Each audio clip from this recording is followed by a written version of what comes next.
Disclaimer. This show is for discussion and entertainment purposes only. The Finding Gnosis Show is a platform for open discussion, exploration, and opinion sharing. The views expressed by hosts, guests, and participants are personal opinions and do not constitute professional, medical, legal, or financial advice. All topics discussed are only intended to spark curiosity, entertain, and encourage independent thought. If any subject interests you, we strongly advise conducting your own thorough research using reliable and professional sources. Critical thinking and due diligence is key. Stay curious, stay informed, be well, be lucky, and don't be an arsehole. This is the Finding Gnosis Show. The show will start when one of you clicks on the link that is to be seen in the show's chat. Can you see it? Can you see the link? Can you see the link in the show's chat? When you feel compelled to speak, click on the link, click on the link. This is the Finding Gnosis Show. The show will start when one of you clicks on the link that is to be seen in the chat. When you feel compelled to speak, Click on the link, what do you want to say? click on the link. What do you want to say? The show will start when you click on the link and say, click on the link. This is the Finding Gnosis Show. This is the Finding Gnosis Show. The show will start when one of you clicks on the link that you'll be seen in the show. You support statism, so I don't support any of these institutions. I am an anarchist, but I'm not demanding that you agree with me, though. But you're. It doesn't matter whether you agree with me. You're using violence to force your way onto me against my will. That's right. That's right. And do you know what? Do you know what? That's why you're my slave, and I'm ruining your life. Exactly. Enjoy it. Thank you for admitting it finally. Yeah. You're I'm sadistic. crushing your soul, boy. You enjoy it, and you're racist as I fuck. enjoy it. You're Wait. racist. You support statism, so I don't support any of these institutions. I am an anarchist, Yeah, but but I'm not demanding that you agree with me, though. It doesn't matter whether you agree with me. You're using violence to force your way onto me against my will. That's right. That's right. And do you know what? Do you know what? That's why you're my slave, and I'm ruining your life. Exactly. Enjoy it. Thank you for admitting it finally. Yeah. You're I'm sadistic. crushing your soul, boy. You enjoy it, and you're racist as I fuck. enjoy it. You're racist. You support statism, so I don't support any of these institutions. I am an anarchist, Yeah, but I'm not demanding that you agree with me, though. It doesn't matter whether you agree with me. You're using violence to force your way onto me against my will. That's right. That's right. And do you know what? Do you know what? That's why you're my slave.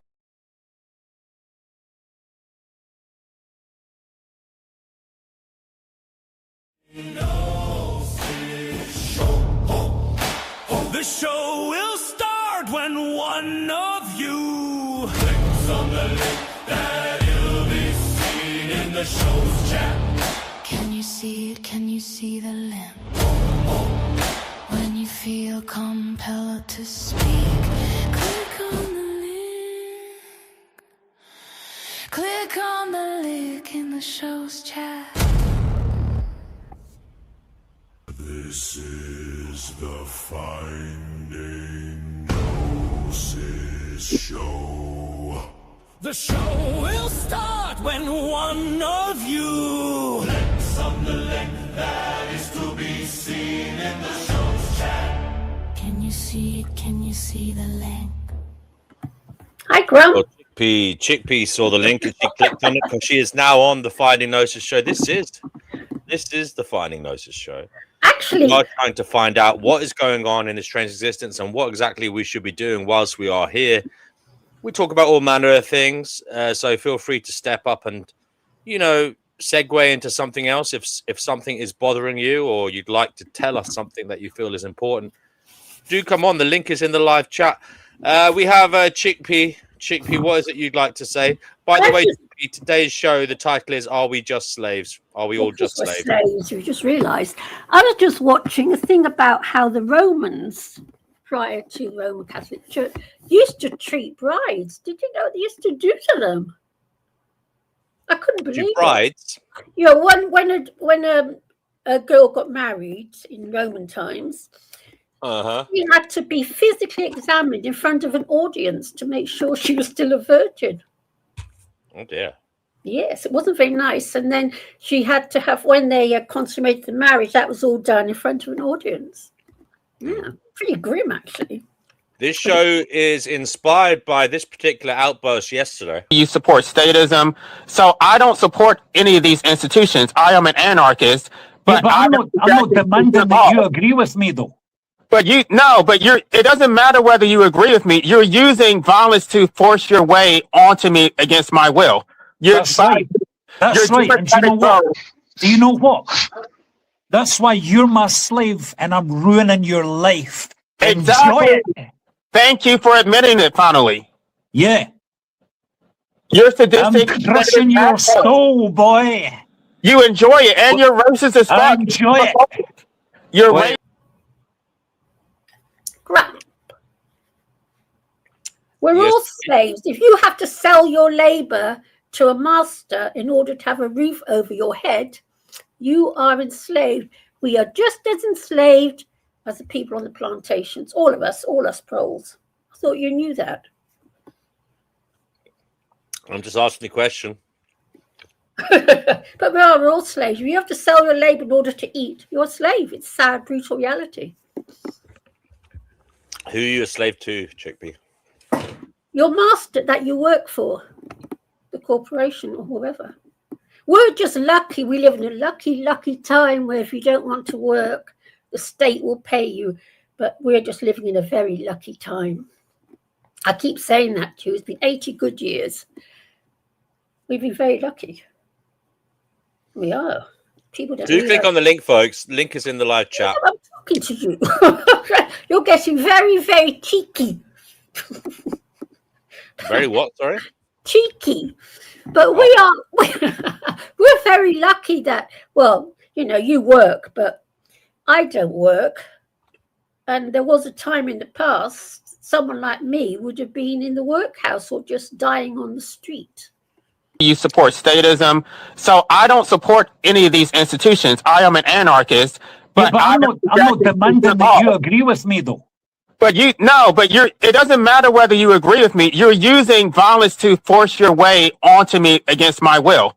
That's right. That's right. And do you know what? Do you know what? That's why you're my slave and I'm ruining your life. Exactly. Enjoy it. Thank you for admitting it finally. Yeah.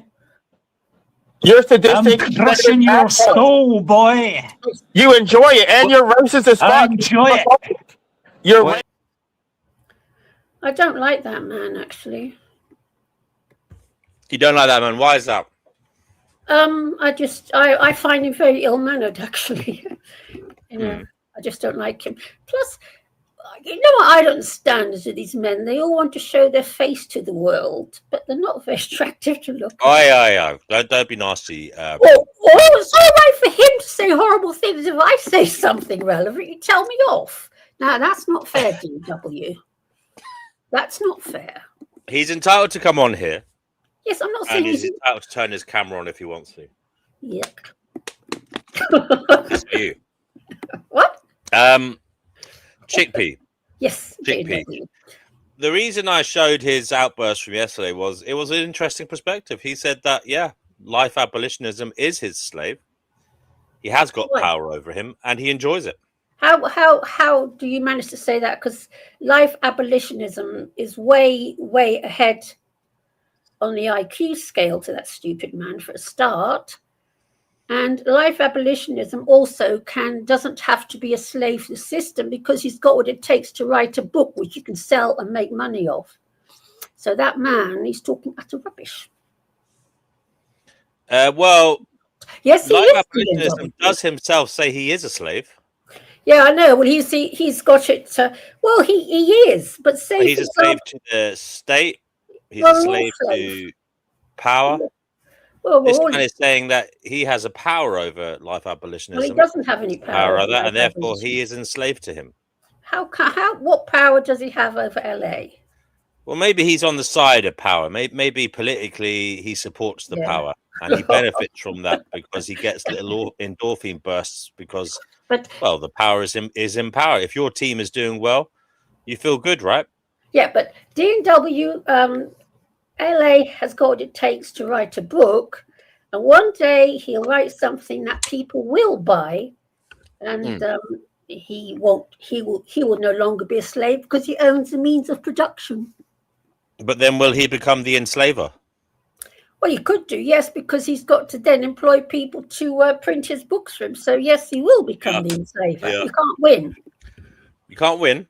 Well, not really. If you don't want to be an enslaver, yes, you're either enslaved or you are an enslaver. If you own the means of production, you are an enslaver. What? Chickpea. Enjoy your little role as a slave, Chickpea. Well, I know I'm a slave. I know that. Although saying that, Enjoy it. Learn to love it. what? Well, I'm not a slave. I haven't worked for 30 years doing W. Well, after housework, obviously. Did you enjoy being a slave? Yes, but at the time, I did know I was a slave, and I did know. But if I didn't like a job, I just choose to walk out.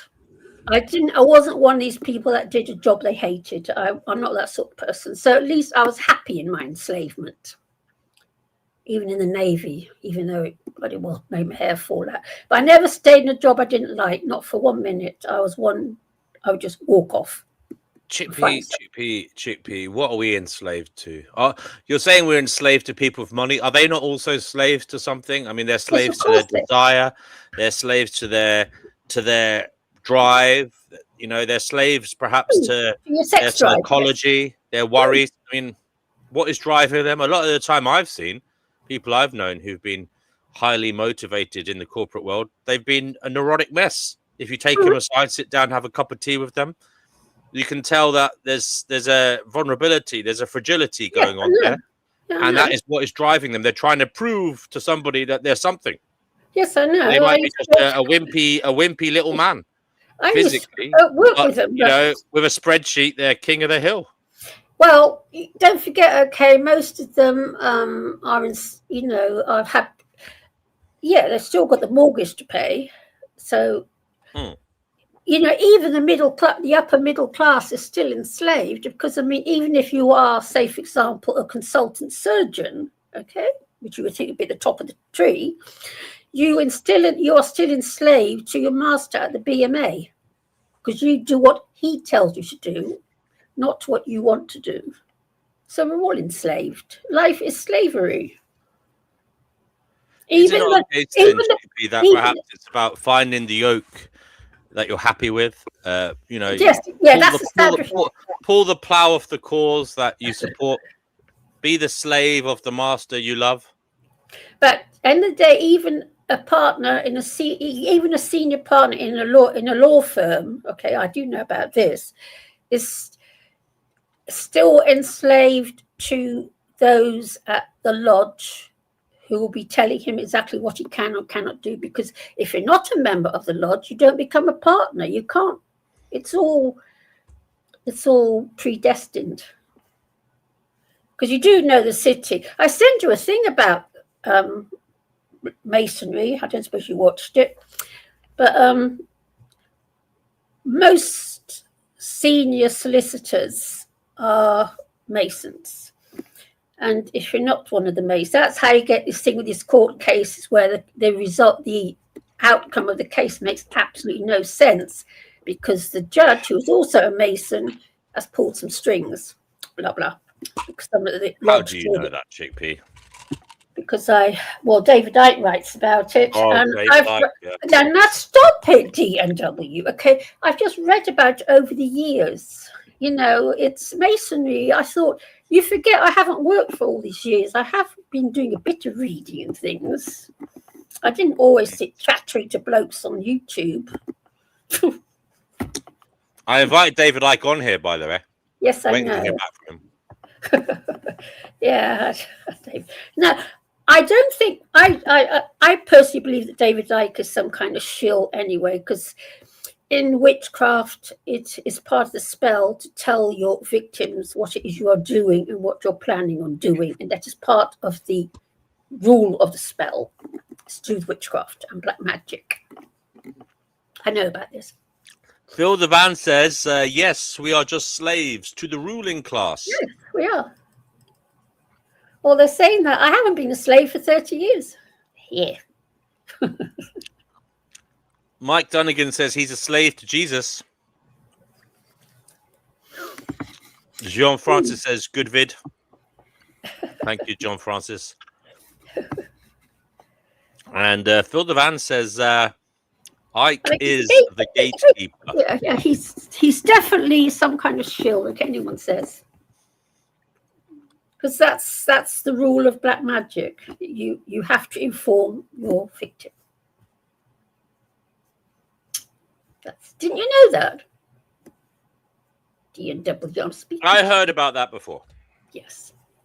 So he's the one. That's why he gets this. Where he gets all the information from. I mean, he's, you know, that's where he gets all the information from. Wildheart is on the Finding Gnosis show. Wildheart, are you sober? Yes. Good man. Returns. Yeah. Are you high? High? Have you asked? No. If he's... No. No. He's stone cold sober. He's about to hit us with the cool, calm, collected thoughts that his brain can produce when he's not under the influence. Wildheart, the topic of the show, are we all just slaves? Are we enslaved to power, to money, to DNA, to existence itself? You forgot to mention you forgot to mention your sex drive, D&W, enslaved to that. Oh, that's the DNA, yeah, the drives. You could put anything in there. I would say no. I would say it's a very Christian thing to think that you are enslaved. I think that's a very Christian-centric view of the universe. I think you are a slave to, because all Christians say they are a slave to Christ. I don't think, without Christianity, I don't think that will be an issue. Well, but what's Christianity got to do with it? Because all the other religions are enslaved too. No, but I don't think they put it that way. I don't think like Hindus are a slave. Yes, Hindus do. Hindus have got the most terrible caste system. They're worse than we are. Yeah, but that's different from slavery. The caste system. Really? Oh, you think so, do you? Yeah.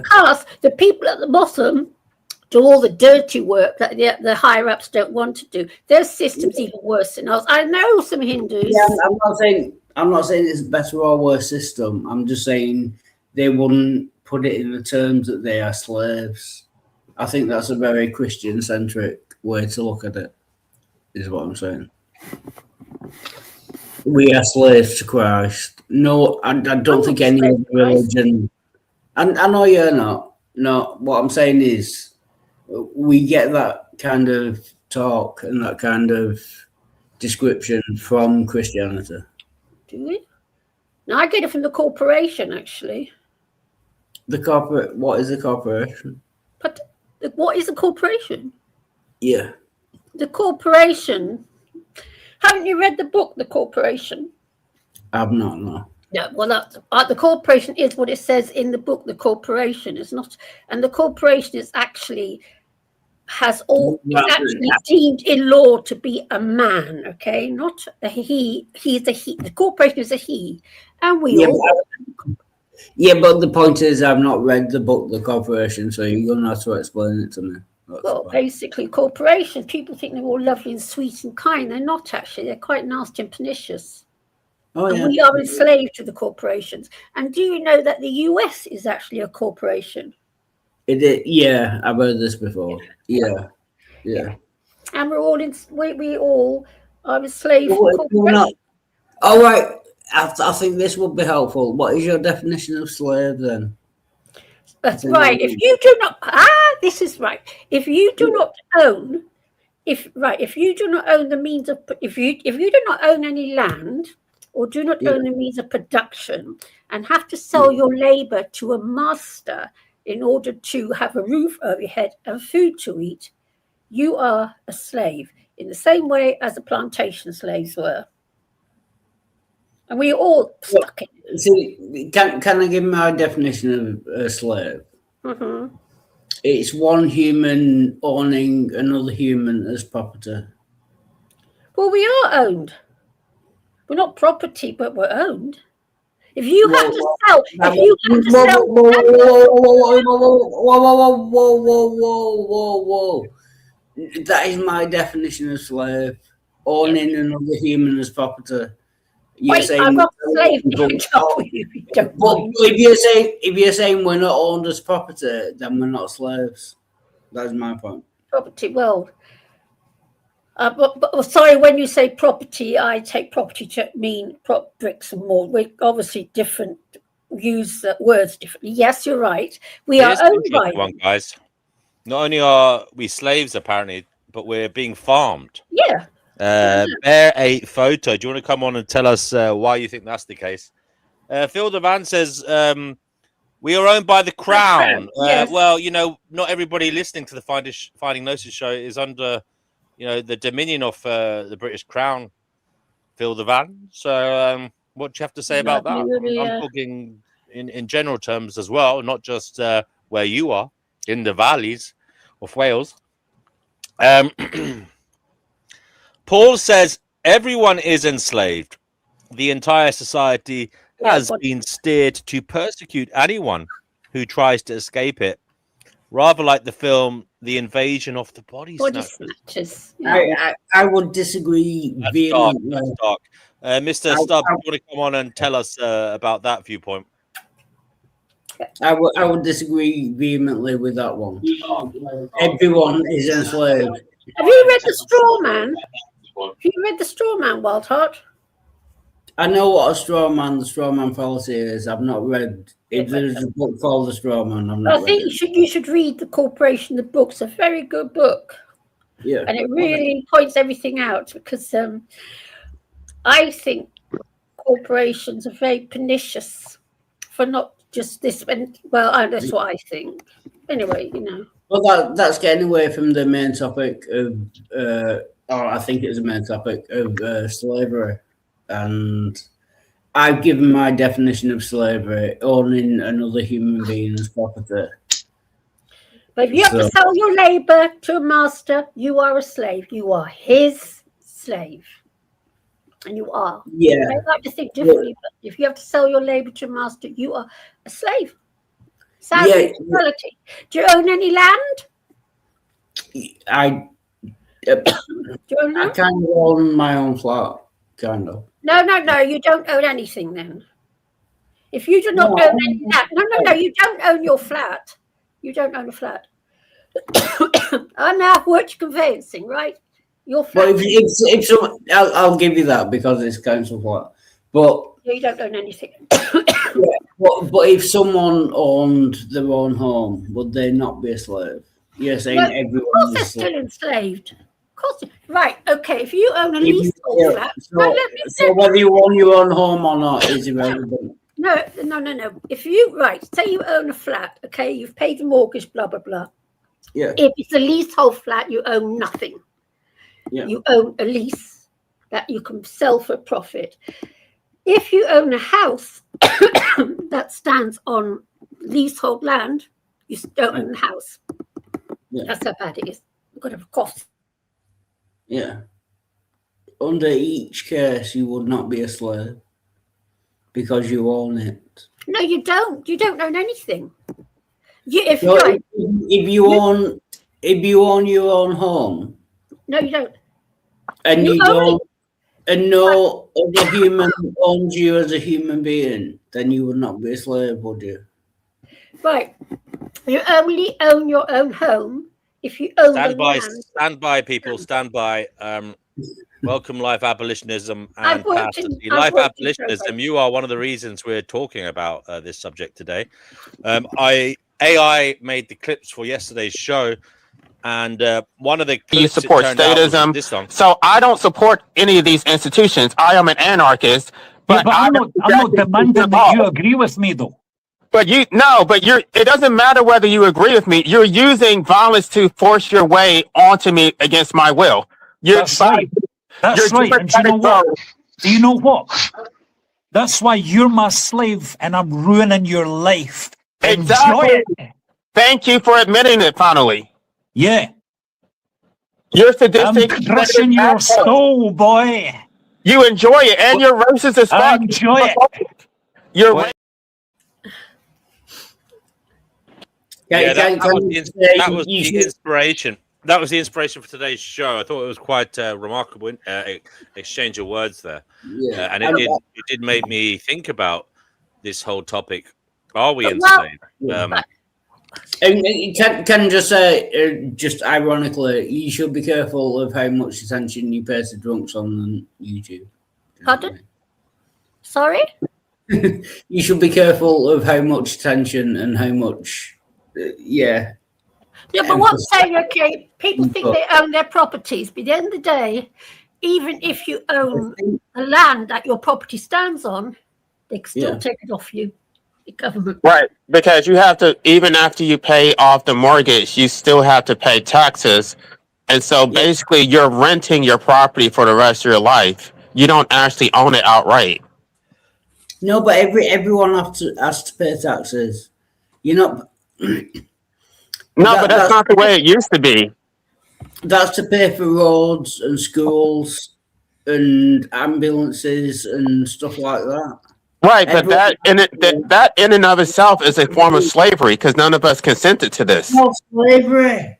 Slavery is owning another person's property. Just because you have to pay Slavery is taxes, selling your neighbour. just because you have to pay taxes isn't a form of slavery. I'm sorry. No, let's just back up for a second because it's not just the taxes. It's the fact that life was imposed on us and then we're thrown into all these systems. We have all these duties that and we consented to none of them. So you're thrown into the matrix. Now it's worker starved coercion where you're a slave to a corporation. You have to pay taxes to the state. At what point did we consent? Sorry, can I just ask you a question? Are you an antinatalist? Yes.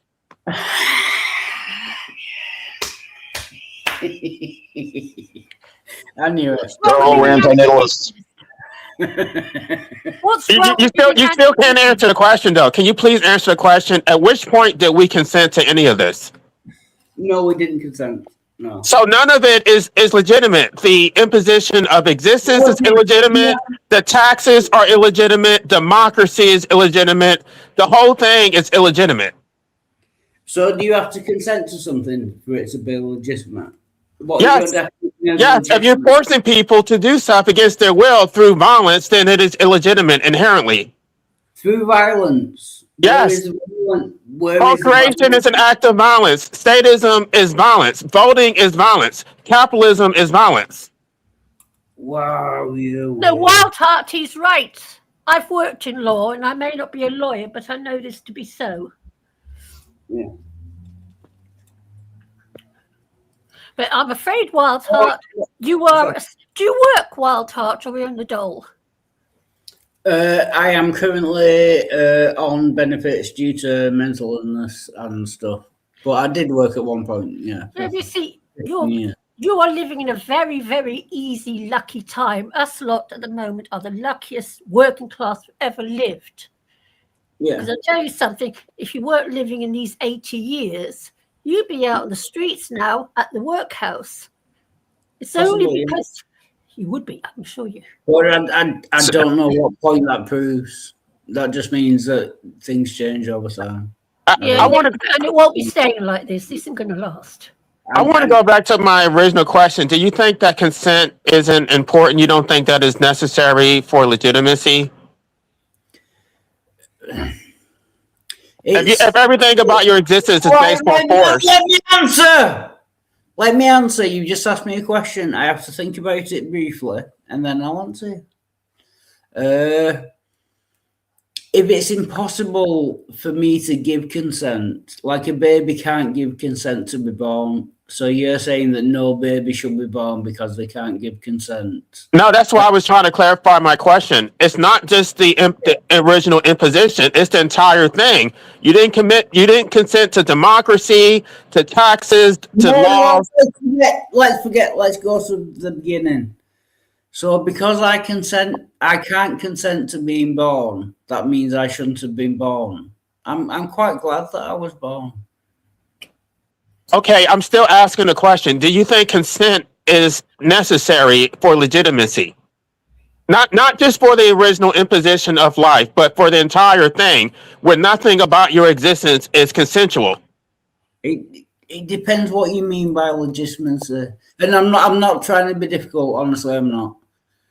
Legitimacy. It depends Okay. what you mean by that word. Okay, well, democracy is supposed to be based on the consent of the governed. Do we actually consent to democracy, or is it imposed on us through birth? It's not consent.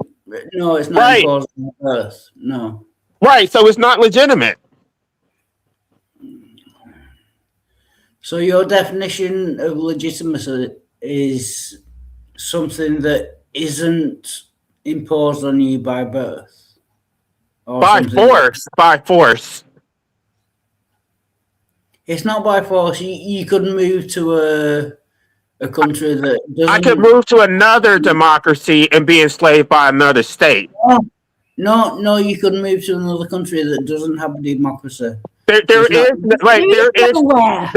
is no country, there is no place on the planet that is not controlled by a state. You can't be free and live in a state of nature. No, you change it now to state. You said democracy. Okay, democracy is a euphemism. There are countries on the planet that are not democracies. Okay, So that's the reason why I stop you, because you want to get hung up on democracy. The bottom line is that I did not consent to be controlled by a state, to be enslaved by a state.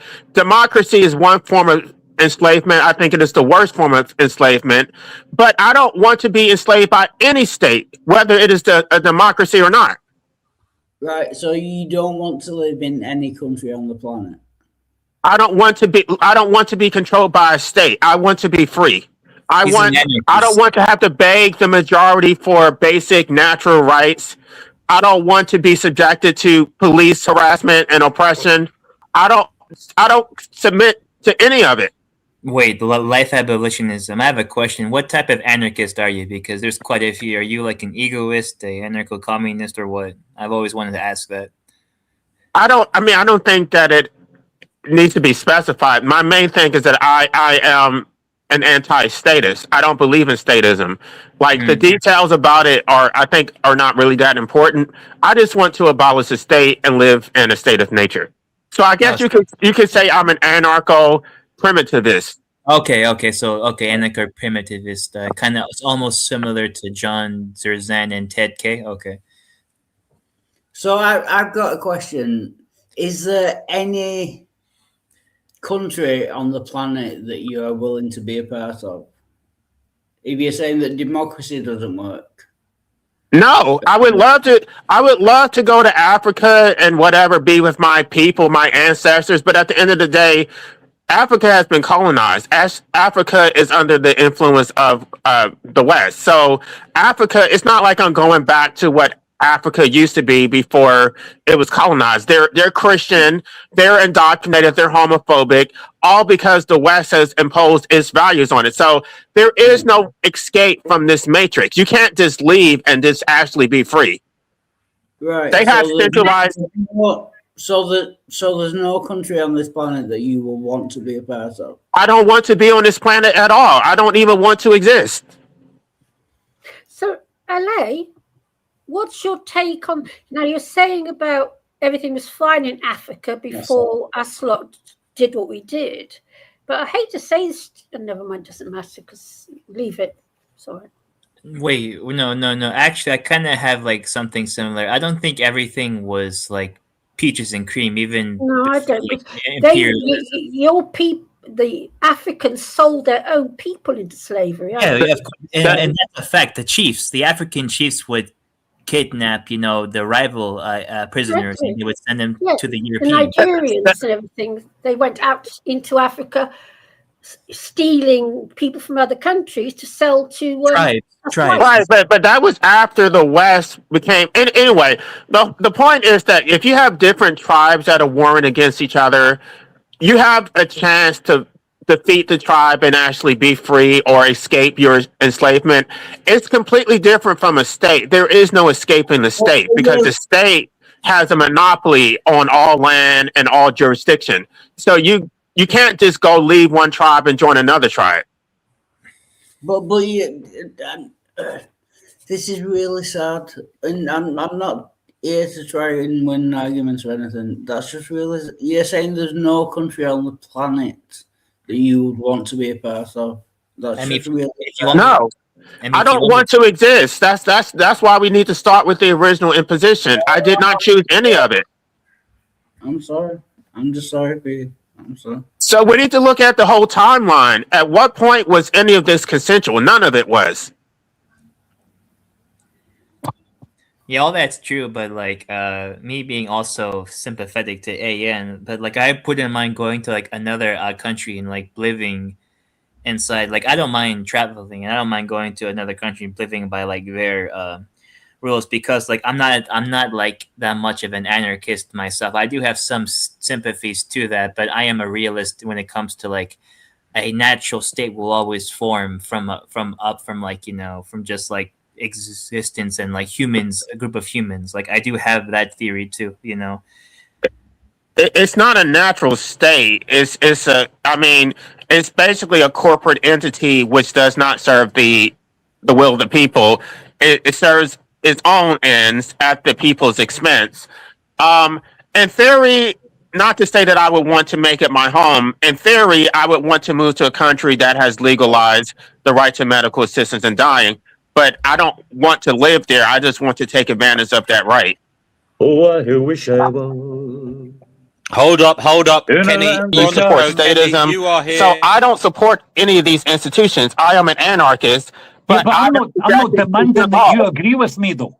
But it doesn't matter whether you agree with me. You're using violence to force your way onto me against my will. That's right. That's right. And do you know what? Do you know what? That's why you're my slave and I'm ruining your life. Exactly. Enjoy it.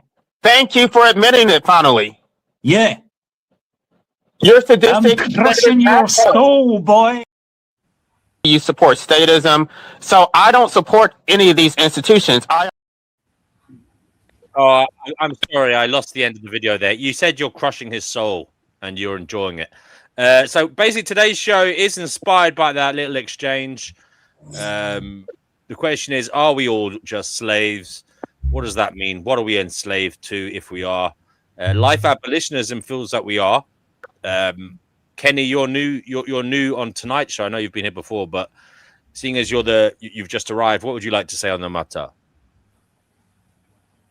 I'm new on tonight's show, but that was me yesterday. Yeah, that's what I meant. I meant you've just I was arrived. wearing my MAGA hat. Yeah. I don't believe we're slaves. I can understand why some people believe that we're slaves, but it's the concept of slavery, like the chap Wildheart, is he called? He was saying that the definition of slavery is when a human being is owned by another human being. But in the more abstract sense, slavery is a mindset. If you have a slave mentality and you see yourself as a slave, you feel like a slave, then you're going to kind of adopt the idiosyncrasies as a slave. And you're going to feel very curtailed. You're going to feel very depressed. You're going to feel very anxious. And you're just going to feel very agitated about your whole existence. And there's a poor chap, life abolitionist, it kind of saddens me to think that any human being would want to no longer exist anymore. It's a really sad, pitiful existence to live. And I think it's really sad. So do you think that we actually own our lives? Neighbour to a master, you're a slave. End of. Let me just, because That's your perception, and No, fair enough. no, it's no, it's not no. It's a it's very not a different perception. power and That's not my perception to have. It's That's not a That's your perception. mentality. No, it is I not just my perception. It's your mentality. You have a slave mindset. okay. How Let's dare get you say that to me? You're subordinate. You're mentally subordinate. let's get No, I away am from the not. One thing, let's I'm get not away from the subordinate. talk about psychology and One let's just at a talk time about the now. law. One at a time. We'll be go with supported. LA next. LA. Go ahead. Chickpea, 1 moment, darling. LA next. Let's just get away from the concept, the whole conversation about your mindset, and just talk about the law objectively. Under the law, you don't actually own your life. You assume that you do. You don't own your life. Can you interject to this point because I disagree? The law isn't objective. The law is Okay, something that but- humans come up with, so it's subjective by definition. Okay, Because but The law is open to interpretation. it doesn't matter though, because at the end of the day, they have the monopoly on violence, so they can force their will on you, whether you agree with it or not. So the bottom line is that under the law, we do not own our lives because, and I explain this in my book, The Disposal Rights Test. Slavery is the deprivation of the disposal of one's person, property, and services. All three of these domains has been monopolized by the state. You don't have a right to dispose of your person because medical assistance has been criminalized. You don't have a right to dispose of your property without interference because of taxes, because of property rights, because and then finally, and then services. You can't even dispose of your services because you can't even work without obtaining an occupational license from the state. So through all three domains, it's total enslavement to the state. You have no freedom independent of whatever privileges the state gives you. Can I just ask you a question? Why are you so abused? You seem like you're very, very abused. Right. You want to pathologize me because you can't respond to my actual argument. I just told you the legal definition of What is your slavery. argument? What I is your just- argument? I'll try to respond to it. I just told you the legal definition of slavery, and I just gave you the three elements. You did not respond to that. You just say, "Why are you so angry?" What, like? Sorry, I apologize. That's my fault. Can you repeat them? I got caught up. According to the U.S. Supreme Court case of Plessy versus Ferguson, slavery is the deprivation of one's own one's own person, property, and So basically, you have to have the right to dispose of your person, property, and services in order to be free. Otherwise, you're a slave. You don't have that. You can't dispose of your person, your property, or services without interference from the state. Can I just argue against that? Dispose of. Dispose, meaning you can't terminate your life. You can't dispose of your property. You can't just like. In certain countries, you can. Yeah. I'm talking. No, it's not true. There's not a single country on the planet where you can dispose of your person without permission from the state. Even the few countries that have legalized medical assistance, you still have to get permission first. You still have to get a physician to approve it. He's But right. There's a waiting period. But you can't do anything without permission of the state. Right, which means that you're a slave. That is the definition. You don't have the right an autonomous disposal of any of these three domains. So that makes you a slave. So Yes, by definition.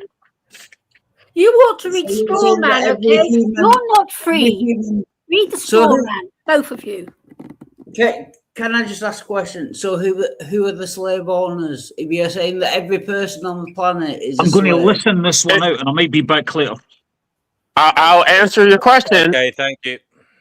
In my book, what I call it is the master state, but the master state is basically the public. It's anybody who participates in democracy. They're the masters. but they are still slaves because you're saying that every human on the planet is a slave. So even the slave masters are slaves. Is that what you're saying? Yes, and according to Jean-Jacques Rousseau, he says that you are a fractional. You're a total slave, but you're a proportional master. So it's like the whole sovereign citizen. Like you're sovereign, and Can I just say, in complete honesty and respect, you're a fucking idiot. You're saying that the slave masters are slaves.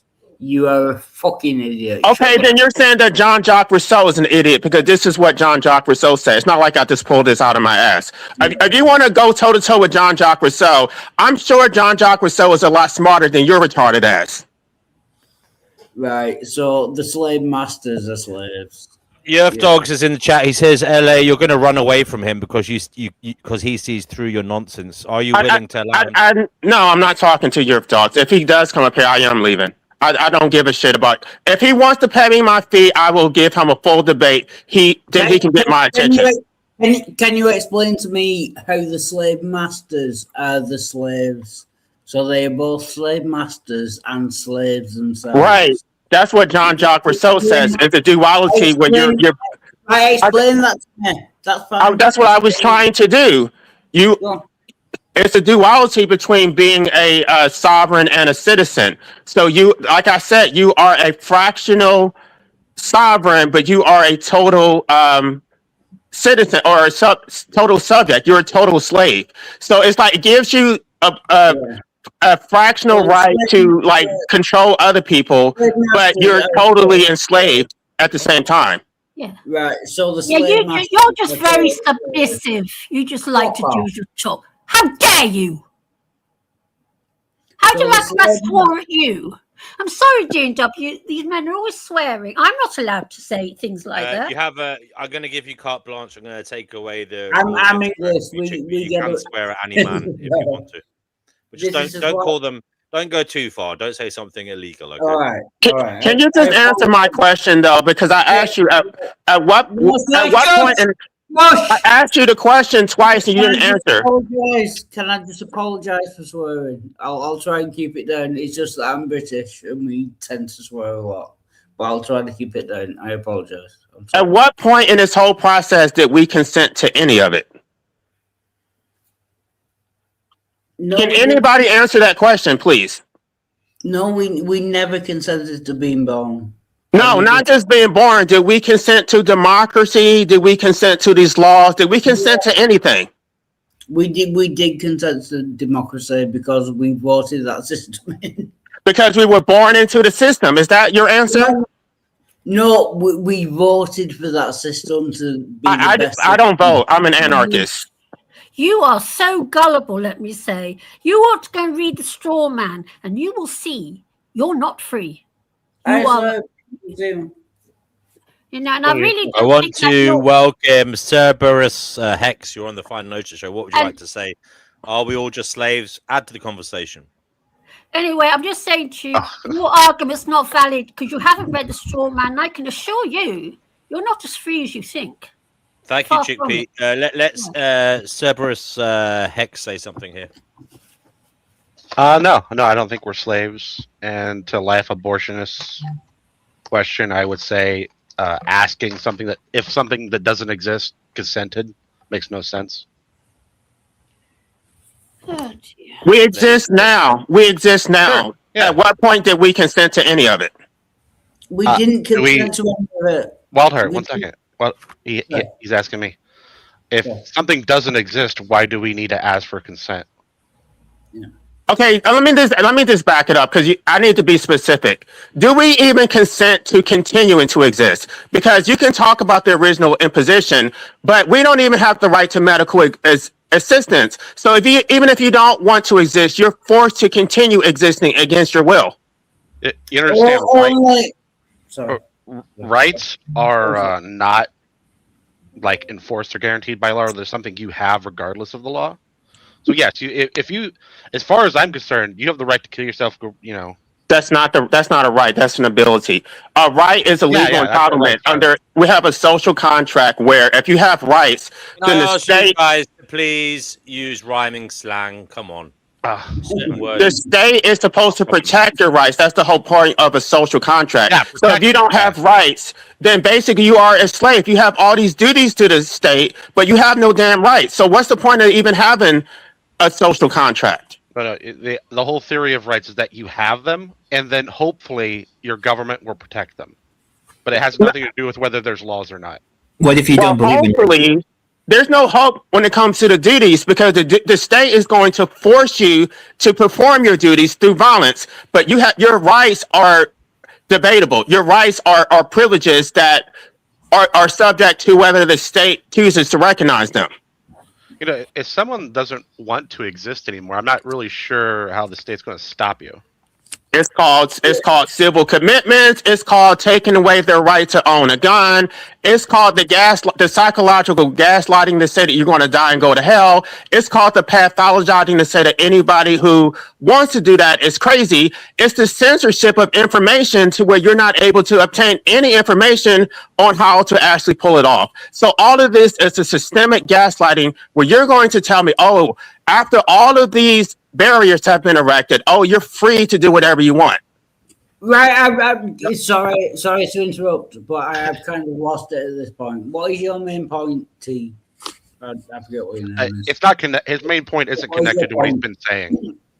But what is T's main point? What is he trying to get across? You don't consent to being alive, and we should stop living, essentially, one way or another. Yeah, but then we would stop living. Yeah. That's why everything he said doesn't matter. Like if you're just don't want to live, none of this, nothing else mattered after that. Well, it's not just that you don't want to live. You want to have control on how you go out. You don't have control. You can say, go at it. You can say, oh, you can go jump off a cliff. But if I don't want to do that, I want to go out in a painless, humane manner. I don't have that right. I don't have that liberty. Right, and I should not have to jump off the cliff. I don't want to do that. No, you do.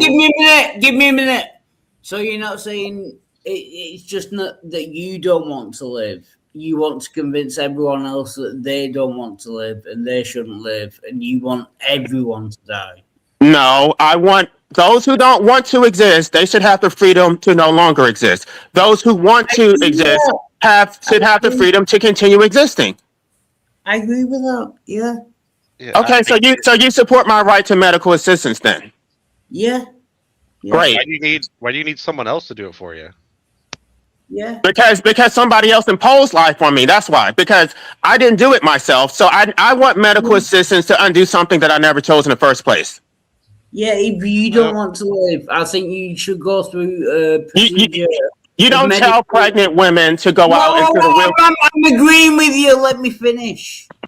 Yeah, if you don't want to live, I think that you should be able to go through a series of medical procedures to make sure that you're mentally sound, and then you should be able to end your life. And those people that don't agree with you and they want to live, they should be able to live. I don't think we disagree.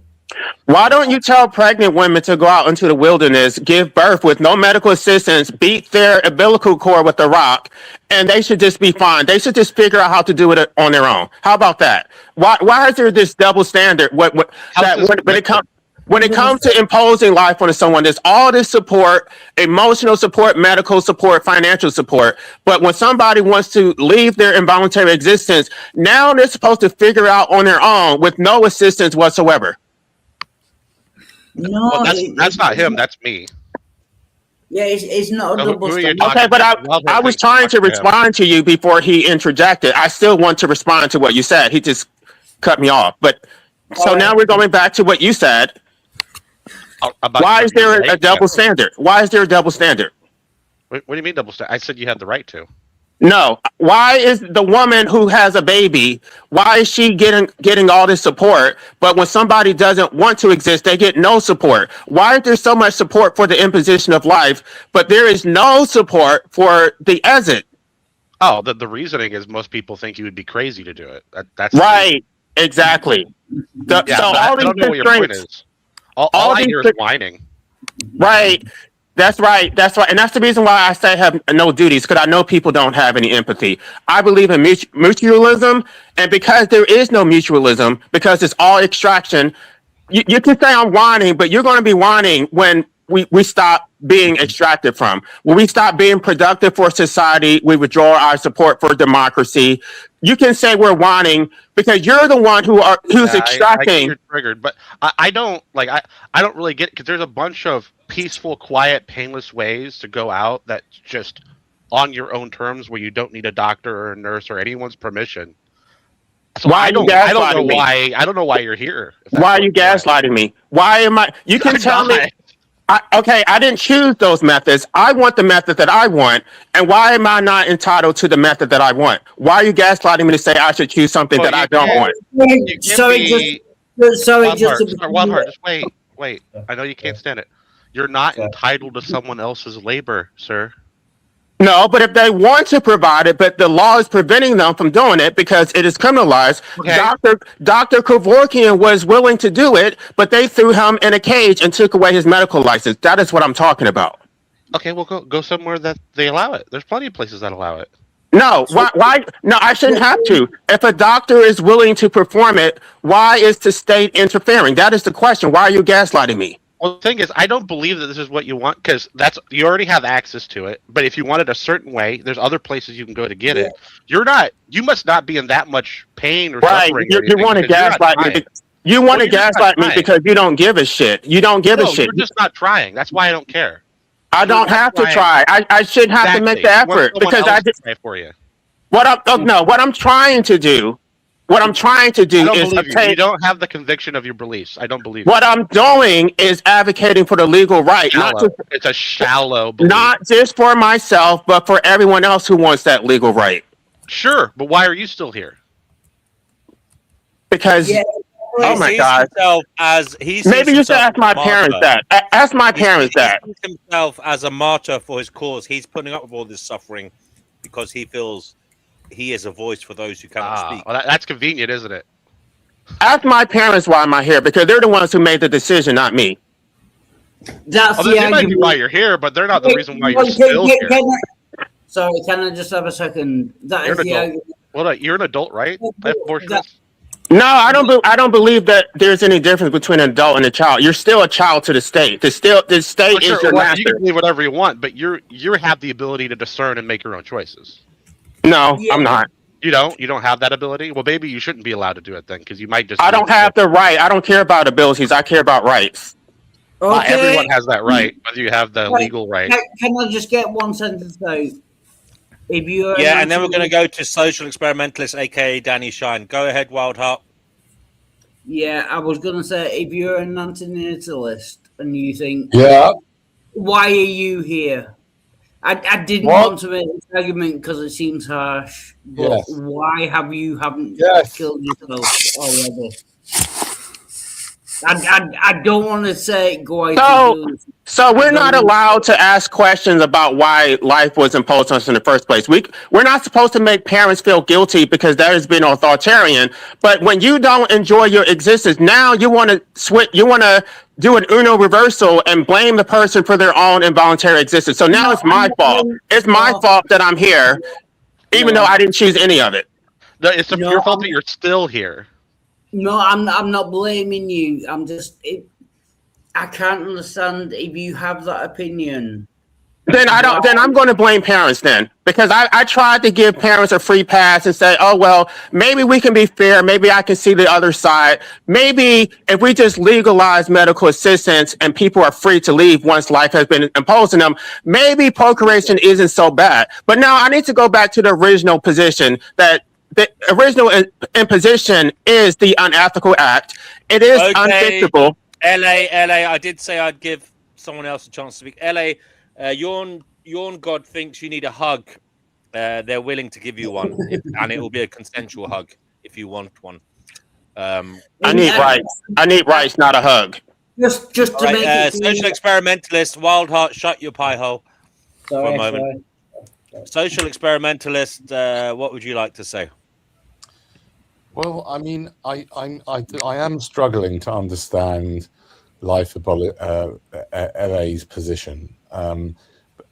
But sort of following on from what somebody was just saying, I understand that you think that, and I completely agree with you. I think it's atrocious that that there's all this support to get people here, and then there's no support if you want to leave. I agree with you.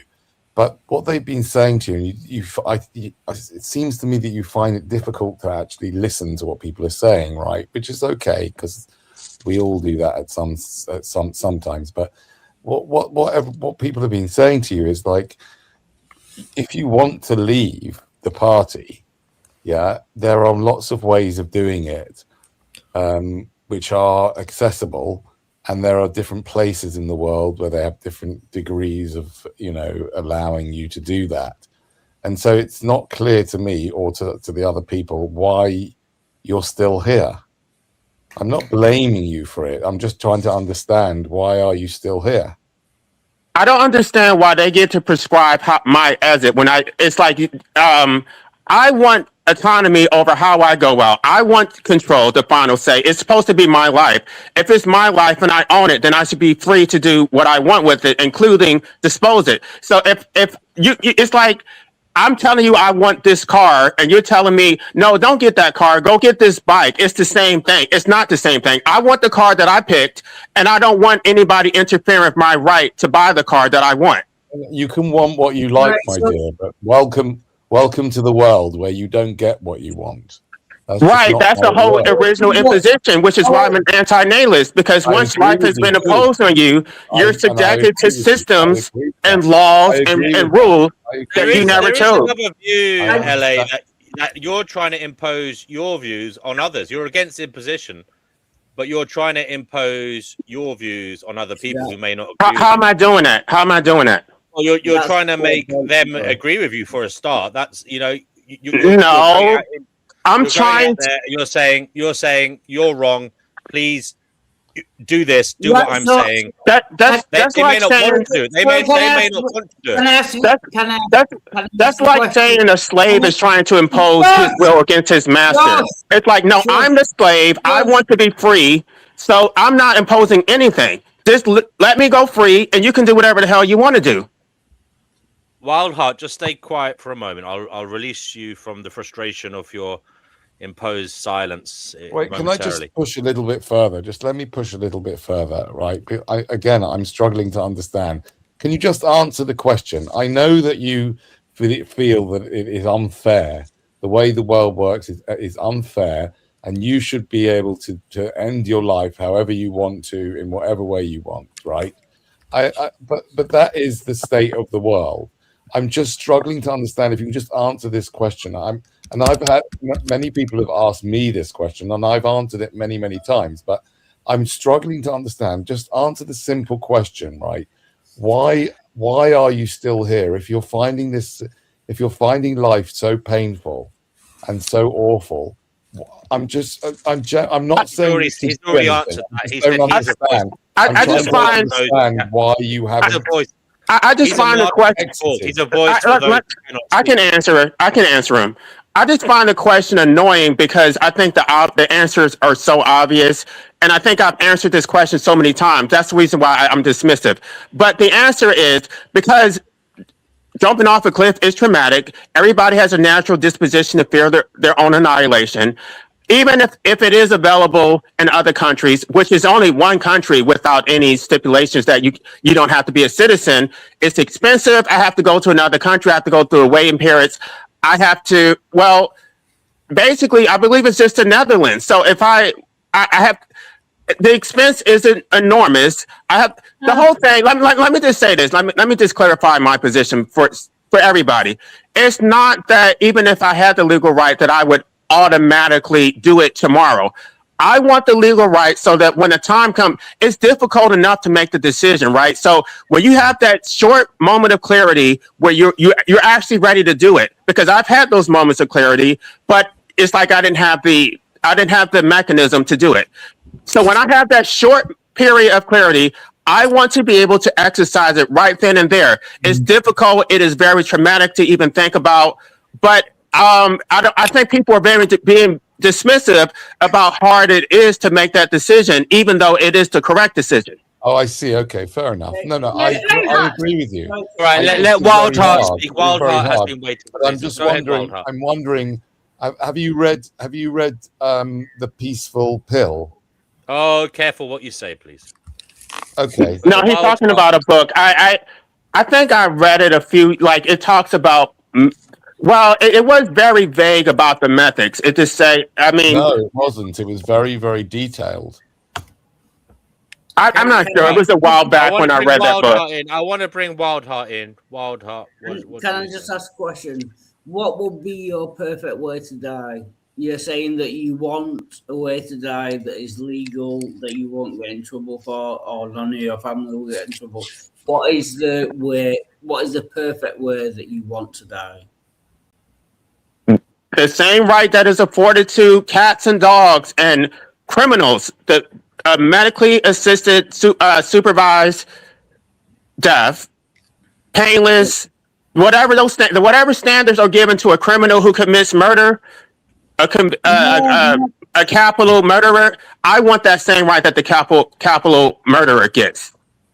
So you want to be put to death by lethal injection? Whatever that legal standard is for a humane death that is given to a capital murderer, that's what I want for myself. I should not be punished for being a law-abiding citizen.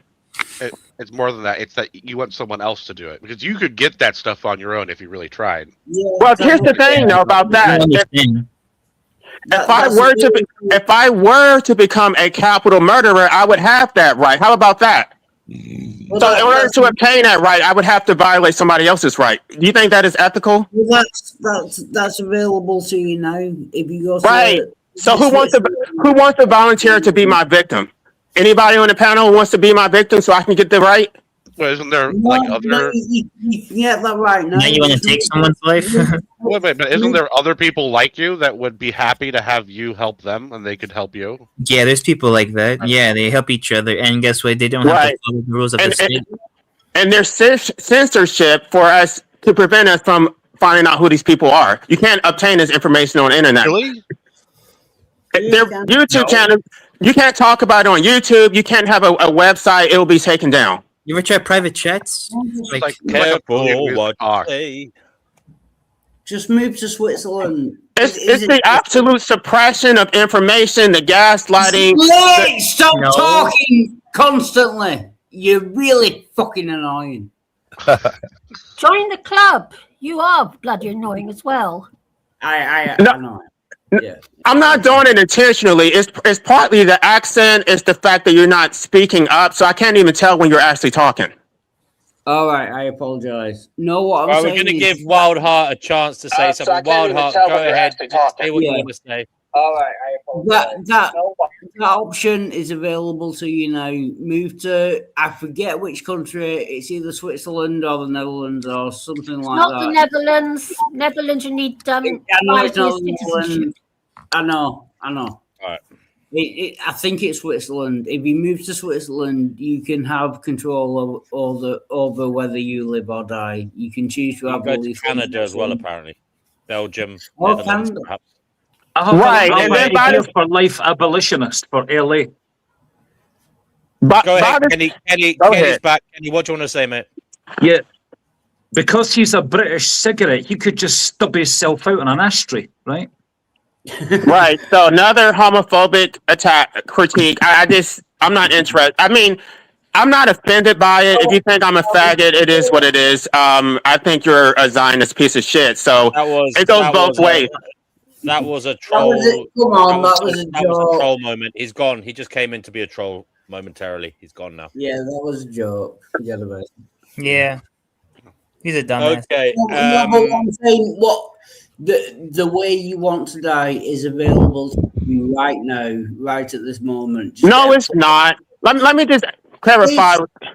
No, it's not, because the decision is hard enough. By the time the waiting period, by the time I get on a plane and go check out in the hotel and do all this shit, then I've already thought about it, and then it's like, no, All I right, want to enough do it. shite talk, LA. That's different. All as of to you whether have it's been available. pre-warned. When you're talking about certain things, use rhyming slang. Don't make it obvious. What did I say? What did I say? Sorry, I was just triggered by a comment, not by what you said, LA. Yeah, This no, channel that will get must be- blacklisted if you Yeah. apes keep fucking talking shite, you know. Yeah, I apologize. That must have been me. But what I'm saying, what you want is available. If you change your mind on the way, that's that's your problem. No, I'm- I want to do it when I'm ready to do it without a waiting period, without having to get on a plane and fly to another country. It's difficult enough. I mean, you guys are being very dismissive. Can you stop for 1 second and put yourself in the shoes of somebody who doesn't want to exist, but also doesn't necessarily want to die? Because you don't want either choice, but death is the only escape. It is the lesser of two evils, but both are evil. That's not what we're stuck up on. We're stuck on your absolute unwillingness to solve your own problem. This is the again. You're still gaslighting me because because if you don't want to have to get on the plane and wait to get it, then what you do is you get on the plane and go beforehand. You move there, you get ready, so that you're there when you want to. This is a problem completely solvable by you on your own. Let me just say this. Just because somebody doesn't want to live, it doesn't necessarily mean that they want to die. What they really wanted, what they really wanted was to never be born in the first place. Now that they're here and they don't want to be here, death is the only option, but they don't necessarily want to die. Death, it's traumatizing, it may be painful, and nobody actually wants to go through it. So both choices are in position. Both are. It's like you can't go back to non-existence. But that is what I actually want. Is it also the case you find a meaning and in a cause worth living for? Just as ironically, you seem to have found meaning in the cause of arguing that people should be given access to a way to die. That seems to have sustained you, given you the will to continue. Maybe that's what people really need to do. I don't know. If I were to just die in my sleep without having to take any affirmative act, I would be okay with that. The point is that I don't relish bringing about my own destruction. Nobody does. You guys make it seem like it's so fun, like it's just making a cup of coffee. No, it's not fun. It's just easy. It's not easy. Oh, it's very easy. It's not easy, and the proof is that there's so many people who have attempted and failed, and they were left with debilitating injuries. Yeah, most of those people don't actually really want to. So if somebody jumps off a 20-story building, for what you say. Yeah. Okay. Anyway, the point is, you saying they're not trying to do it? LA. There was something you just said a while back. We've moved on, but it was quite telling. You said this is a non-issue. Really, the real issue is you didn't consent to being born, and the problem is, LA. We've already showed that you couldn't have got that consent because there was nobody to get consent from. So all of this is just a non-issue based on a non-issue because you've already said that the main crux of your matter is the fact that you didn't consent to being born. That is the main crux of the matter. But the problem is you couldn't have got consent. There was no consent. No, it's twofold. There was nobody to get consent from. So maybe you're just jibber-jabbering about nothing.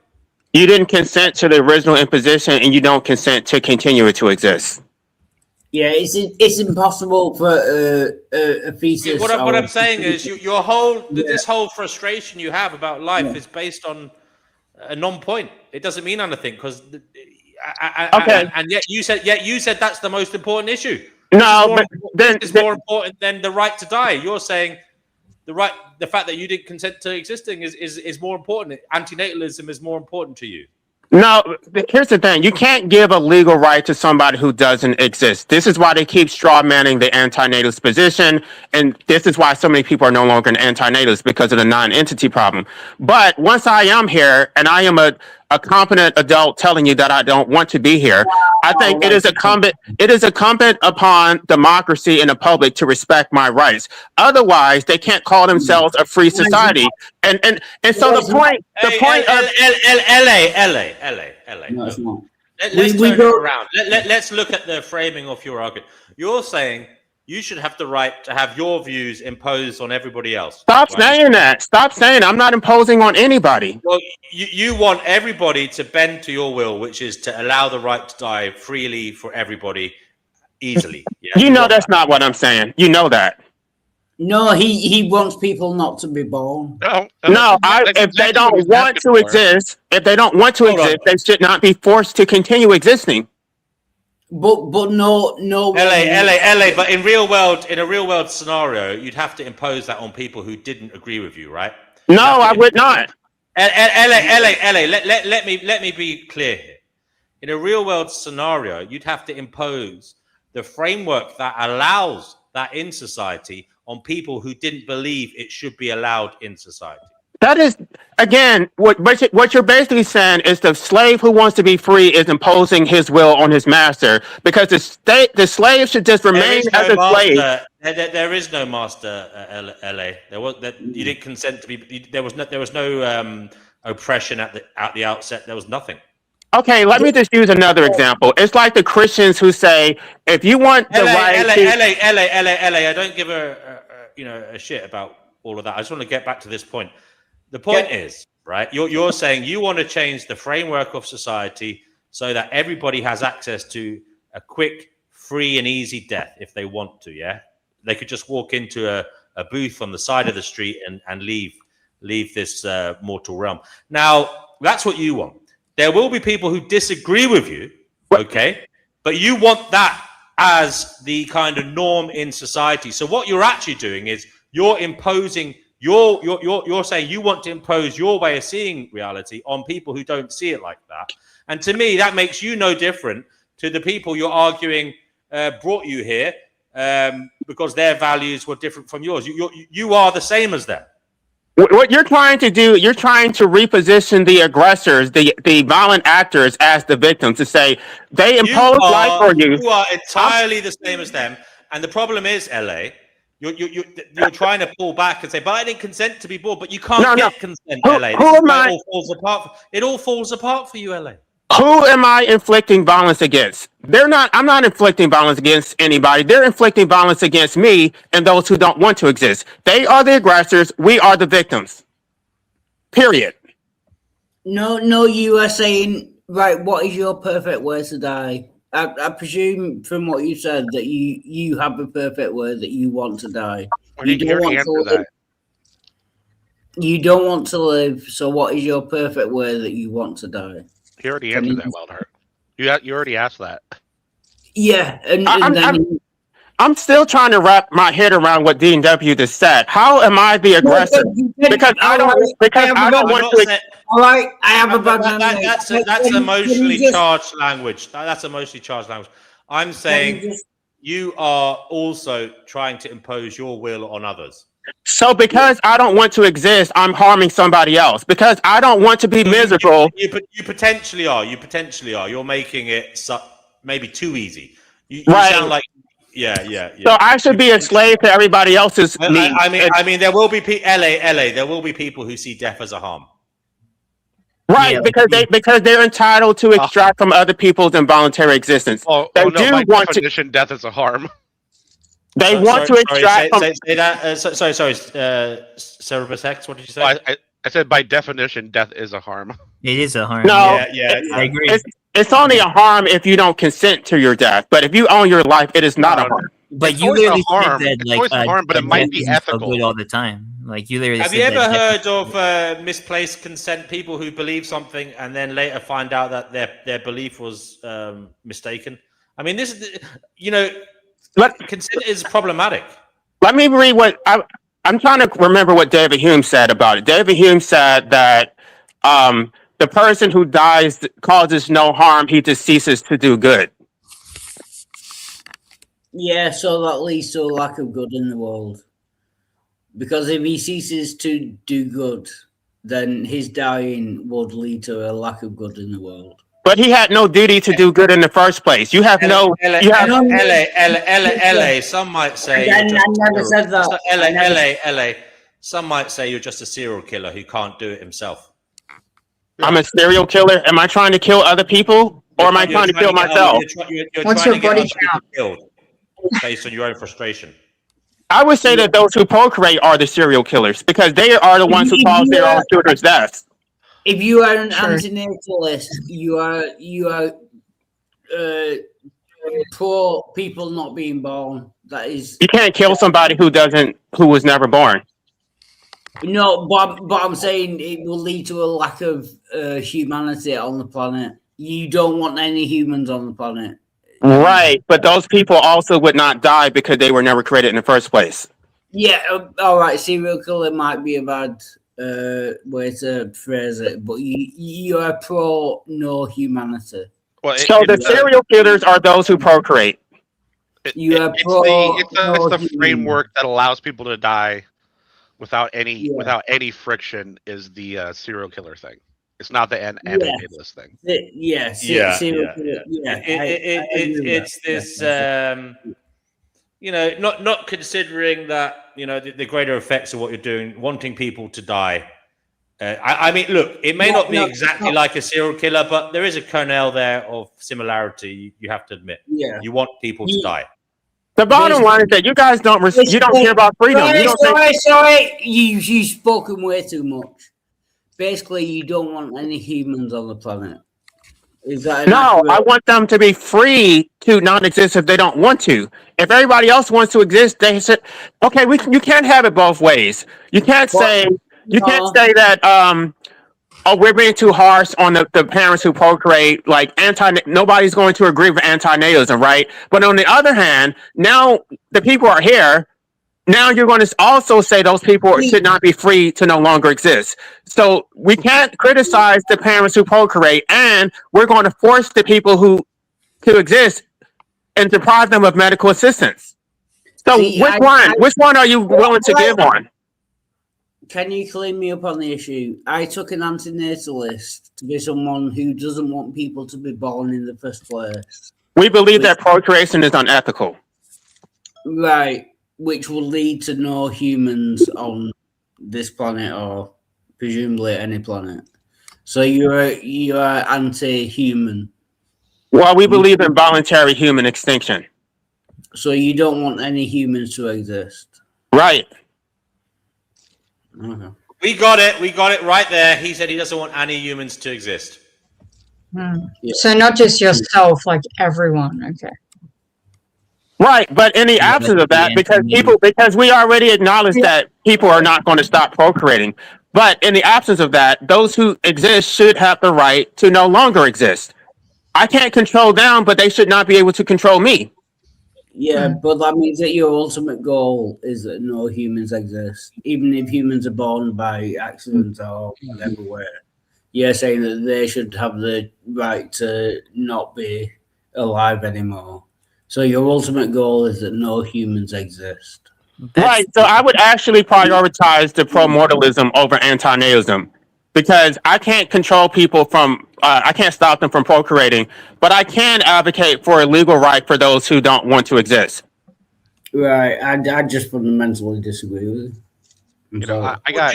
Would you not have any brakes on the system at all? You would be so insistent that this should be so liberal that they could do it at any moment, no matter the story of their life or the situation of their medical files. Yes, absolutely. So you would let them have access to it, like at any stage of their lives, right? No matter how rich or they are. I would probably say after the age of 18, but after the age of 18, yes, absolutely. Wait, why not 25 when the brain's fully developed? Because I'm talking about the age of legal majority. Once you're no longer under the control of your parents, you should be free to do whatever you want. Yeah, but the thing is, we've learned since we've set those laws that you're really not fully developed until 25. That's true. Yeah. Okay, well, you can still go serve in wars. You can still pay taxes. So yeah, I know it's weird. I totally get your point. Yeah. Right. I get that it's weird. But if we're gonna say, yeah, we should let people, go out on their own terms, maybe we should wait until their brain is fully there and then let them make the choice. Yeah. I feel like even if you waited till 25, even if they waited till 90, the public is still not going to support it. It's like they want to keep moving the goalposts because They It want doesn't to avoid. matter. LA, I don't understand LA. Like you It can. doesn't. It doesn't Sorry. matter whether. Sorry, no, sorry.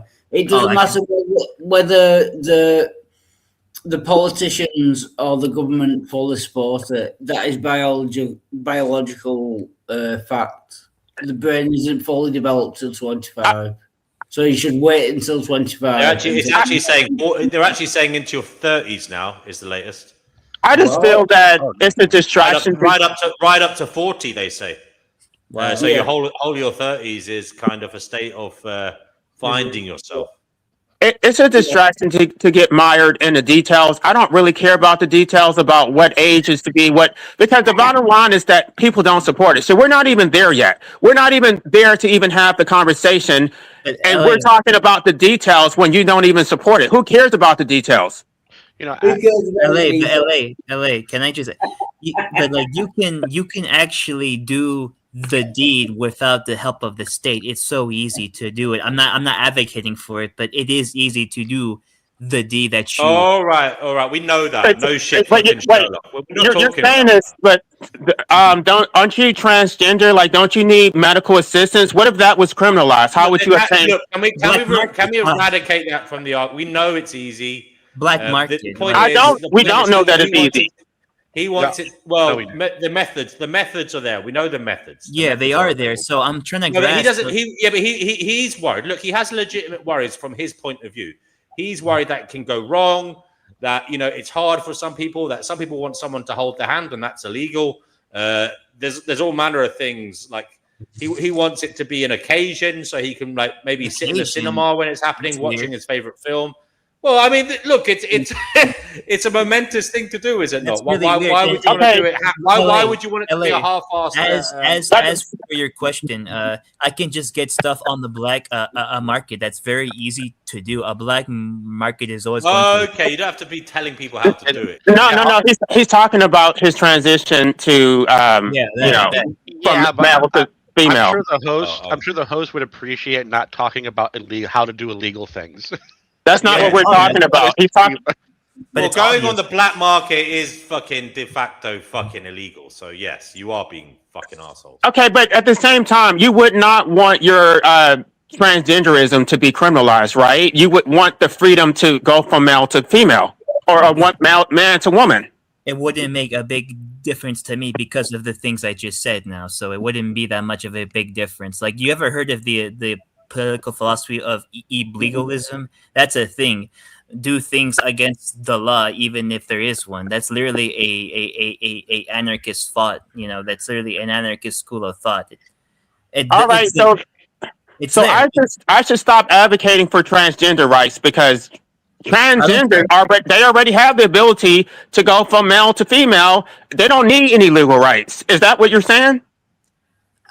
To me, rights don't really matter as long as you can get access to whatever you want. It doesn't matter about rights or like restrictions, laws. It does, as long as you get access to something, you have it, right? It doesn't matter. All right, so I'm no longer a trans activist. Anybody who wants to be transphobic, anybody who wants to deprive transgender of rights, it's basically fair game, open season on transgenders. They don't, and in fact, if you want to inflict violence against transgender, then you should have that right too, because it's your freedom. LA.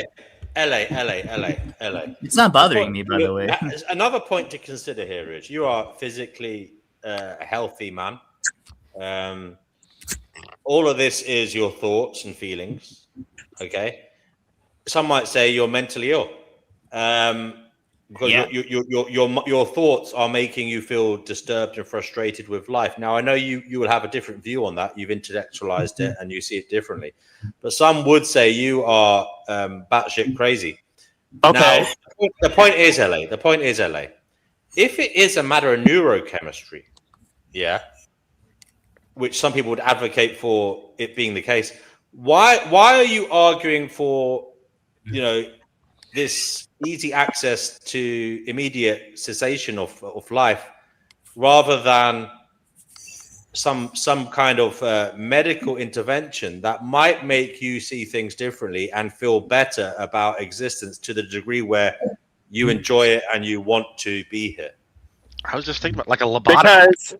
if life was not imposed on me in the first place, if I was not forced to continue to exist, then my mental state would be completely irrelevant. So the mental state only exists as a consequence of the fact that I'm forced to exist. So you want to focus on my mental state, but you're not going to address my actual quality of life. You're not going to pay my student loan debt. You're not going to pay my utilities. You're not going to pay my electric bill. You're just basically I'm not. Look, anybody who kills themselves over a fucking utility bill, I would say that is a travesty. That is a okay. What about 200,000 in student loan debt? How about that? Because you're trying to trivialize it. It's not just that is a lot of money. You can always move to a different country, start again. Yeah, that's what I'm gonna do. That's what I'm doing this year. Like I have so much. Write it off after 7 years. You'll be all right.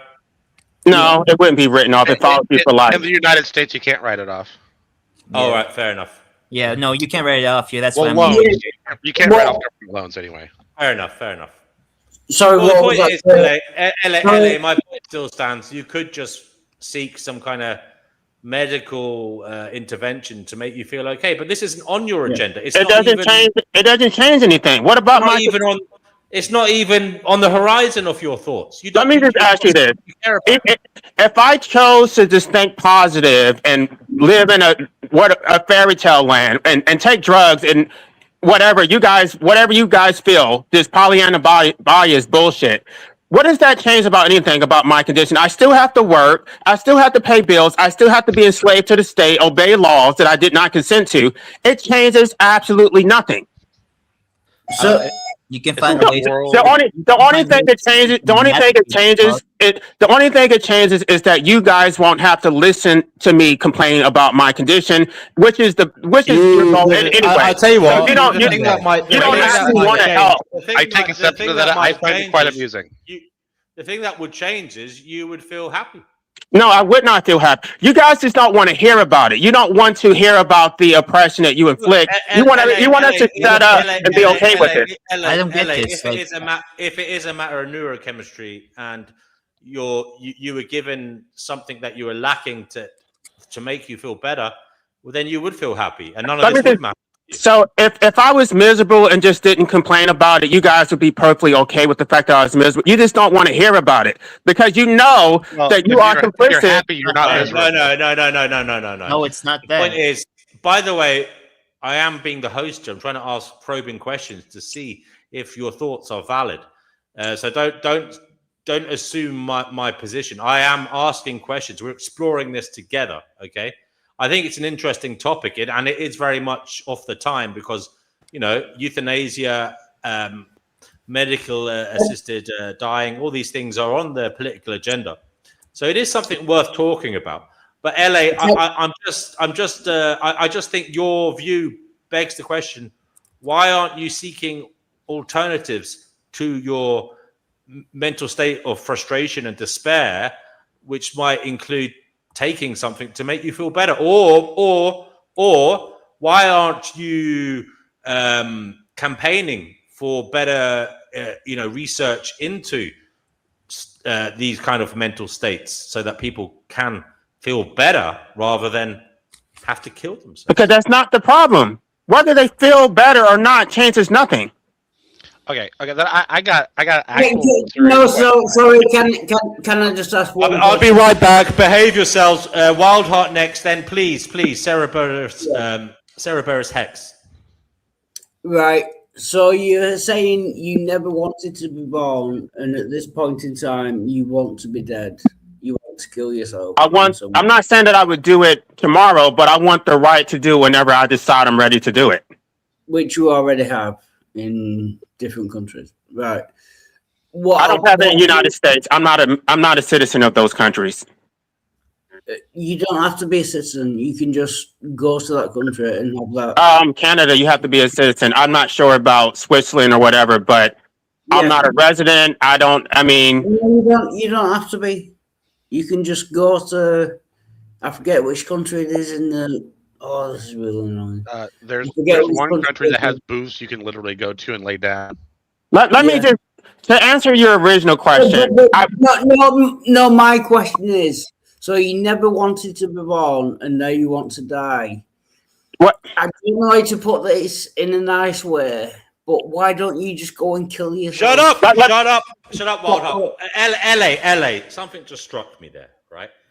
All you guys, Yerf Dogs is right. Stop saying KYS. Stop saying, yeah, I've said it, so please. Sorry. Train yourself for this show and for future shows. You know, use your fucking nut. I know I've slipped up as well, but yeah, apparently It's hard sometimes, you know, Big DMW. Brother It's is hard. watching. That's Yeah, not I an know, excuse. I know, It's I know, hard. I know it's hard, but fucking get with the program. All of us have to. Yeah. Okay, Yeah, I got. I was trying to answer your question. LA. Los Angeles. Haha. LA. You solve nothing. You impose the suffering on others with your view. You are as bad as anybody else. You are basically arguing, right, that people who feel shit should just be given access to end themselves. And what that is, and that solves everything. It doesn't solve anything. It means that people are still brought into this world and end up feeling shit and end up having to do that act, which is no laughing matter. It's no laughing matter that someone gets to that stage where they feel that terrible. And you're glazing over that by saying, oh, but they could just end it. But you know what, LA? You're as bad as all these enslaved. But you're not even. You're not tackling the root cause, which is the suffering. And I'm saying to you, you'll be better off campaigning for, you know, science to try and solve these mental health problems that these people are having. And it's not just mental health. I know there's physical problems that cause people to go as well. Actually, so why aren't you campaigning for more money to be spent on medical research and development? wait. Because that is the real problem here. That is the real problem here. Right, Where but am I you're not. lying? But you're not even an Where am I at anti-human. So you're not even an LA, anti. you're just saying fuck all them. Let them be born. Let them suffer. No. Let them suffer so much that they have to choose to end it. You are abysmally evil. But you're the one who's saying let them be born because you're not an anti-natalist. And once they're here, then you want to force them. LA, I'm being pragmatic. I'm looking at the reality of the situation. I'm not a solipsistic narcissist who thinks that everything resolves around me. I realize other people see reality differently from me, okay? And therefore, I have to look at what is happening and try and fix the problems. Now, the problems are suffering. I agree. You have zero solutions. So because they see the world differently, they have the right to impose their will on other people. Is that what you're saying? They impose their existence, force them to exist. And if you resist your enslavement, then somehow you're the aggressor. What if I'm saying immortality? ultimately this is your number one cause, and I'm saying it is not the number one cause. If you think about things, the number one cause is medical research and development into that which is causing people to suffer. If No, they it's not. Suffer, It's none not of this true. would be a fucking problem, LA. Let me just say this. Let me just say this. Because you want to talk about mental health, whatever treatment. How about addressing the underlying problems which is causing people to have these mental health crises in the first place? It's such a band-aid for, it's like, what about the systemic problems, which is the capitalism, the democide, the democratic oppression, and then you want to continue the oppression and then tell people to go counseling. So it's like, if somebody's a victim of rape, it's like, okay, you should just endure the fact that you were sexually assaulted and just get mental health treatment. You're not going to maybe LA we should deal with what causes fucking psychopaths and people who would do those things. Maybe that's what we should do as a society. LA.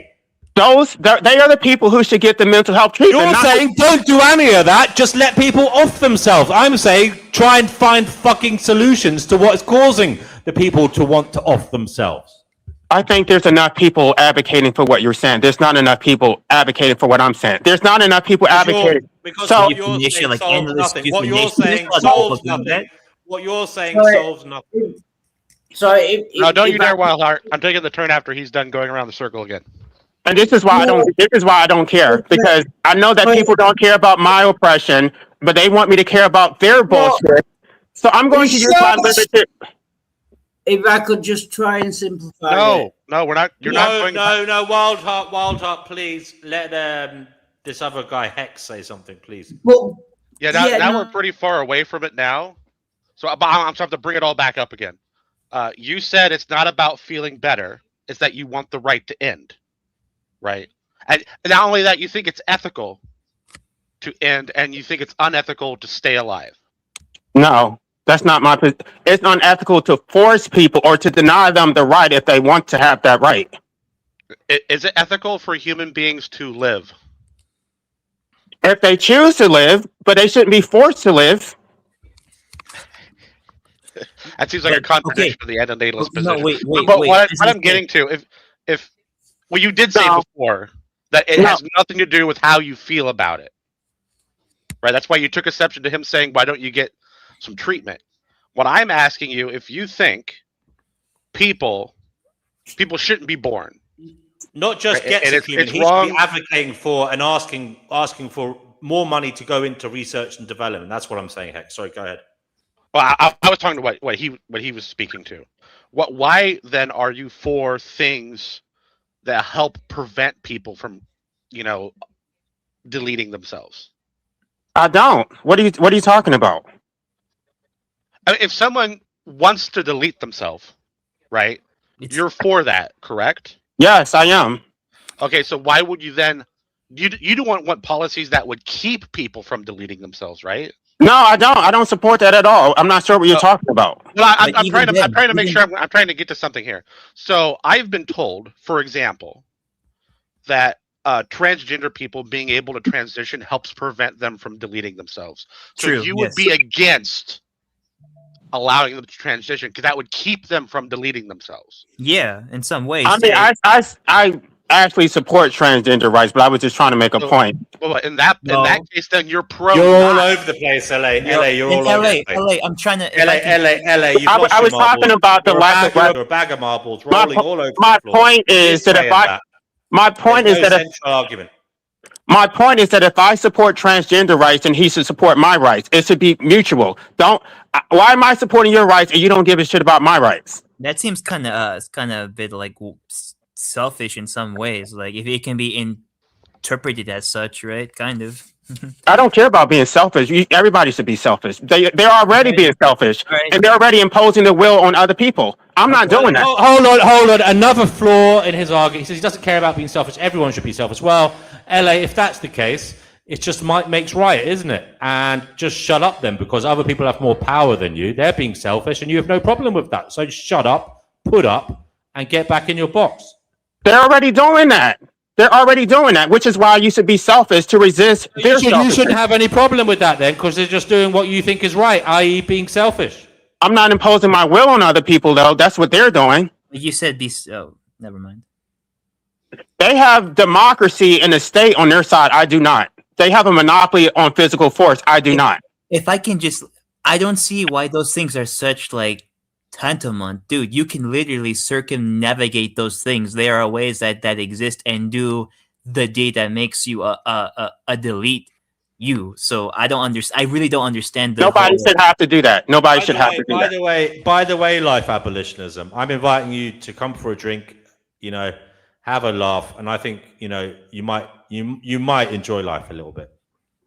Why does everybody assume that I don't have any fun, that I don't do anything? Like, just because I come on YouTube, you don't know what my life is. I don't enjoy life, but it's not like I don't have any fun at all. I still don't enjoy life.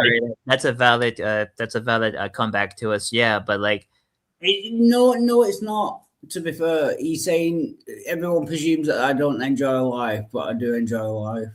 No, I have fun. So I have temporary moments of fun. I overall still don't enjoy life. Okay, so you enjoy life at some points, but you don't enjoy it. Well, welcome to the human race. No, I think most people overall, they claim that they actually enjoy life. At least, maybe, I don't know if they're telling truth, because a lot of people are lying. Not all the time. Hold on. I want to make sure something is heard.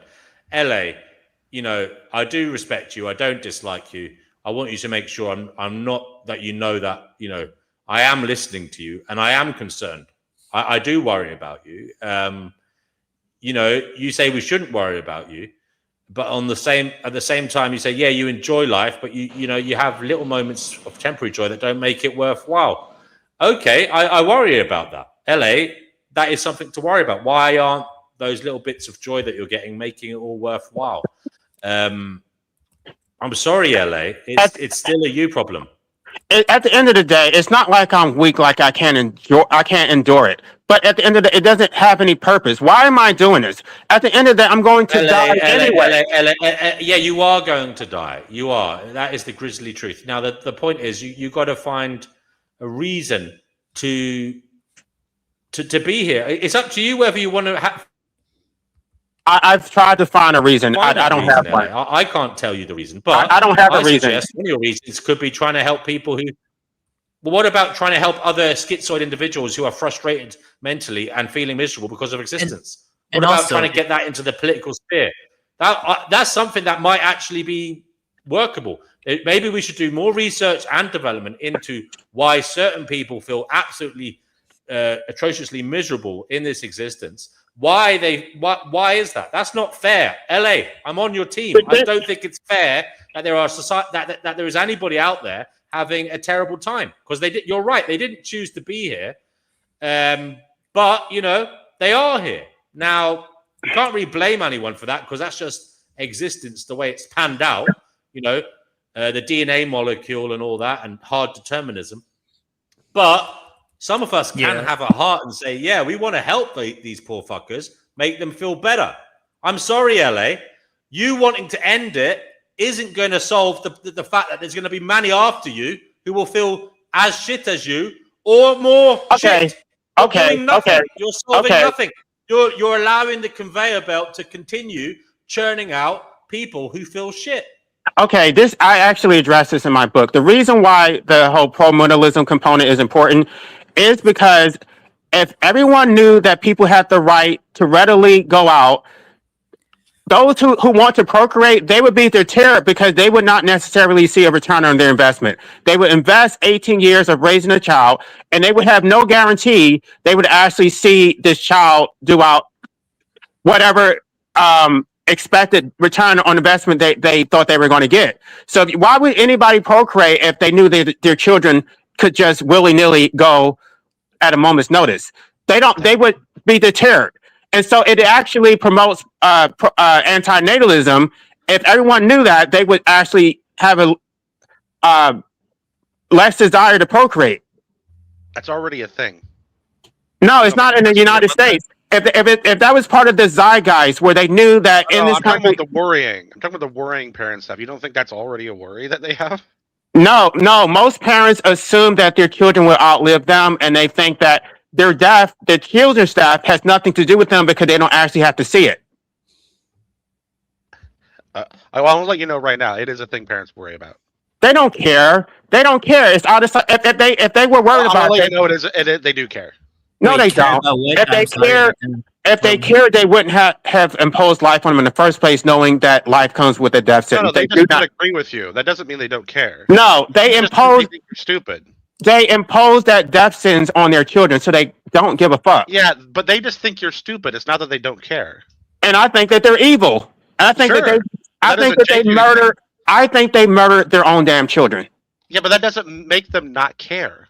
They don't care because they're the one who caused it. I get that you don't think they do, but I'm telling you, guys. They do. Hi, listen. Can you hear me? Yeah. So, LA, there's other solutions to ending your life than, to feel better about life. Remember what I was talking about earlier on, that a lot of these are chemicals in the brain like dopamine, oxytocin, serotonin, endorphins. Maybe you're doing something that's keeping your baseline dopamine level low. So maybe you should abstain from, things that are causing too much dopamine rapid fire. But do you have some kind of addiction? I don't know, pornography or... This is very funny. On social media? You should. You don't have to answer that directly, but you should ask yourself these questions. What am I doing that's making my brain more depressed? And what could I do that could make it more happy? Like, for example, joining a gym, eating healthy, going outside and walking in nature. Just ask yourself these questions.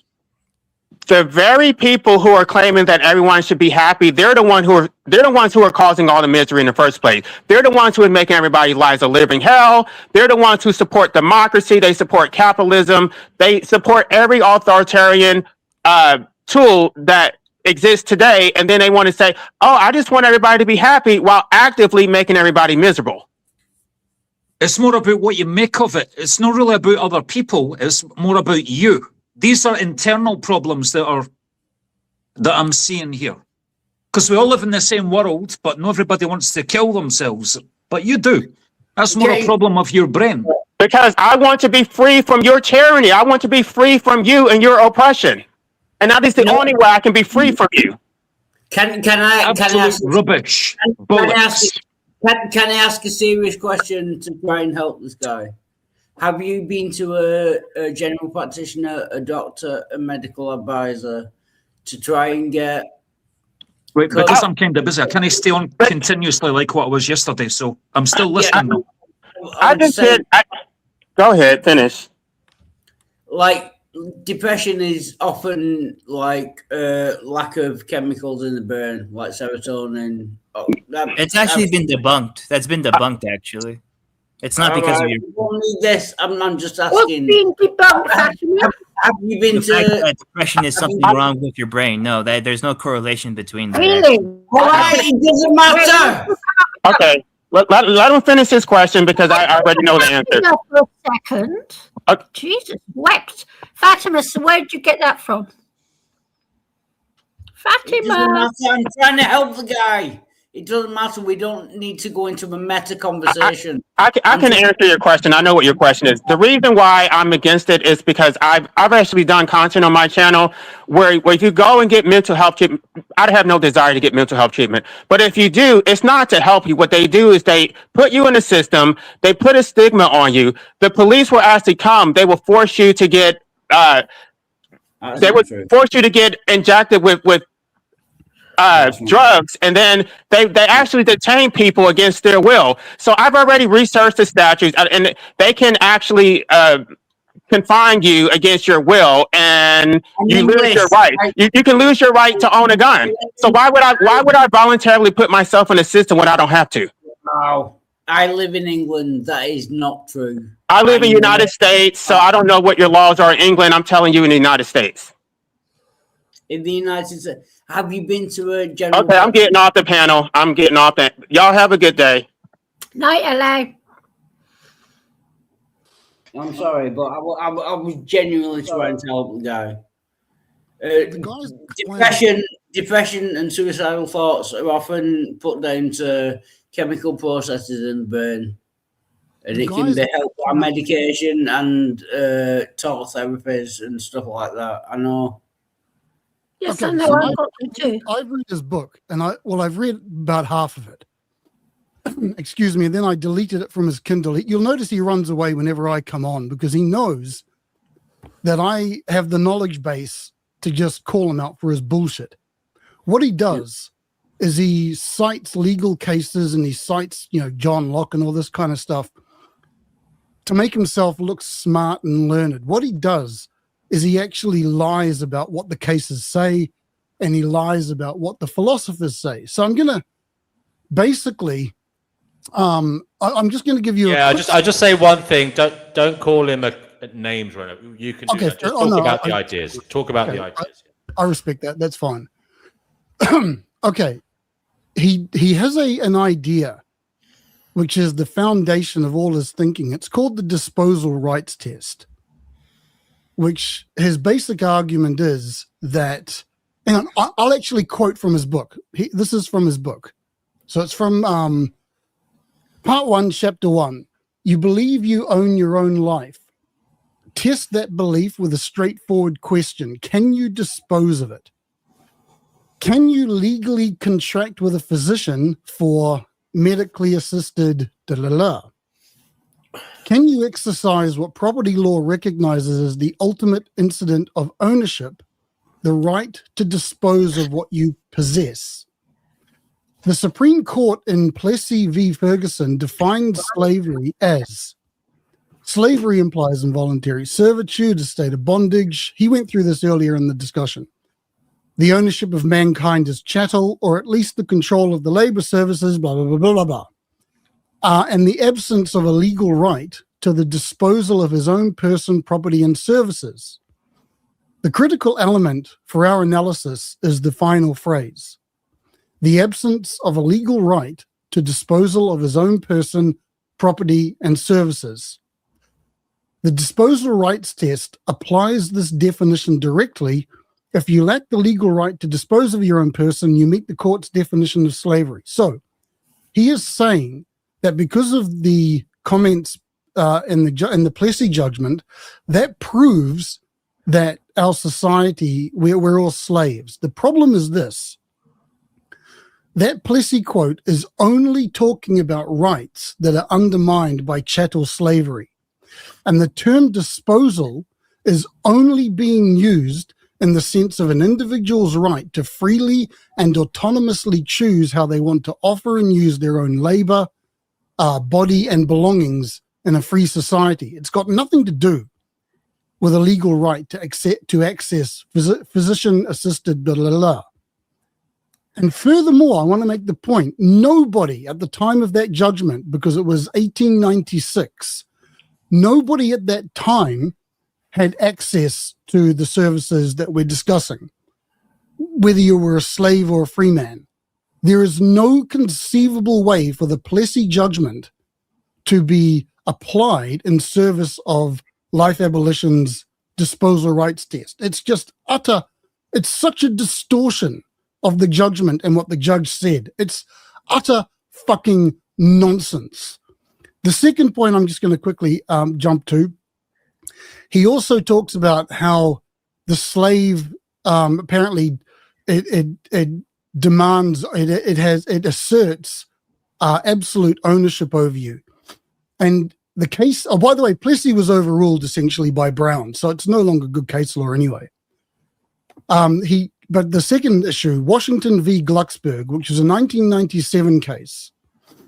Now, the issue in this case was whether or not the due process clause of the 14th Amendment of the American Constitution resulted in an unimpeded right to physician-assisted da-da-da-da. Life Abolition claims that the judgment articulates why the state prohibits an autonomous disposal and the master state's policy justification for maintaining life slavery. So he invokes that master life thing. So I won't quote, I'll just jump through to the analysis. He quotes a judge, Justice Stevens, which was a concurring judgment in that case. And he says, Justice Stevens' concurrence in Glucksberg contains the most glaring admission in the entire legal history of life slavery. God, he's such a fucking drama queen. Stevens explicitly articulated why the state prohibits an autonomous disposal, not for your benefit, but for the collective's benefit in continuing to extract value from your involuntary existence. That's his language. You would have heard him say as well. Extracting value from your involuntary existence. It's his whole framing. Here's and he goes on to quote Stevens. The state has an interest in preserving and fostering the benefits that every human being may provide to the community, a community that thrives on the exchange of ideas, expression of affection, shared memories, blah, blah, blah, blah, blah, blah. Okay, but the point in Stevens' judgment, the value to others of a person's life is far too precious to allow the individual to claim a constitutional entitlement to complete autonomy and making a decision, excuse me, to end that life. So then in his book, LA says, read that carefully.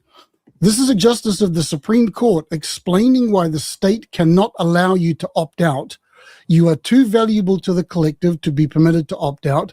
This is the master state's policy justification for maintaining life slavery. But again, he's distorting and misrepresenting what the judgment said. Stevens was not articulating anything to do with a master state, blah, blah, blah, just absolute nonsense. He was talking about the interconnectedness of human life and society. We possess communal as well as individual value. And Stevens actually went on in his judgment to make the point that the court needs to consider circumstances where the individual's right to accessing physician-assisted there are going to be cases where that overrides any assertion or claim by the state to prevent it. So in fact, the judgment was not talking about master state slavery. It was considering all the possible options. And another point that's important, in that case, the case was, Stephen's comments were presented in the context of a case concerning a positive constitutional entitlement, which is not the same as freedom from state interference in accessing such services. That's what LA is agitating for. He's not agitating for a positive constitutional entitlement. He's advocating for freedom from state interference. So the court judgment is irrelevant to his whatever he's fucking arguing for. And so therefore it's an error to interpret the judgment in that case as being directly relevant to the stuff that he's arguing. I mean, there's other stuff I can get into here, you know. Please don't. I'm going to sound like a cunt now. Please don't. I didn't understand any of that. Most of us are not American. Oh, most of I'm you not are. American either. So, I know you're yeah, okay. Maybe just go back and listen to it. Maybe just go back and listen to it. Yeah. Okay. Just another thing, you know, this is a guy who says he's not going to be vegan because vegans don't support antinatalism, which is just such nonsense. What? Nonsense way of viewing the world. He said it earlier. I'm not going to support the transgender stuff because you don't support me. The guy's whack. Yeah, he is whack.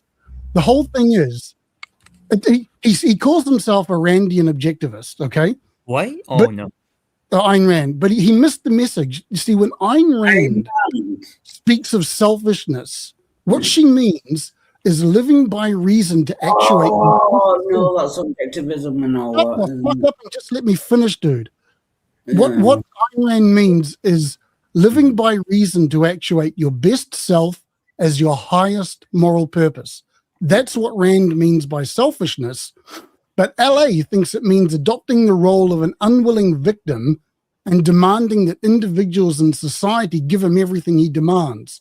He thinks the world revolves around him, and I think he is a detriment. The issue at the heart of what he's discussing is really important, and it needs informed discussion.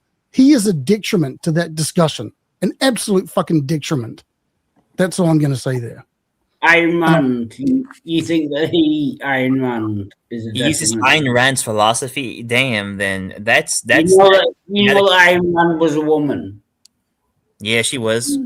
Well, I don't know Yeah. why that's. I mean, I've read some of Ayn Rand. I like what she says. I'm not that against her at all. Yes. You just The called him. only point I'm making is that you misinterpret it again, just the same as you I'm just questioning how informed you can be when you think that Ayn Rand was a man. Okay, so What? the point. This is not about Rand. The point is, LA just misinterprets and misrepresents all the time, just to get his own selfish way. It's utter nonsense.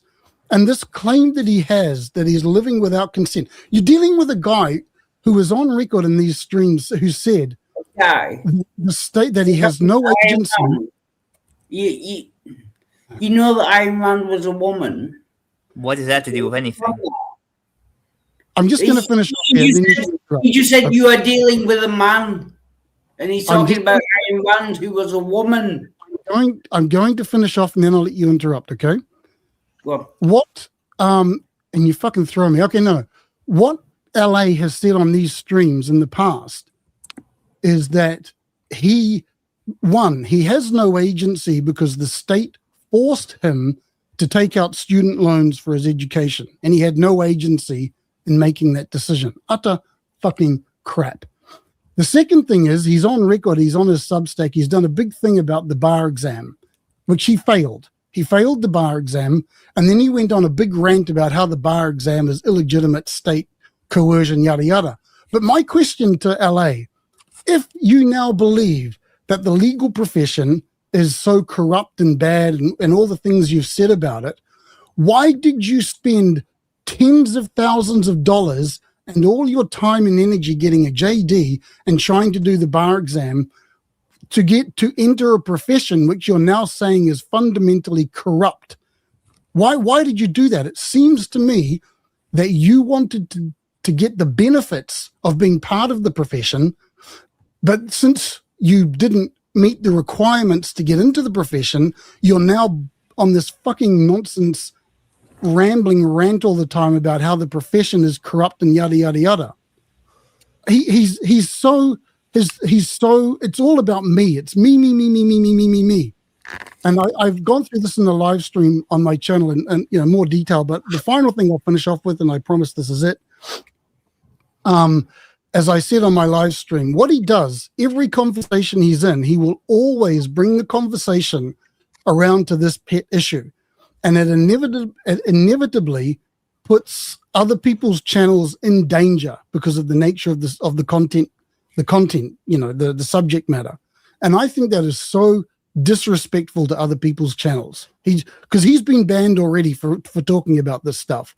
And now he's on, other people's channels just talking about it, the same stuff that got him banned. So I think that's the epitome of selfishness and disrespect. So that's me. Can I just apologise? And sorry, it's probably my fault. I got confused between you talking about Iron Man being a man and a woman, and people talking about her being men. And, yeah, that was probably my fault. I apologise for that. I'm sorry. Probably, yeah. Yeah. Anyway, I'm done. That's the guys. It's a shell game. The whole thing's a shell game. But I know about Iron Man, and I disagree with her completely. So do I. Yeah, and it's a surprise to me that he would use her. So he's pretty much like a very self-absorbed person. Then if he likes Ayn Rand like that much to an extreme, and yeah, it's interesting because Ayn Rand is all about individuals. Yeah, basically absolutely. Self-actuating. But what he's demanding is that other people become slaves to what he wants, which is in direct contradiction with what Ayn Rand said. So it's Ayn Rand for him, but not for everybody else. So Ayn Rand is not the discussion topic, just to be clear. It's the way he approaches that. Mm. And this is why he runs away, because I've read his book and I'm informed on I know where he goes wrong. That's why he won't debate me. That's why he won't come face to face with me. He's a chicken shit. Anyway, fun, done. Thanks for your time. I checked his book. It's over 400 pages. I'm like, damn, how much? And wow, that's a lot. Like, how much can you speak in that amount of time?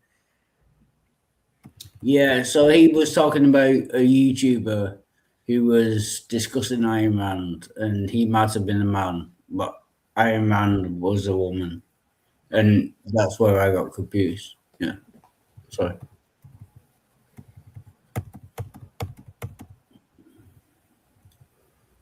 So this boozy guy, 721, I didn't mention his character. Apart from the agency thing, I addressed his arguments. I addressed exactly what he said. I know intricately and intimately the bullshit game that he's playing. You don't. So, and I didn't destroy his character. If you undermine somebody's arguments, that is not the same as destroying their character. I'm tired of that retarded nonsense. But how did we get into Iron Man? And I've kind of lost the.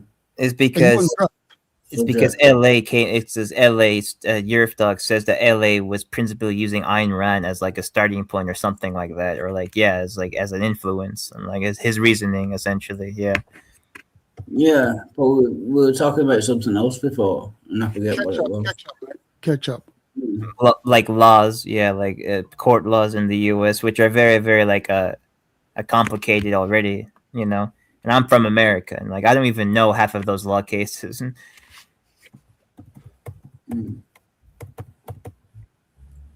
Yeah, I'm just lost at this moment.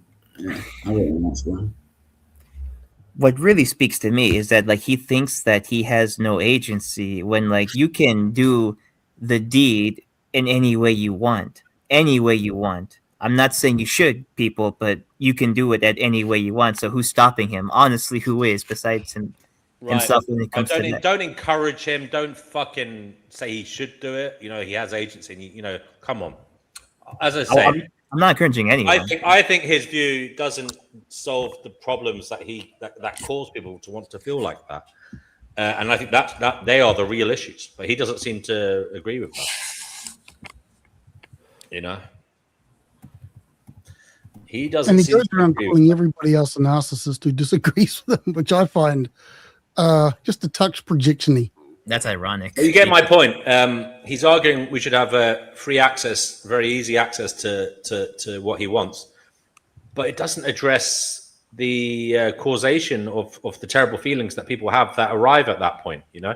Well, that's a comment that Objective Ethics, I think, made that comment in the chat somewhere. And I think I may have responded. It's all about his whole thing is not about optimizing society for people. That's not what he's about. His whole thing is about getting society to bend to his demands, his individual demands.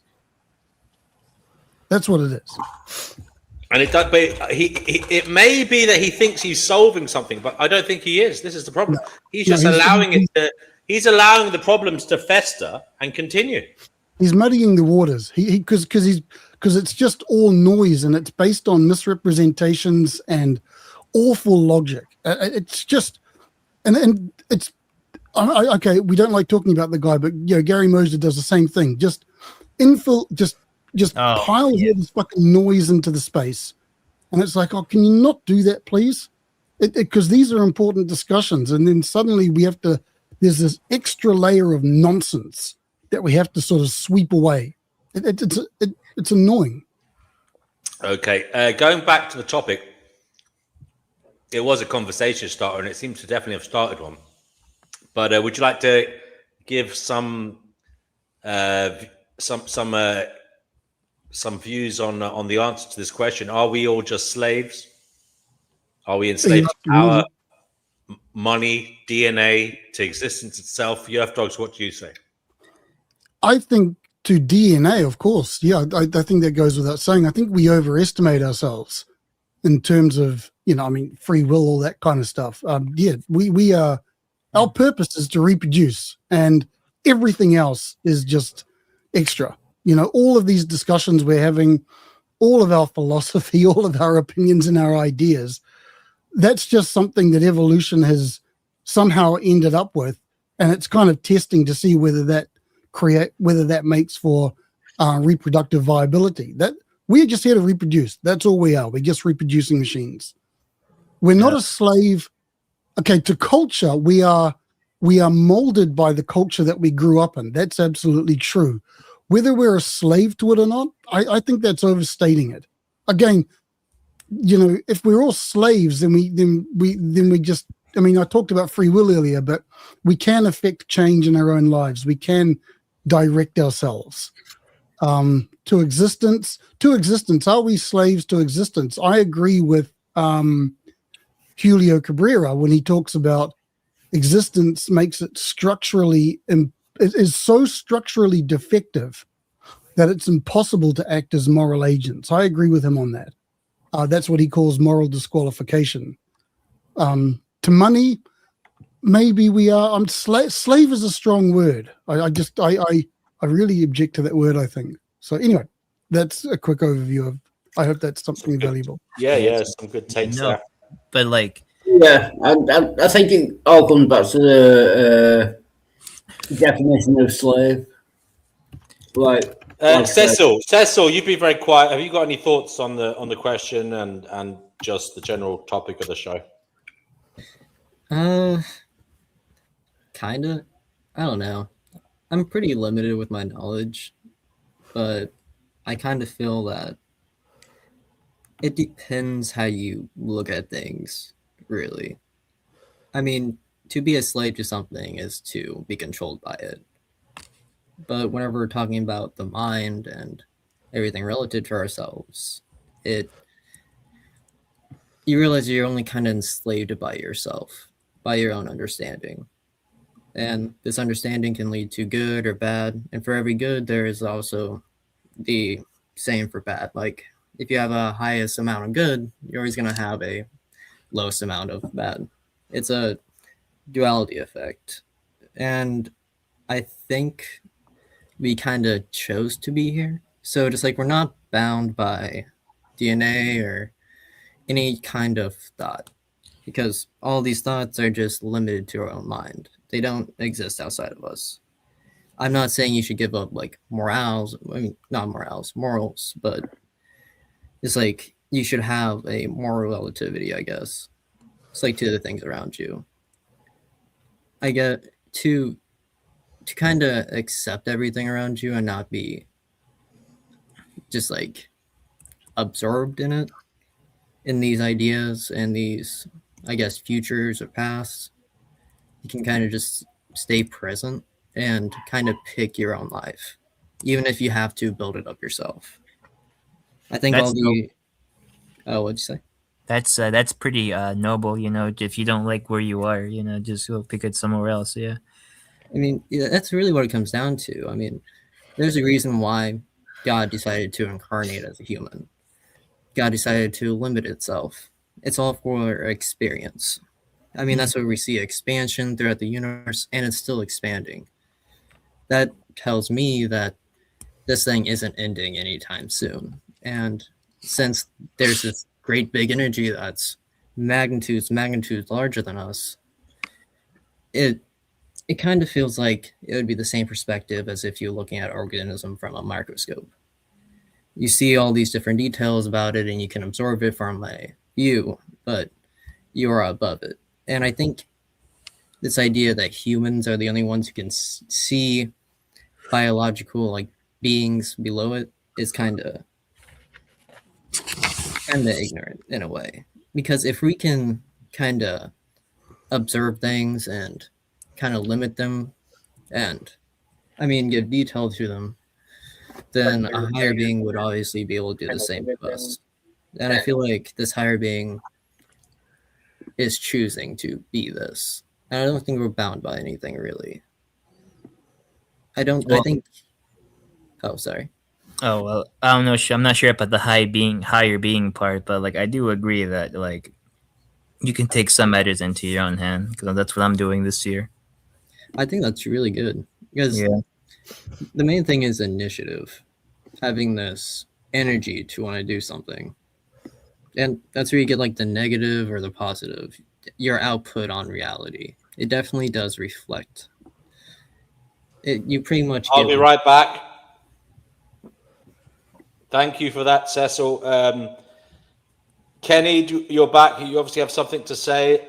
Say it. I'll be right back, guys. Please keep the show going for a little bit. Okay, yeah. So I've been doing a little bit of research into the difference between slavery and citizenship. And in America, in the Civil Rights Act in 1866, the way they got rid of the slaves was by giving them citizenship. So I'm just going to go through some bullet points briefly about the difference between citizenship and slavery. So citizenship, legal status, recognized as a member of a state or nation with specific rights. Slavery, legal status, considered property of another person with no legal personhood. Citizenship, rights and freedoms. Citizens typically have rights such as freedom of speech, the right to vote, and access to legal protections. Slavery, no participation, lack of rights. Slaves have no rights or freedoms. They are forced to work and obey. They have no participation. Slaves cannot participate in government or civic activities. Citizenship, participation. Citizens can participate in governance and civic activities. Slavery, coercion. Slaves involves coercion with individuals deprived of autonomy and choice. Citizenship, autonomy. Citizens have the ability to make choices regarding their lives and responsibilities. Slavery, exploitation. Slaves are exploited for labour without compensation or legal protection. Citizenship, protection. Citizens are entitled to protection under the law and government. So there you are. There's a difference between slavery and citizenship. You fucking have a paper for that? Damn. And these are really important distinctions. And that if we don't make those distinctions, we can't have productive, forward-moving discourse about this kind of stuff. You know, if somebody says that they care so much about an issue, but they just flood it with nonsense, well, then they don't care about the issue. They only care about putting the spotlight on themselves to the detriment of the issue at hand. Yeah, I can see that. 100%. Happens in antinatalism all the time. I don't know. I think LA I think he just had a kind of paradox thing going. I think he was on the right track because he was wanting to kind of unlimit himself, but I didn't get the full context. I like the end, so I don't know fully. It's no laughing matter. It's no small point. It's not something that you can just say we should do this without thinking about it very deeply. As I say, he's arguing for easy access to ending one's existence, but he's not arguing for helping people who exist or trying to prevent them getting to that point. And I made that point the whole show, and I think that's the big issue here. Why is he willing to allow people to go through the mental suffering or the physical suffering that gets them to that point where they can't take it anymore? He says it's not his job to worry about that. He didn't ask to exist. Nobody did. Get with the program. Nobody asked to exist. We find ourselves to be, and in finding ourselves to be, there is the burden of existence placed on our shoulders, and it is a huge problem. But that's it. We have problems to solve, whether you like it or not. I'm sorry. That's just the way it is. We all must carry our cross, as it were. And if I could address that as well, like you're right, DNW, and this is one of the things that pisses me off about this space, not this channel, but the whole antinatalism, that kind of whole space. There is always a push in that particular direction, but there's never good discussion about, hey, there are other choices. Let's talk about how we can help people move away from that direction. Everyone's let's shuffle them into the right to no longer exist group. That's right. That is rather than show them ways they might be able to boost the natural hormones and chemicals in their body that will make them feel differently. That's right. And there are minors in these places that are being pushed and nudged in that direction, and it infuriates the fuck out of me. And look, none of us agree with each other on everything. Kenny came on here. I don't agree with him about everything he says. But you know what he said yesterday about addiction, I found very, very useful, extremely useful, and it is something we should be mindful of as human beings. How much of our frustration is unnecessary? How much of our mental suffering is unnecessary? I mean, life abolitionism himself says he is a schizoid individual. He doesn't like being around people. Well, why is he going online talking to people? Why isn't he just self-diagnosed? That is self-diagnosed. It is not a diagnosis. I don't think he has that. I don't think he's been diagnosed properly. Well, he wouldn't. He would be suffering more. Well, no, but look. Don't you dare say what he is or isn't. Okay, he says we have to take it for what he says. He says he is. Okay, so we can't say he isn't. Okay, if he feels that way, he feels that way. But the point is, maybe he himself has to realize that being online is causing him mental suffering. It's also a form of communication. Maybe he would feel better if he wasn't doing that. I'm just putting that out there. I just want to push back a little bit there. If someone comes on here with a self-diagnosis, I think it's reasonable to question that. Okay. I mean, I don't know. You can't say what they are. You can't say what they are. You can question. You can't say what they are. Fair enough. That's totally cool. That's totally cool. It is pretty hard to tell a lot of the times. Yeah, it is pretty because you don't know the person. But like, if he was dealing with schizo, like actual schizo, he would be having a hard time accessing things online. Yeah, Though. apparently, it's a spectrum. It's a Oh spectrum. no, I mean, I'm a schizophrenic, but I'm diagnosed one. Hello to LA. LA, I don't hate you. I actually quite like you. I just think that, you know, some of your views are unfortunately the cause of your suffering. And I wish I could liberate you from them. Now, you're going to say that's patronizing. You're going to call me an asshole for that.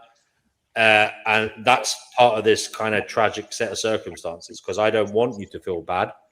And me talking about it makes you feel bad. And I don't know what to suggest. Only if you don't like what I'm saying, you don't have to listen. I do invite you on here to have your say. And you are welcome to come back on even now if you want to. If he wants to come back on, I'll keep my Just need more money. I mean, Like maybe he'd be happier with more money. I mean, I think people like who don't have money, like everything seems like, you know, the end of the world, and then you get money, and it's like, oh, like suddenly everything's good again. You know, I think it's just a money issue. I think people just need more money, in my opinion. Because when you have money, you can do whatever you want, and you're happy. You know. Maybe you just need to get a job. Money doesn't buy you happiness. Oh, it does. No, it doesn't. It does. It's a scientific, psychological fact that even lottery winners, after 6 months, when the novelty fades away, they go back to their default happiness level, and some of them actually become really miserable. That has been shown. Yeah. In fact, there's also studies that show that if you have a life experience at a certain economic strata, and then suddenly you get a lot of money and you move up into another one, it can be a source of neuroticism for you, because, for example, you're not accepted in that group, that layer of society, and it can cause you psychological problems. Yeah, I'm going to agree with that. You can give me all the studies you like and all the peer-reviewed research. However, I would like to quote the preeminent 20th century philosopher David Lee Roth. Money can't buy you happiness, but it can buy you a fucking big boat to sail up alongside it on. Van Halen. Van Halen. Yeah, exactly. Yeah. It does buy you more opportunities for distraction and, you know, trying to salve that angst and frustration you might have. You know, it certainly gives you more freedom. You can live in, when you've got a lot of money, you can live in any city, any neighborhood that you want. You can buy, you know, if you have millions, you can buy a good sized house with no neighbors, a big garden, and, you know, that'll be a novelty at first, but you'll still revert back to your default happiness level. I get that, but it would be a lot easier to keep yourself busy and But so that's the thing in that book, the dose effect that I was telling you about yesterday, that the dopamine comes from hard work and effort, you know? So sometimes the hardest workers are more happy than the people who have got too much time on their hands and they don't know what to do with it and they're bored. You know? It's interesting. I came across something yesterday, Kenny, before you came on, and it was this guy talking about ways to defeat procrastination. And that is kind of related to what you were talking about, because lots of us, if you're working on a computer at all, you are tempted to look at this or look at that, look at your phone, look at, you know, different social media feeds, etc. He was saying you should basically work and set aside blocks of time. Doesn't have to be that long, 5 minutes, where you literally just swivel around on your chair and stare at the wall, and you don't do anything else. You don't do anything else, so your work becomes the reward. Your work becomes the stimulator, and I found that seems to be. I reckon that would be a good tool for productivity. Yeah, it says something similar to that in the book, that if you're feeling bored, stew in that boredom, because then you will want to do something productive. But if you look at your phone and get the dopamine release, you won't want to do anything productive because you've just got that reward, you know? And then you're going to feel LA miserable says- after it. Yeah, yeah. LA says they don't care. They get sadistic pleasure from others' misery. That's why you should stop caring about them and focus on yourself. Stop being a sacrificial animal. I think he's talking to someone else in the chat. He's saying, you guys. That's Ayn Rand misinterpretation. What he's saying is, because that's Ayn Rand. Don't be altruistic. Don't be a sacrifice to others. Focus on yourself.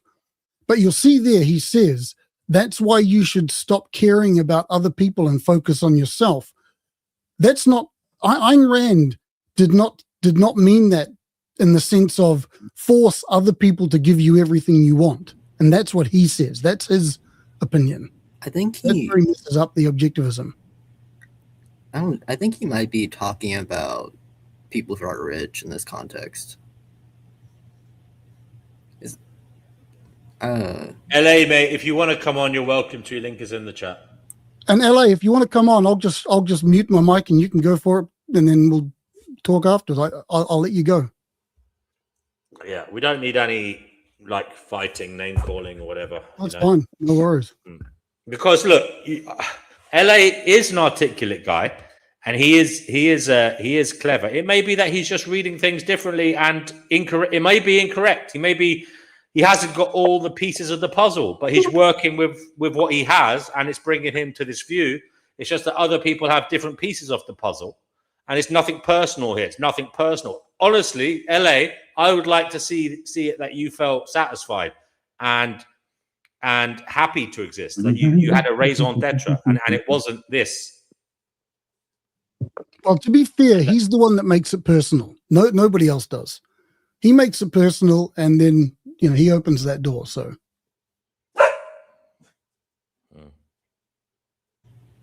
and Kenny, mate, we've had that joke about the British cigarette. We can't have that anymore for him either, because although it's tongue in cheek or whatever, I don't think you're probably really homophobic, but No, it was just rhyme and slang. You didn't want to directly call him. I know.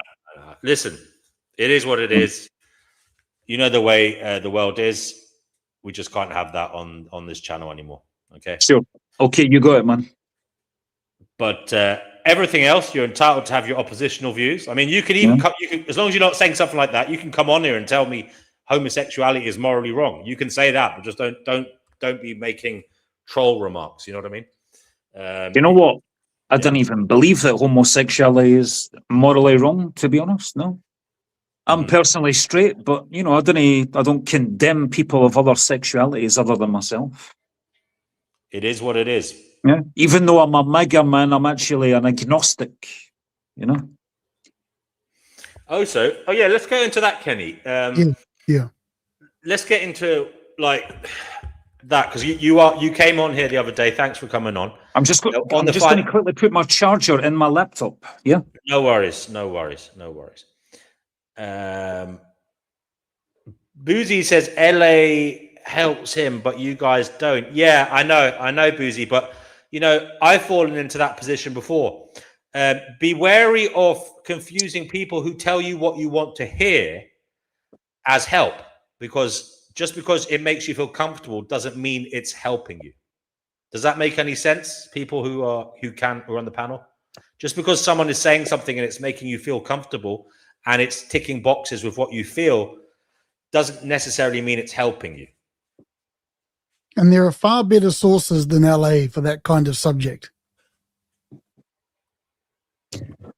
My favourite go-to author and YouTube channel is if I'm feeling down and I need some kind of inspiration. I really like Jordan Peterson. I think he's an exceptional motivational speaker. Welcome to the jungle. It gets worse. No, I'm just having it. Well, you see, Jordan Peterson has his good points and his bad points. I feel that he should have been more honest about his intake of SSRIs and medication, because his 12 rules for life. Perhaps he should have said at the outset of that, check your neurochemistry. Because he was addicted to benzos. He did take SSRIs, and I personally don't think he would have been able to operate if he hadn't. He wouldn't have been able to tidy his room, because he had that clinical problem. So there is that side to it, which, yeah, I feel is important as a public speaker. Someone who is telling people what to do, he needs to look at all angles, Yeah, if he's been through a really hard time, then he knows what he's talking about as well as being a trained and experienced clinical psychologist. He's also someone who himself has suffered greatly. He almost died. He's still recovering, actually. There's His people daughter- saying he's an imbecile in the chat. Yeah. Okay, listen. The point is, you're new here, Kenny. One of the things we ask new people, and sorry if these questions seem trivial or whatever. It is a bit of fun. It's just trying to get to know people. First question is, what is this existence? It's a mystery. I read a book called How to Think Like Da Vinci by Michael J. Gelb. And he said that one of the genius parts of Leonardo da Vinci was his ability to embrace paradox and ambiguity. In the chapter in the book, it's called Fumato, which is Italian for up in smoke. Embrace mystery, paradox, ambiguity. There's some things that are just simply beyond our ability to know. And one of them is how the universe began, although there's scientific theories on it. That's all they are really, just now is theories. What is this, our existence? It's what you make of it. And it's also depends on what country you're in, what culture, what your family's values are, how you were brought up, your own, there's a multifaceted layer to that question. I don't believe you can just answer it in a simple kind of way. I think it's really complex. Yeah. But collectively, I believe in evolution. I think we're all evolving, but some people are regressing or devolving. Yeah.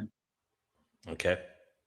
Well, maybe you can go into that a little bit more, what you mean by that later. But the next question is, again, it's just a bit of fun, but we do get some interesting answers. Have you ever had a paranormal experience? If so, just describe it or them or whatever. Right.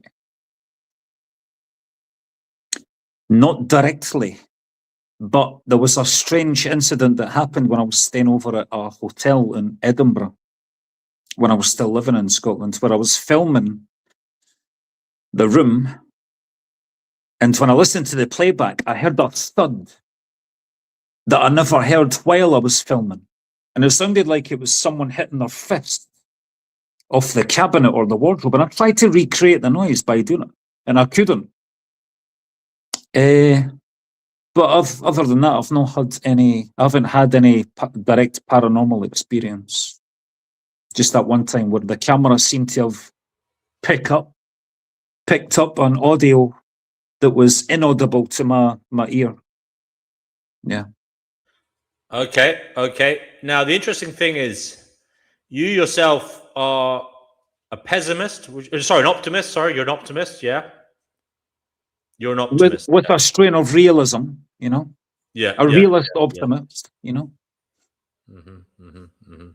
I describe myself as a stoic. And I observe the yin yang in life, the balance, Yeah, I think that's a good way of being. Not gonna lie. Yeah. I mean, that's kind of how I am in a lot of ways. Yeah. I think there's no such thing as a true pessimist. That sounds controversial. But what I mean by that is, if you are that pessimistic, you wouldn't be here. Well, I think Life Abolitionist is probably one of the most extreme pessimists I've ever heard. That's pathological. Yeah. He says, I don't want you guys to pathologize me, but he pathologized himself. I think that hope is a fundamental human, thought process, emotion, whatever you want to call it, a feeling, and whether people like it or not, they always have hope. And in my view, even suicidal people have hope because they're hoping that if they do it, things will end or things will be better. So when you realize you can't escape hope, hope is an eternal Klingon, as it were. You're forced to kind of craft it in your favor. To realize that I always have this emotion, this feeling of hope, no matter what, even in the most dire situations. Even if I say there is no hope and I'm going to jump off a cliff, it is still fundamentally an act of hope. You are trying to end your struggles and you're hoping that will be the end of it. So in that sense, that brings it right back to, well, how can I make my life worth living? It always comes back to that. Always comes back to that. How can I make my existence mean something that by adopting makes it worthwhile? By adopting responsibility, and that's what Jordan Peterson talks about. Do you want to welcome Escape the Matrix? Sorry, Yerf Dogs, did you say something? But Escape the Matrix after Yerf Dogs. Say what you want. Oh yeah, no worries. I was just going to say, Kenny, you've been on here a couple of days. I like you, dude. I think you're a good man. That's all. Stick around. Thank you, Yerf Dogs. I've listened to you as well, and I like you as well. You talk a lot of sense, actually. Yeah. Escape the Matrix. You're on the Finding Gnosis show. What is it you'd like to say? You're muted, Escape the Matrix. He's probably working. Sometimes he rings us when he's at work, so he might have a job or something. Okay, he's left. Fat Lobber says, try sleeping on a soaking wet beach and waking at 5 a.m. with no hope. I think they're trying to say that try sleeping outdoors for one night. Well, I mean, if that was the case, you'd be hoping you wouldn't have to do it the second night. I mean, it doesn't disprove there's no hope or you wouldn't have hope. I don't know what you're trying to say there, Fat Lobber. Perhaps you can come on and tell us. Escape the Matrix. What would you like to say? You're on the Finding Gnosis show. And you are muted as well. You'll have to unmute yourself, Escape the Matrix. Pristine Sun, you've been very quiet. Have you got anything you'd like to add? I think she might be on a grocery trip thing. Yeah. Fat Lobber says, it is pretty shit. Yeah, maybe pretty shit. Doesn't mean that you're not forced to make the most of it or try and get out of the shit. What is your point? DNW, I've just got a grocery order on the way, so I'm going to put the food away and then I'll be able to talk. Just give me a minute. Well, the link is in the live chat. This is the Finding Gnosis show live on the Finding Gnosis YouTube channel. I might like just to respond to Fat Lobber. That's quite a funny name. Regarding being homeless, look, I've been in a similar position, and there's a quote by Samuel Beckett where he's, everyone knows it. I can't go on. You've been reading a lot of him lately, haven't you? Yeah. He's good, isn't he? Yeah. I fucking love him. But he says, I can't go on. I'll go on. And it's the ultimate pessimist, bleakest viewpoint. You just keep going. Even when you've got no reason to, you just do. Get up and go. Yeah. I think it's a great quote. Although I think it's taken out of context when I use it like that. So some purist is going to do me for it. Talking of quotes, I'm in love with Samuel Beckett's work at the moment. He's my favorite. Your hero, yeah. It's funny because the quote at the beginning of Bentar's "Better Never to Have Been," the Jewish proverb. What is it again? Who maybe it's better never to have been born, but who in not one in 100,000 is so lucky. Kind of says it all as well. I like that quote. It's an old Jewish proverb, so quit your complaining, kind of basically. You're here, and that's just the way it is. Yeah, honestly, just being a realist. Be a realist, yeah. I mean, unfortunately, it is that old chestnut of looking into the abyss. It does take you in. And look, I'm not saying things. You can look at how bad it is, and it is bad, but you need to be looking for some solutions as well. So pretty much, the hope is like a hope for a better life, constantly wanting that. And that's a rational thing. That's rational. That's not an insane thing to want. I mean, this pathologizing of people wanting to be okay. I mean, that's the insanity. And maybe there's value in coming to the point where you recognize there is no solution. That's freeing as well. There's no answer. It is what it is. We're on this fucking rock, spinning around, doing nothing, going nowhere. That's all it is. That may not even be a problem. And if there's no problem, then there's no solution. So do you guys think we create our own meaning? well, we have to a certain extent. Well, that makes sense. It was What do you mean? There was a great quote. It was a great quote by Bruce Lee. He once said, "Don't pray for an easy life, but pray for the strength to endure a hard life." You see. There's another similar quote. I hope you don't have an easy life. I hope you have an interesting life. Well, that's the Chinese. That's an insult, isn't it? Living in interesting times. Live in interesting times. I hope you live in interesting times. That's seen as a kind of impolite thing to say to someone over there, isn't it? I believe. Yeah. May you live in interesting times. Yeah. Shit, if I got that, I don't even know. I think people underestimate how much it's like bad can improve the good once you have context with it. Like, wow, look at this, guys. Sorry. No, you're good. That's not doing your PR any good, LA. LA says, "I hope you don't have any life at all." What is that? That sounds so awful. What is that? Those are the words of someone who has a personality disorder, of course. I don't know. I think I don't know actually how to take that. Oh, okay. Maybe he's just saying, I hope. Okay. No. I think if I understand, he may be saying he hopes nobody's born. I think that's what it means. Yeah. I hope that's what he means. LA, care to elaborate on what you meant by that?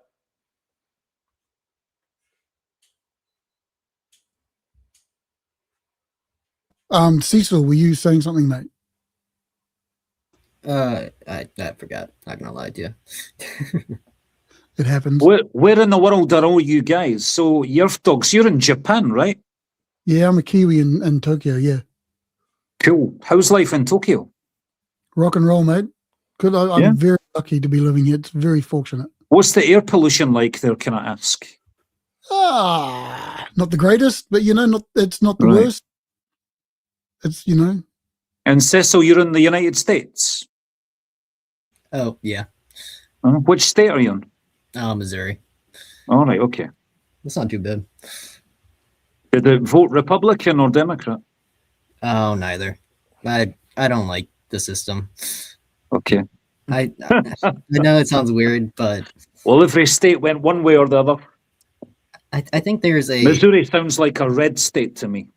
You're talking about Missouri. Okay, yeah. I don't know which one they are. Lie. V Will Resist says you can pray for the strength to endure a hard life, but Bruce didn't have to impose life on his son who died tragically. Did he know much about his death? I mean, didn't he get shot or something? He died quite quickly. I mean, Manny would say that's a good death, a good, clean, quick death. I know some religions, he was in a lot of agony, actually, Brandon Lee. He got shot in the side during the making of The Crow. It was a cartridge of a blank gun got jammed and then the one behind it pushed that out, and it went into his side, and he, it was no instant death for It sure. was not instant. Oh, okay. No. Yeah. Brandon Lee was Bruce Lee's kid. That's right. Yeah. Oh, I didn't know Yeah. that. There you go. His son. Yeah. It's a bit like that one. What's that one that happened a few years ago? The Western one that was being filmed. What's his name? That Alex Hollywood actor. Baldwin. Yeah. He accidentally shot the director of cinematography. I think it was one of the camera Shot her in the women. head. Shot her in the head or something, didn't he? Yeah, I presume she went quickly. BZ says, "Good death. Are we serious?" Well, there are good deaths. That wasn't a good death, but you're saying I'm being insensitive. I'm not actually, because there are religions and spiritual people around the world who pray for a good death.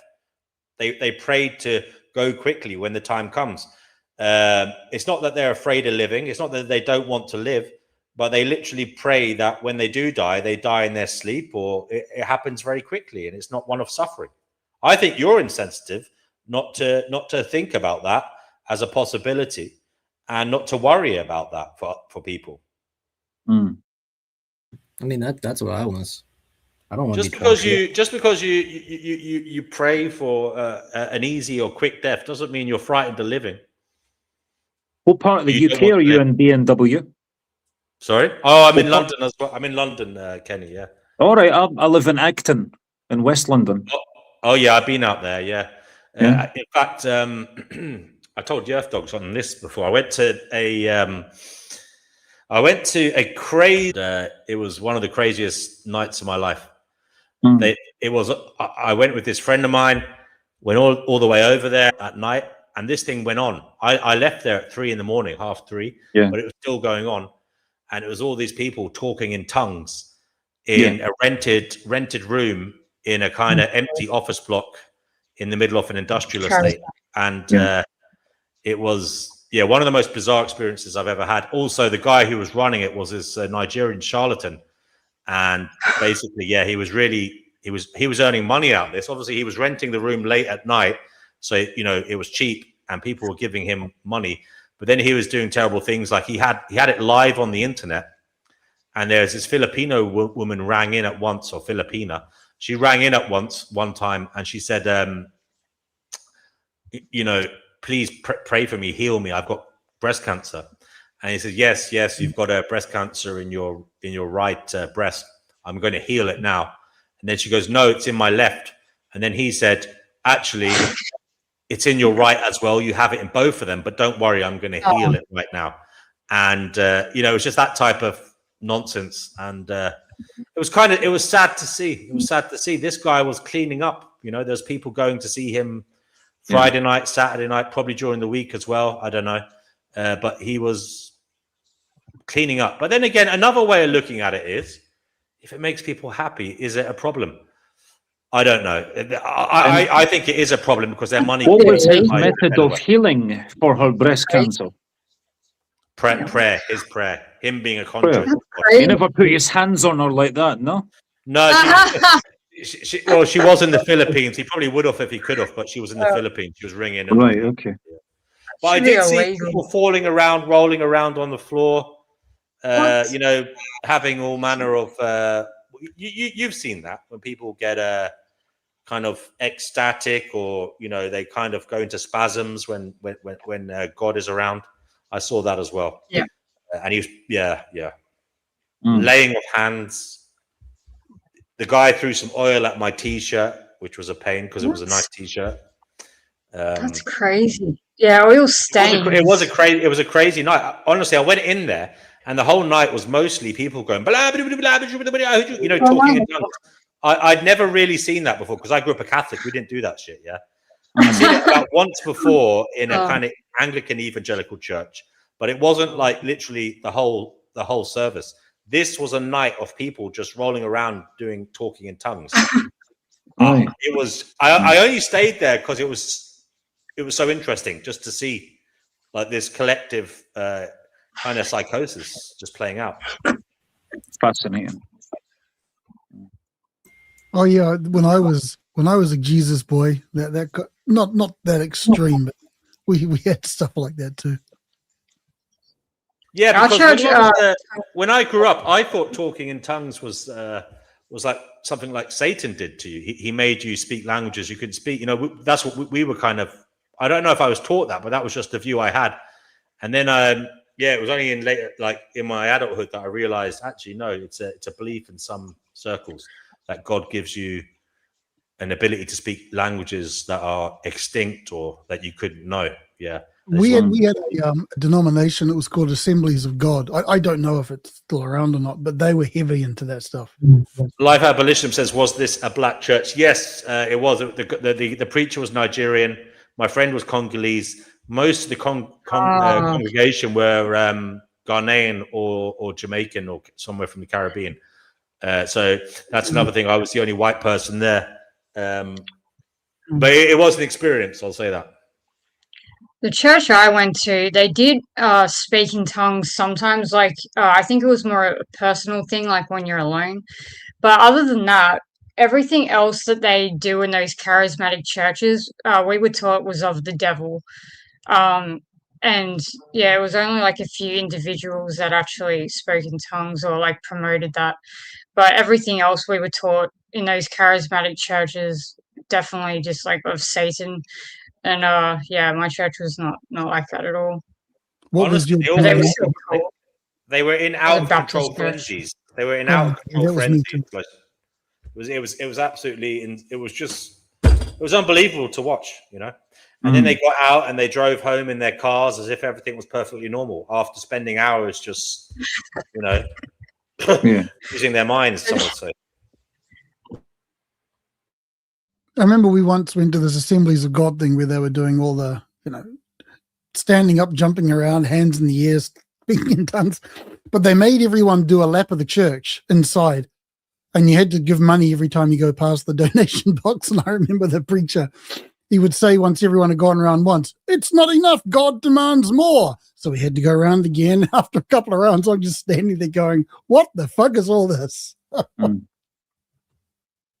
Well, that's like by the way, LA, mate, LA, do you want to come on here for some kind of reconciliation? You don't have to, but it would be good just to patch things up. I know some harsh things have been said, but really and truly, we are all adults, and it would be good to move on. You know, so do feel free to come on. The link is in the chat, and I have your back. You know, if. You know, I think the guys here understand now that we are trying to find knowledge. We're trying to find Gnosis. And the point is, yes, we're coming to matters from points of disagreement, from points of subjective experience and outlook. But things here should be in good faith. We are trying to find out what the hell is going on. And part of that is being willing to be challenged and being willing to, I mean, it's very brave. People are coming on here, putting themselves in the public square, saying what they think, knowing that error could be pointed out. A lot of people are too shy to even do that. So kudos to everybody who does come on. But that's kind of the point. He doesn't want to be challenged. That's why he's not here. He likes he likes to take command of the floor and just raise his voice and talk in that shrill tone. Nothing personal. Nothing personal. There's a history. That's literally what it boils down to.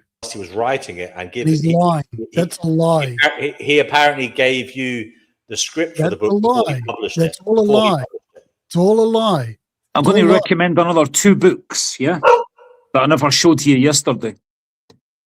So one of them is called Dopamine Nation by Anna Lemke. Why Addiction to Pleasure is Causing Us Pain. I haven't started on that one yet because I'm still reading The Dose Effect. And likewise with this one, 9 Steps to Build a Life of Meaning by Rick Walker. There you are. There's my 2. I actually, on a kind of personal note, I'm getting another bicycle. I haven't had a bicycle for a while. So I'm trying to get another bicycle because it would be good to, you know, jot around town on a bike for a change, you know, here and there on the back roads. I'm not one of these people who goes on the busy roads because I just use it for the kind of jutting around locally. The busy roads are too dangerous. And I also think London's not built really very well for having cyclists and cars. And it is look, it is whether we like it or not.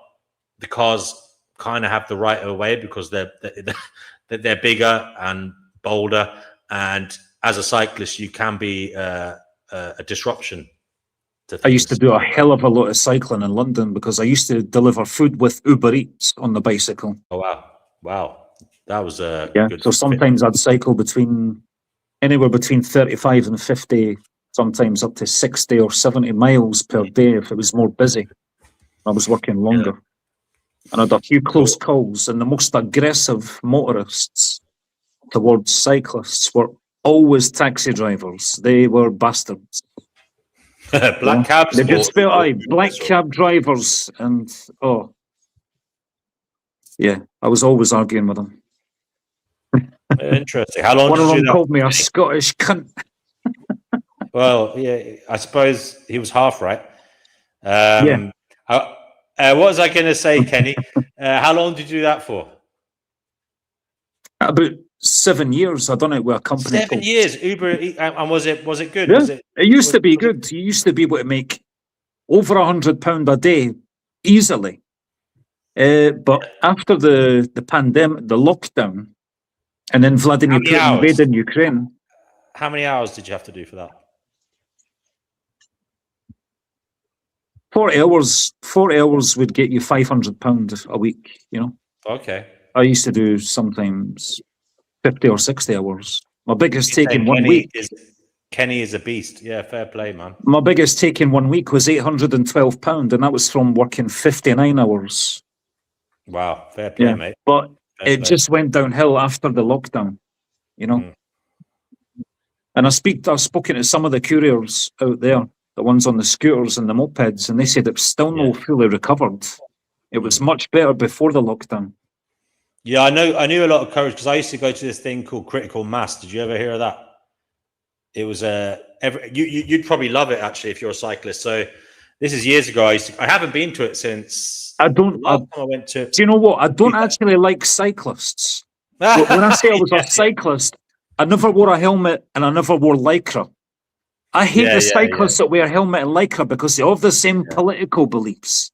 They all love the European Union and hate Donald Trump and are like super fucking woke, All right. Well, critical mass was a thing I used to go to when I was younger. It was on once a month. I think it was the last Friday of the month. They used to meet down on South Bank, right? And basically, I think it's 7 o'clock on the last Friday of the month, 7 o'clock in the evening. They'd set off all together in a convoy. Maybe sometimes 100, sometimes 1,000 cyclists, maybe more, just taking over the city, just cycling around in a big block. I have to say, it was like a rave on a bike, basically. Right. And as guys, you have a boisterous side, and as a young guy, it was fun. Nobody got hurt. It did annoy taxi drivers because we used to go through red lights and stuff in a big convoy and take over the city. Yeah. It was about giving cyclists visibility. I've seen the nudist cyclists going over Waterloo Bridge. Yeah. Yeah, I wasn't into that. But they used to have speakers on their bikes as well, so you could hear like house or techno music or whatever, as you're cycling around, and then there'd be lights and stuff. It was good fun. They have them in a lot of cities around the world. So, I mean, even though it's not technically legal, it was good fun. It was like a rave on your bike, basically. Mm-hmm. Yeah. So over here in Japan, like the not the tradition that gives the wrong connotation, but the custom has been that you ride your bikes on the pavement because it's a very bike-centered culture. And they recently changed the law to get more cyclists on the road, but the roads here are really narrow around a lot of places. So when you're driving, it's just turned into a fucking nightmare. It's an absolute nightmare now.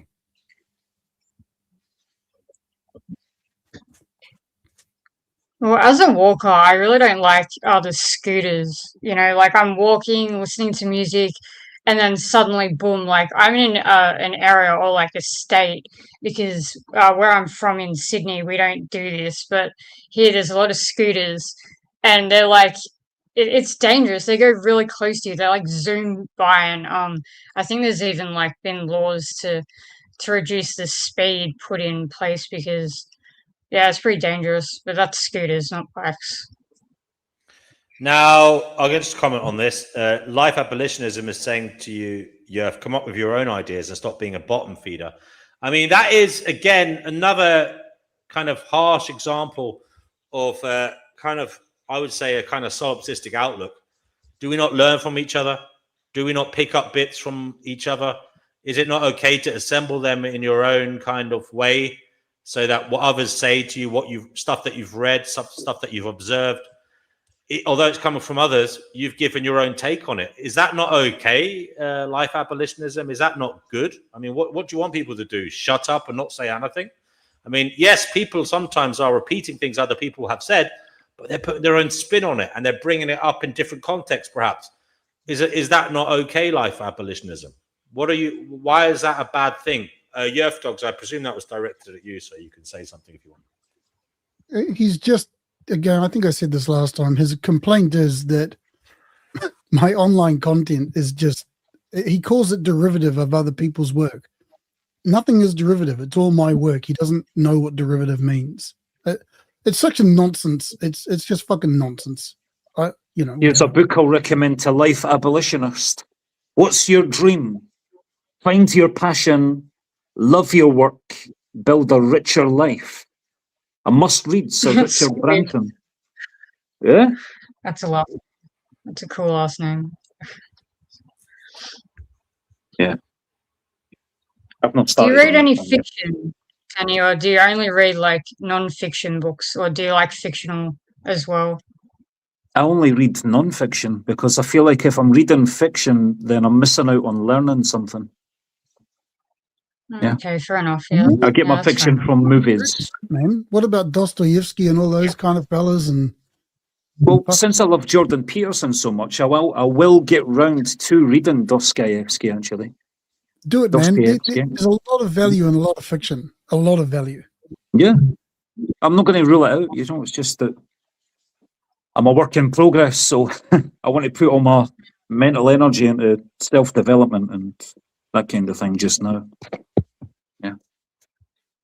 That's fair. No, that's fair, honestly. Yeah. Anybody else want to come on? Link is in the live chat. I'll put it there. So I suppose we should ask the question. We're not all slaves, in your view. We have a certain agency and freedom. Do you feel that people are utilizing it to the best of their ability? I presume I know the answer. You're going to say no. I mean, I'm just trying to make conversation points here.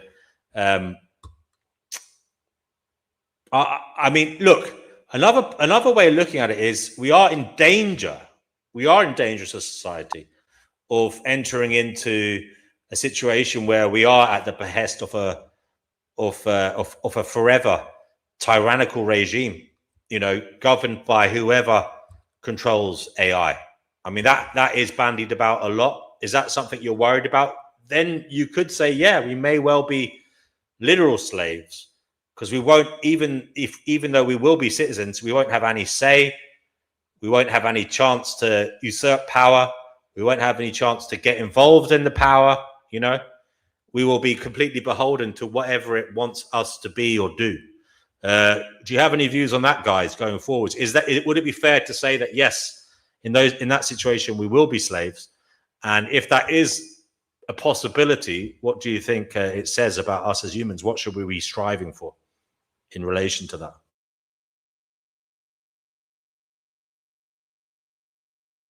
Striving towards what exactly? I mean, is it something we should be trying to prevent? Do you feel this is a warranted worry, that people are worrying about this? Do you feel it's on the horizon? It's likely? Is this something? Are you talking about the AI apocalypse, whatever it is? Yeah, well, like the kind, as I said, we're talking about slavery, so we are potentially moving into a future where we will have a kind of a forever tyranny, where AI reaches such a point that it has the reins. Whoever has control of AI will never lose power, because AI will just be able to outcompete us in everything we think or do. That's definitely one of the possible trajectories, absolutely. And then So, and will That- we be slaves then? That's what I'm asking. yeah, I agree with you. And if that happened, if that's the road we go down, yeah, that could be the time to talk about slavery. Absolutely. And is that a legitimate worry, guys, for you? Because I know a lot of people are worried about that. What about Kenny? You said you're not an expert in computers. I don't think you need to be an expert in computers. I'm not a coder either. But, No, you've I never heard of- said that. I said I just don't know enough about AI. But okay. Interestingly enough, I'm looking at the YouTube channel of Steve Bartlett's A Diary of a CEO. Yeah, you like him, And he don't had the Uber CEO on it, and they're talking about, I have to be honest, AI will replace 9.4 million jobs at Uber. So it looks like they're going to, over the next coming years or months, going to be getting rid of a lot of their workload. And it's going to be AI taking over, you know? Yeah, I So mean, there's definitely the labour market's at risk from AI, but I certainly don't believe AI is going to start wiping us out. You know, it's not going to be like the Terminator where they start massacring It's us. going to be interesting economically because without the worker, is there a consumer? You know, what are they going to do? People, are they going to give everyone a universal basic income? How are they going to treat people when, you know, they're not working? You know, when they're not earning a living? What is going to happen? I mean, it's definitely something we should be talking about more on this channel because it is off the time. It's something that we should be worrying about and communicating on. Yeah. I wonder what kind of jobs will be safe that AI couldn't do, like brain surgeon, heart surgeon. That's maybe too complicated and intricate for an AI robot I don't to know, do. mate. They've already got robots doing that kind of stuff, brother. Believe me. Well, they don't have hands like human don't have hands. hands. They can't. I don't think No, they have any robots that can perform surgery. Well, they on have human- remote surgery done by robots. So basically, yeah. Oh yeah. Where? It's all over the world. Apparently, like in basically anywhere that's got a decent medical system, you can have a surgeon in a different country remotely doing a surgery on someone using a robot. All right. Okay. Right. But still, it's still a human that's controlling it from. Right. Yeah. There are also robots that are being utilized at the moment in people's houses. You can pay for the privilege of having a robot as a maid or a butler. Now, at the moment, those robots are also being controlled remotely. So there's somebody in India or America or wherever looking through a virtual reality headset at what the robot can see and basically, you know, using, I don't know, a joystick or something to control its movements. And it is picking up the towels, folding them. It is doing the washing up. It is making the bed. It is mopping the kitchen floor. But it's because it's being remotely controlled. But what is happening is these robotic butlers and maids have AI systems inherent in them that are learning on the job. And they're realizing when they see something like this or when they're told something like this, they have to do A, B, or C behavior.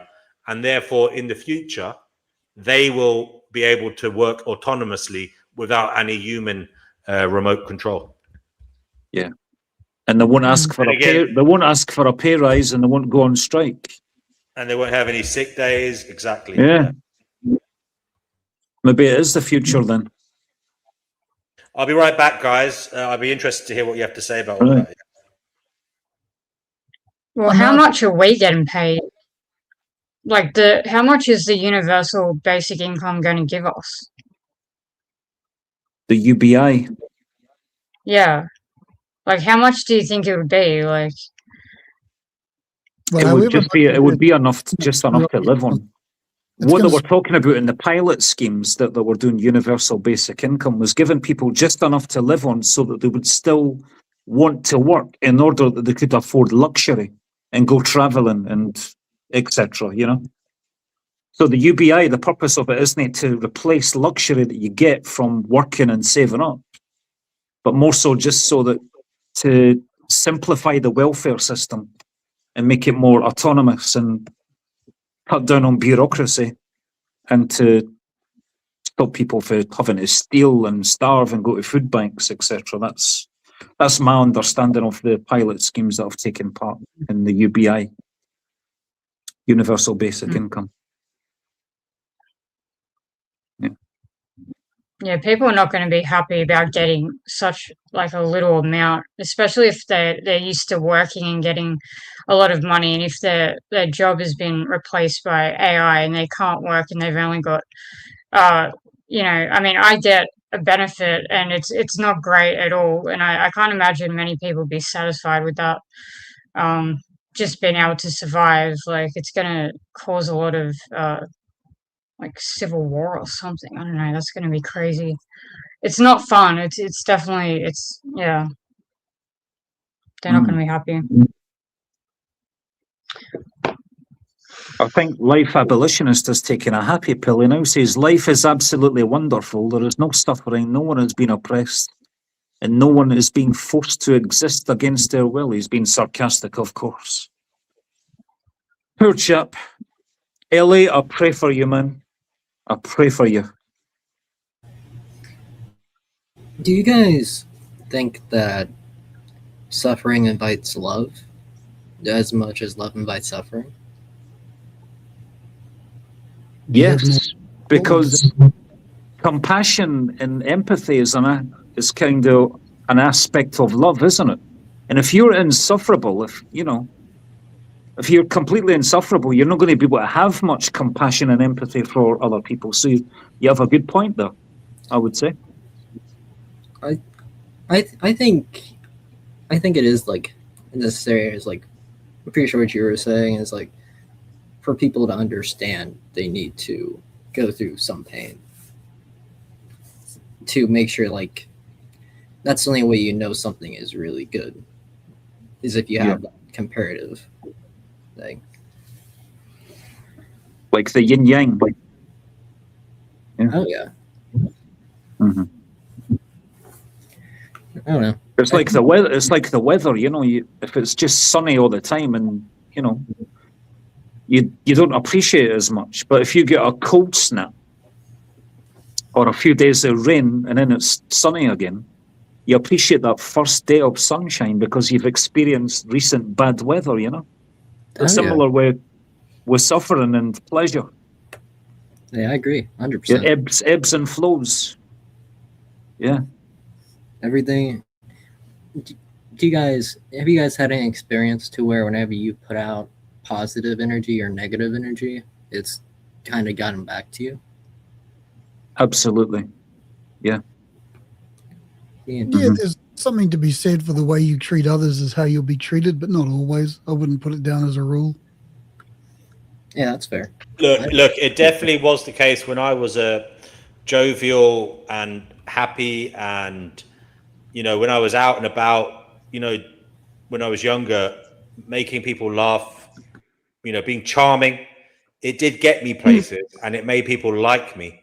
But it also, if I'm honest, it had both good and bad side to it. So I was good at making people like me, and it made me maybe get better with the ladies than I would have had otherwise.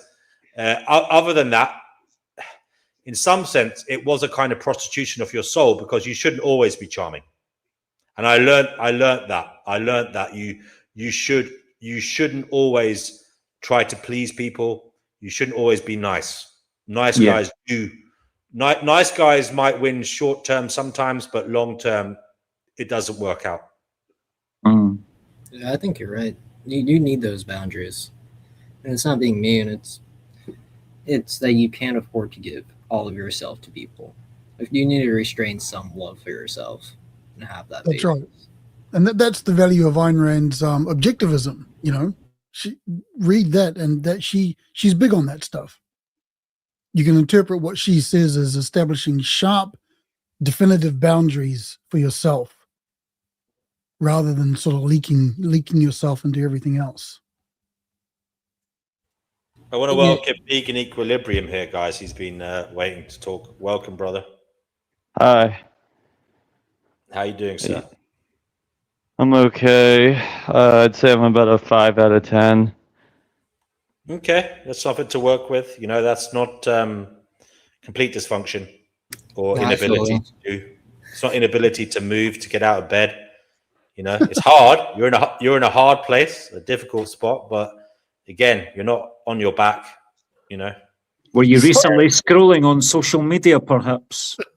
You're absolutely right about that, Kenny. Yeah. Yeah, Wow. you know. Wow. Let's talk about that. But what have So you what's been? what's the latest breaking news? I heard Lord Mandelson, Peter Mandelson, got arrested. Oh, did Well, he? I haven't been. Yeah. I don't know who that is, but I haven't been paying attention to any of that. Andrew Mountbatten I'm Windsor, not formerly joking. known as Mandy Prince is a Andrew. disgrace. Mandy was a disgrace. He was the why US, the ambassador to the US. You know. Yeah, and before that, he was first minister for Northern Ireland. He was the business secretary at one point. The guy, I don't know why he got into the positions he was in. He's a creepy fucking, you know what? But Yeah. he was a Machiavellian asshole.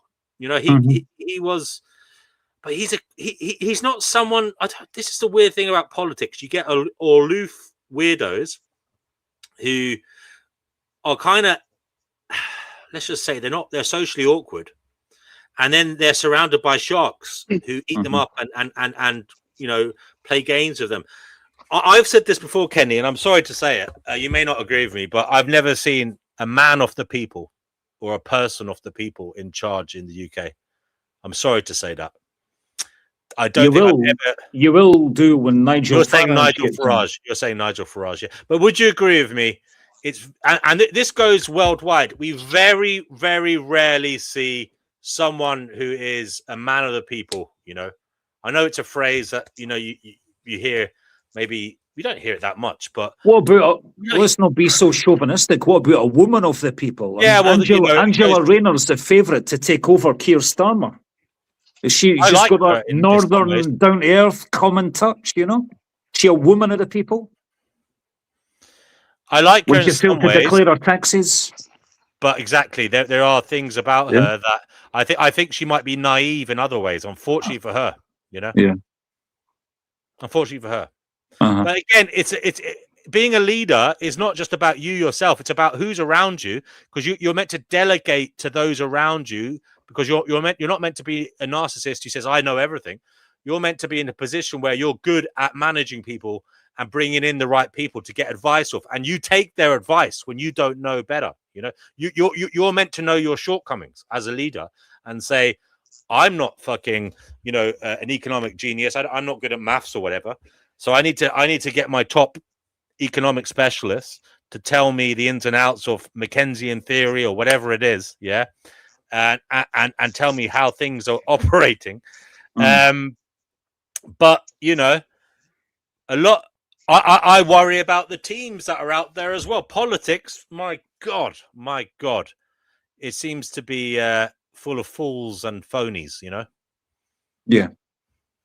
One thing I do love about Nigel Farage is his authenticity. When he done the BBC Leaders Debate before the last general election, every single one of them done their finishing speech, and when it went round to Nigel Farage, the first thing he said was, well, unlike the rest of them, I don't need an auto cue. And he done his speech totally off the cuff. The rest of them done it from auto cues, including Angela Rayner, who was there. Yeah, he's such a charismatic, smart man. You know, you didn't have to agree with everything he stands for, but he is so intelligent, so charismatic, and I totally trust him. I do trust him. What do you guys think about Rupert Lowe and his Restore Britain party? Too obsessed with mass migration and too obsessed with mass deportations. It's like a one-trick party.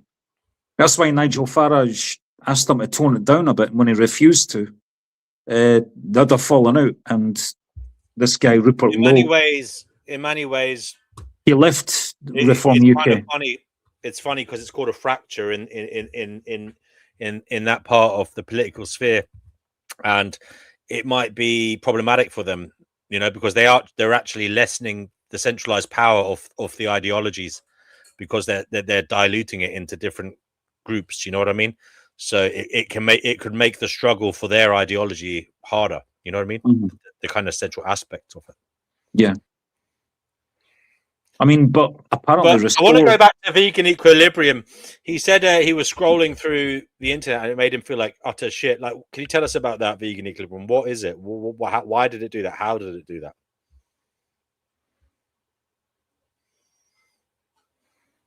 He's probably in the gym or something. He's Well, he back does. to He's a gym addict. He's probably lifting iron, Yeah. which isn't bad. I need to get back to the gym actually. So do I actually. Yeah. Yeah, same here. I was doing it up until the end of December. Then I got the flu twice in January. Nah. And then Can you hear me? Hello? I kind of fell off track a little bit. Hello? Can you hear me? Yes. Yeah. What was that? Oh, so yeah, no, I don't know if I don't know if I scroll because I feel bad or if I feel bad because I scroll. It could be both. It could be both. And in fact, I would say it probably is both. Yeah. Too much dopamine in quick succession, and then you've got your brain going into homeostasis, the come down. I'm ordering a new bike tonight, Vegan Equilibrium, by the way. I was telling Kenny I'm getting back in the saddle. That's great. Yeah. Because you know what, Kenny? I used to love cycling around. You know, there's such a freedom, isn't there? And the good thing about being in London is there's lots of places you can go that are off-road. You can get the green tracks, the green trails around the city. You can get to places quicker on the bike sometimes, and take a more scenic route through parks and whatever. You know, Richmond Park's great for cycling. Richmond Park, yeah, and into Woodland Common, yeah, And along the Thames, along the river. Yeah. Mhm. I feel like a lot of names that we have here in Australia are from England because you keep saying location names that we have here. It's funny. Like, oh, Yeah, no, I've been to Australia, and I mean, I presume it's the same in New Zealand. But when I was in Australia, yeah, there was loads of places over there that were not only names of cities we have, but names of little parts of like towns and villages in England, you know, and in Ireland as well. And I saw a few Irish town names over there. English, mostly English, but a couple of Scottish ones as well. And then a lot in of America. It's the same in America. Yeah, exactly. And it's the same in New Zealand, I presume. I was surprised to see that there's a place called California in Scotland, actually. A really small village. I mean, there's a Boston in the UK as well, isn't there? There's a Boston in England. And obviously New York, you know. Obviously, it used to be called Amsterdam, isn't it? New Amsterdam. Well, there's a reason they call this area where I am New England. Mm-hmm. They call it New England. It's a Birmingham in Alabama. Sealost says, "Just remember, I love you, Vegan Equilibrium, and it'll be all right." There you go. There you go. Yeah, there's a London in Ontario, in Canada. I remember learning that years ago. And Edinburgh in the USA. I've forgotten, Zealand. Zealand is a weird little place up in the it's way up above Norway. I don't know where it is exactly. It's up in the fucking Arctic somewhere. A little. Why is it called New Zealand? UF Dogs, do you know? Yeah, because Abel Tasman got there, and he's from Zealand. Okay, so where was he? Who was he? Whose navy was he in? The Dutch. In the Dutch Navy, but he was from I Zealand. hope I'm right on this, otherwise I'm going to get fucking slammed. Sorry? I hope I'm right about my own history here. Hang on, let me just do a quick Google. It was Captain Cook that went to Australia, wasn't it? Yeah, Cook was the one that came in after Abel Tasman. But it was the Dutch that found New Zealand. I didn't know that. Okay. I mean, they found the East Indies, what do you call it, Indonesia and all that, yeah. East Timor. Australia was... The Dutch East India Company. And he came into New Zealand and he was the first European. In 1642. So thank Christ. Well, there you go. So he was from Zealand. I don't know much about the actual original Zealand. Aotearoa. Sorry? Yeah, a lot of New Zealand names are like Maori or indigenous names. Well, it was the same when I was in Australia. I was going along the East Coast, the Gold Coast, from Brisbane on the train, and there's a lot of towns called, Bugaloo or something. You know what I mean? Aboriginal names. Aboriginals.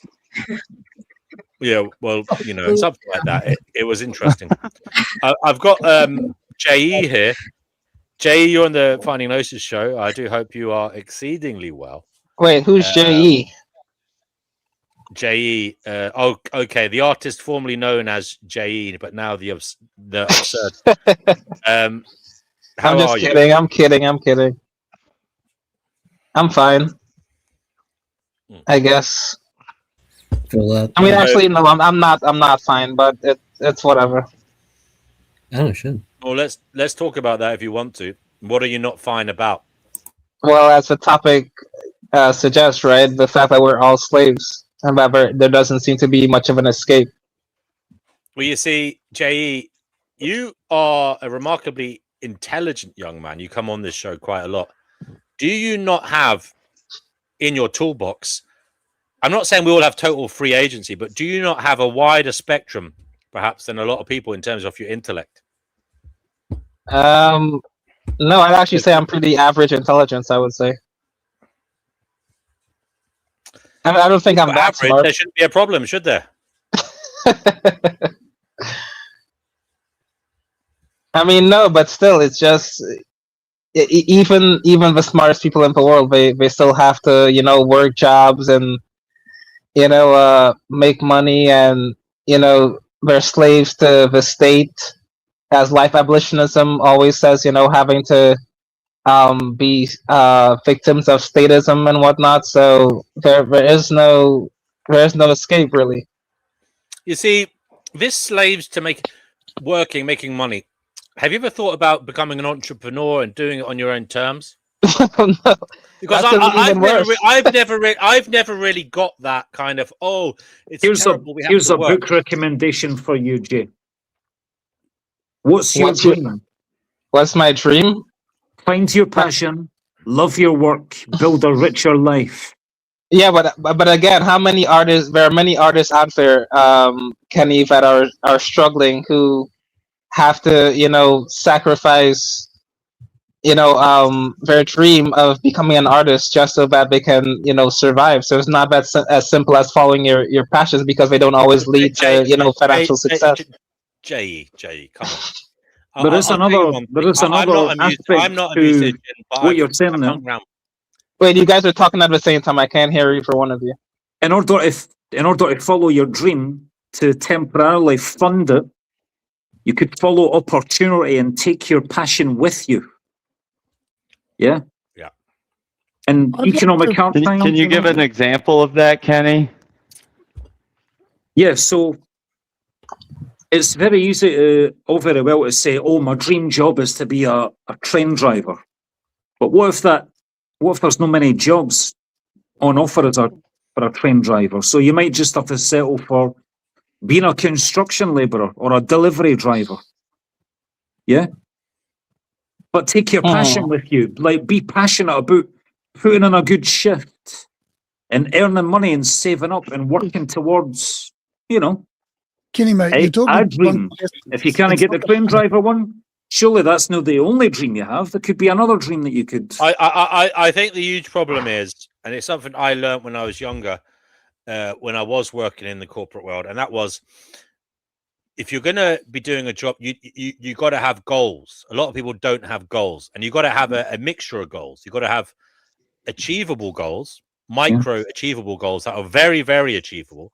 Then you've got to have medium goals, and you've got to have long-term goals. And the long-term goals can be big goals that are kind of dream goals. Like you may or may not attain them, but they're kind of like a dream that you're aiming for. And I could imagine it's going to be very difficult. Always got to be trying to achieve something and also achieving something. So have those smaller goals. Right? Yeah. So you want to save £100 a week, and then you start doing that. Then it's like you have other things that you could achieve. Like for me, I'm buying a new bike. You could have, I'm going to buy a car.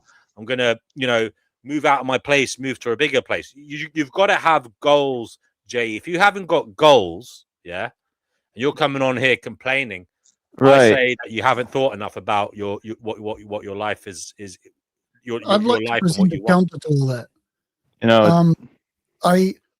I think some of the worst advice, I'm Gen X, and some of the worst advice we got growing up was exactly this: follow your dream, follow your passion. I think it's terrible advice.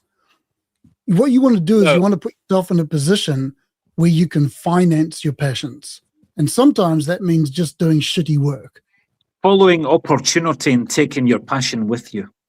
Yeah, but Yeah. that's exactly Your what I'm passion saying. and That's income exactly would what be I'm safe. saying. I'm saying if you're doing these goal setting can make you persevere, can sustain you through the shitty jobs or the jobs you perceive as shitty. I don't actually think. I think it's a bad thing to call jobs shitty because if you're working, it's giving you income and it's providing service to society. Look, the point is, some jobs that are well paid we view as good jobs, but they may be detrimental to society. So be careful with our language here. But the thing is, I think you can have goals and you can have big goals as long as you have a mixture of goals. You got to have realistic goals, medium term goals, long term goals. And the thing is, it is very much the case that life isn't your plan, it's what happens along the way. You may have big goals, but the thing is, when you start working on the little things, life happens and you may change your direction and say, oh, actually, I don't want to be a singer in a band, you know, or whatever it is that was your original goal. I've got big goals. He's got big goals, but we've got the biggest goals of them all. You will put yourself miles ahead of your competition quite literally by stopping doom scrolling social media. I had a band that came through from Spain. They came to Tokyo and they were all like, oh, it's going to be our job, da, da, da, da, da. And I said, well, how many hours a day are you rehearsing? And they were like, oh, just 2 or 3, and then we go off and do other stuff. And I'm like, man, if that's what you're going to turn into your career, you should be in the studio fucking 10, 11 hours every day, fucking slogging away and doing shit. They didn't, and they didn't make it. Yeah, it's the whole 10,000 hour rule thing, right? You know what? You've just got to narrow focused. You've just got to push away a whole lot of other stuff and just focus on something. And it may not be your passion. This is the whole thing. Like, you may have a passion to be a painter, okay, but that might become expensive. So what you want to do is you want to find a way to earn money that's going to support you being a painter to realize your hobby. Like creating AI art, for example. I like writing. I like writing, right? But the thing is, I procrastinate and I don't make time for it. And the point is, I could. And I think that a lot of this is the doom scrolling. A lot of this is the looking at other things that are pointless, you know? And I do that a lot. I do that a lot. And that's why when I heard yesterday about, you know, being on your desk and like, instead of setting out to do something and then like taking your break, but looking at the wall, looking at something blank so that your work becomes your stimulation. You know, in my case, the work is a hobby, but you know what I mean? It's still something I like. So it's making sure that you are stimulated in the right direction. Because I've fallen into the depravity of being stimulated by nonsense, you know, even my own nonsense. And it doesn't do you any good, guys. Well, as Pristine said in the side chat, right? She said, I've had goals since I was a kid, but convincing people to pay you is not easy. Very, very true. Yeah. V will resist says you need to stare more at the wall, D&W. I hope he's not saying I need to go to prison. But yeah. He's talking about Zen. What do you say? Yeah? He's talking about Zen meditation. I know. I guess. I know. Well, you see, the thing is that it's especially nowadays, it's very difficult to motivate yourself to pursue things a lot of the times because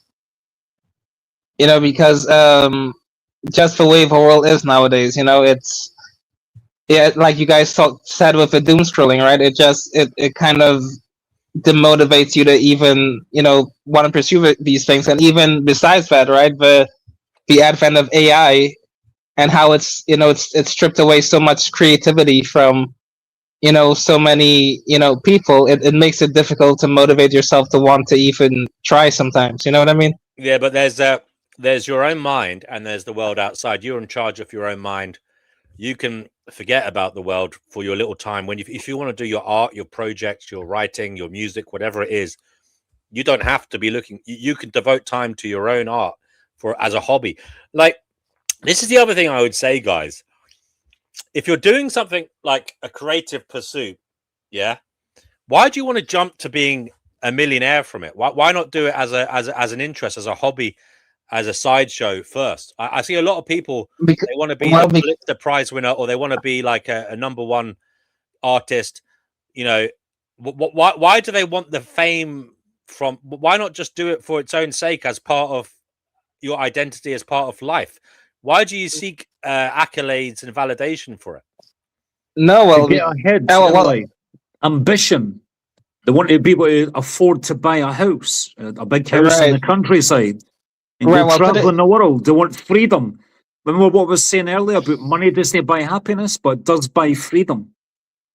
Yeah, it does buy freedom. Yeah, but I think that for someone like Jay, and probably VE perhaps as well, and the younger guys, I feel very sorry for you, because I think you're in a position where you actually don't like. I think you probably want to go forward in a direction, but we have no idea what AI is going to take over. So you might commit to 5 years to becoming really fucking good at something, and then by the end of that time, you come out at the end of it, and suddenly AI is doing it for you, and all that skills developed. So it's a tough thing. What direction do I go in?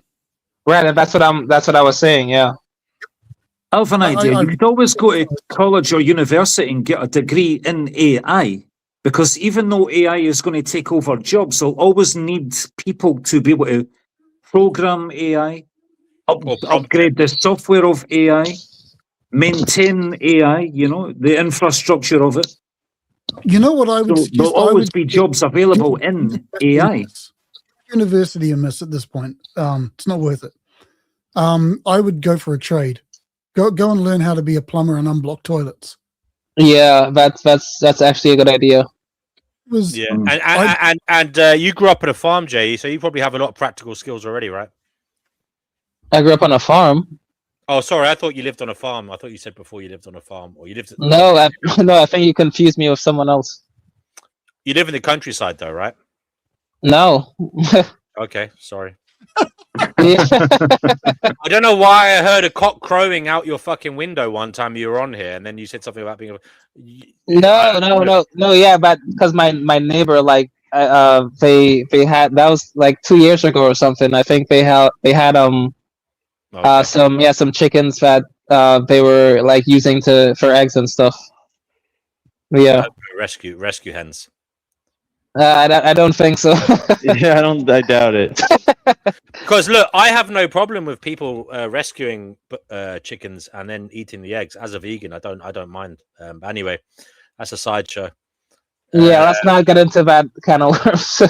D&W is confusing you, the absurd of JE. Apparently, that's what. Okay.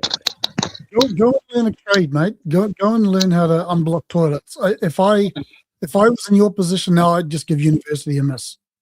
Yeah, it does. Yeah, and I told myself the same thing. University what? A miss, because it just doesn't make sense, given that AI is taking over everything. And in fact, there are so many people that have gotten degrees, especially post-COVID, that have become useless because they're like 5 years late to the party. By the time they've already studied for the field that they want to go into, it's become obsolete. You should only be you go to school for STEM if you're gonna do it. Yeah, definitely don't go into debt for anything in the humanities. Law perhaps, but that profession is changing so fucking fast. I don't know. Right. You know what the most common degree amongst the most richest people in the world is? Engineering. Engineering. Yeah, I wish I'd done engineering, mechanical engineering, and I think in that regard. I think Warren Buffett has a degree in engineering. But I wish I'd biotechnology would have been a good. I was thinking of doing biotechnology back in the day. I want to do biotech. I would do biotech if I could focus and I got on number it. one, and I probably should have done biotech. Why don't you do VE? Noodles, why don't you do it? I can't pay attention. Oh, okay. Oh, you got ADHD. I'd like to do something in neuroscience. I have a passion for like dopamine, oxytocin, serotonin, and endorphins. This is a revolution. This book, The Dose Effect, for Well, me. why don't you, Kenny, get involved in some kind of therapeutic kind of? Well, I'm currently doing a course in personal training, so I'd like to incorporate that, you know, into the motivational side of it. Do you mean? Oh, Do you sorry, mean I like never heard gym that. training as well? Is that what you're doing? Fitness training? Or you're a Yeah, fitness it's trainer then. You're doing fitness training. Fitness, gym training, but I'd also like to do like therapeutic, motivational type stuff as well, you know, and nutrition. You know, Nice. You should we should listen to some Jim Rohn. You life coach, Kenny. Jim Rohn. Yeah, let me see your list of goals. You haven't got any goals? Jim Rohn. No, but we should listen to tell me about David. Jim Rohn. No, they should listen to David Goggins. David Goggins sucks. Is that the Listen guy to who Jim wrote Rohn. the book? Worst. You Can't Hurt Me. I think a lot of this stuff's more mental than anything. David Goggins. I think everyone's Is that the got a Navy piece of SEAL puzzle. guy who wrote the book You Can't Hurt Me? Yeah. Yeah. Everyone's got a piece of the puzzle. Even if I know everyone has their detractors, but all these people, although they might seem like imbeciles to you, like David Goggins, everyone thinks he's simple, but he has some pieces of the puzzle that will prove helpful if you analyze what he's saying. True. Yeah. Andrew Huberman's great. I like him. Andrew Huberman? Even Andrew Tate, Andrew I Huberman. loathe him. Some of his stuff is right. Doesn't mean you have to believe everything he says. You know, but at the end of the day, you just got to stop reading all this stuff and just fucking go and do something. Yeah, that's true. Like sometimes you, Sorry, no, Ron. sometimes you get too stuck on I disagree like. with you there, Yerf Dogs. Readers are leaders, and you need to learn in this world. But he's saying that you should apply what you've learned, not just keep reading. You can't all That's be what he's just saying. theory. You got to have the practical experience. Of I course. agree with that. But you also need to learn, and you need to read as well. So, but Right, he never said to stop learning. Right, but he never said to stop reading. He's just saying that you should apply what you learned. I think having I danced think around with I thought some you of did these, say you just stop reading. I Just think stop reading. having danced around with some of these so-called online philosophers, their problem is they don't dance around in the real world enough. They're all that's theory. true. They're all in their heads, and that's why they get lost in thinking they have the answers to everything, because they're not challenged with practical reality, which will give them a big slap in the face. My point is that you can read as many books as you like about, for example, how to run a business, but you don't know shit until you fucking do it. It's true. That's the point of me. Right. I'm currently running my own Airbnb I think business. Kenny knows you got to do both. You got to have both. You got to be willing to do the continuous self-development through study and observing other people's ideas, but also you got to be doing something as well, because you will have your own way of doing things that you have to learn as well. You have Of to learn course, what that goes without saying. But a lot of these people who you say are like just philosophers, and I didn't know many of them, you know, because like people like Andrew Huberman, who has his own YouTube channel and talks about fitness and he's a neuroscientist, nutrition and neuroscience as well. He definitely knows what he's talking about. He's got a great physique. He's very healthy. He has the experience of his own philosophy. But wasn't he involved? Sorry, say again, Years Dogs. Andrew Huberman's also been called out for not being exactly truthful about stuff. So Yeah, I was just about to say that he had his own controversy recently, I think. these guys are influencers. They're out to make money by your attention. Yeah, they're grifters. Well, none of they're grifters. Fair enough. If you can make money doing it, good. If I wouldn't call it grifting, but recognize that they're not going to sacrifice getting your attention for telling you the hard truth. And once again, at some point, you've just got to log off and fucking, pedal to the metal and just get out in the real world and do it. Yeah, get your own experience. Yeah, you do, and your own experience is going to teach you far more than any book you've read. I'll guarantee you. If you're talking about practical application, if I'm being very narrow here about business, okay, other stuff, whatever, but other stuff as well. But I don't want to get into other stuff. What about, okay, let's take one subject that is very difficult for a lot of people. A lot of people have tried to weight loss, losing weight. How can you just go about losing weight without actually learning, reading about how to do it? Because a lot of people don't know fucking jack shit. And your philosophy is saying just fucking do it and pedal to the metal. That sounds a bit kind of hollow on the subject of weight loss and nutrition. You have to learn about nutrition and know what to actually do to lose weight. Eat less, move more. It's not always that simple. I think mostly it is. Be careful about what 4 words. Yeah. Eat less, move more. People overcomplicate this stuff. Well, you have to learn to properly lose weight. You have to learn about insulin levels and the fact that your body can only burn off its own fat if your insulin levels are low. And then you have to learn about what lowers your insulin levels and keeps your insulin levels low. And that is the keto diet. That's how I lost weight. I lost 20 kilos last year by learning about the keto diet and how carbohydrates spike your insulin levels. And when your insulin levels are high, your body doesn't burn off its own fat. Yeah. Yeah. So there's one example of how reading about a subject helped me make a positive change in my life. I always thought it was like more about calorie deficits or stuff like that. I thought. Well, most of it is. You can still lose weight on a calorie deficit and eat carbohydrates, but it takes a lot longer than doing a calorie deficit and the keto diet. No, all you got to do is the higher.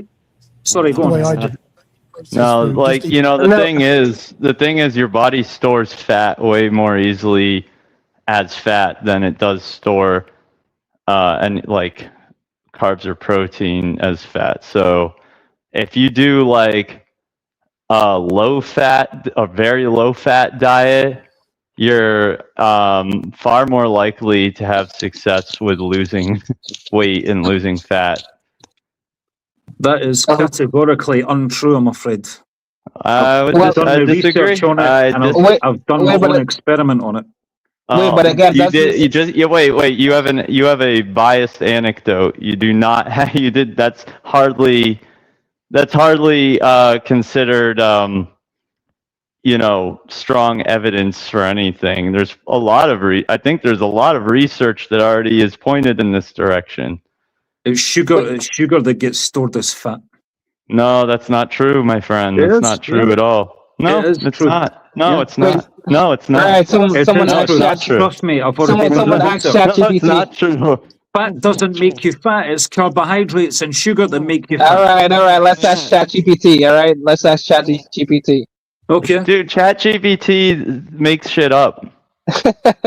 But the other caveat I wanted to throw in there is that isn't everyone's body different, and so like one weight loss plan for one person would work differently for another person. You're talking about the laws of the laws of was it thermodynamics, right? Yeah, like it's for the most part it's calories in, calories out, but there's like adjustments. Some people store fat more easily than others. Some people like store it. The way it's dispersed throughout their body is different. So there is like slight variations like that. But at the end of the day, if you're in a calorie deficit, you're losing weight. But then there's stuff like some people have a harder time gaining muscle and holding on to muscle. There's all these little things. So I feel like there are like a lot of differences, but there's some pretty good like baselines. I feel like that could help everyone. It's like I mean, generally when people eat low fat, they are not fat. And then they eat low fat diets, they generally lose weight. Makes sense. Low fat. So less. Okay, I'm going to recommend a documentary to you guys then. Read watch a documentary on YouTube called The Fact Fiction. Oh god. And you'll see that Probably- everything that you're saying is just it's not true. And yeah, there's another pseudo, book called probably The a bunch Atkins of Diet. Oh The god, Atkins dude, diet? pseudo, dude, you know that like that dude died of a heart attack and like was fucking fat as fuck when he died. Wow, really? Jesus Christ. I can't believe you're peddling this pseudo-scientific crap, man. You're spot on some things, Kenny, but you're way off on this one. With VE, your mic keeps kind of I lost 20 kilos getting muffled sometimes. last year on the keto diet in just 4 months. I was losing 5 kilos a month on the keto diet. So I'm not it worked saying for that me. you, yeah, It worked okay, for me. well, if you're in a caloric deficit, you're going to lose weight, dude, you know? So it's like, I'm not saying that you're not going to lose weight I was if on a you're not. caloric deficit. I was on the keto and the caloric deficit. I'm not saying you Right, if can't you're in a lose weight. if you're on in a caloric deficit, you're and going to, having if you're in a, carbohydrates. I'm just saying it takes longer than what it does on Wait. the keto diet. if you're in a caloric deficit, you're going to lose weight. Yes. I mean, yeah. Wait, so what about what this person said in the comments? They said protein builds muscle and then the muscle burns fat. Is that true? Well, the more muscle you have, the easier it is for you to burn fat, because you're.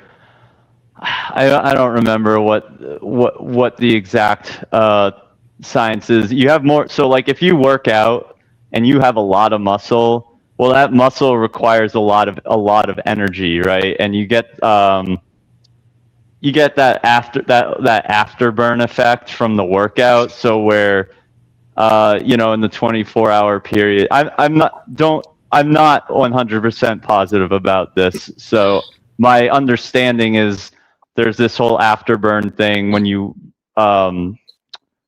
strain the muscle or put pressure on the muscle, like you do a strenuous, weightlifting workout. The bigger that muscle is and the more pressure you have to put on it, the more of an afterburn effect you'll have. But that I could be wrong about that. So, a good person to ask about that would be though is Vegan Gains. He would know. Oh no!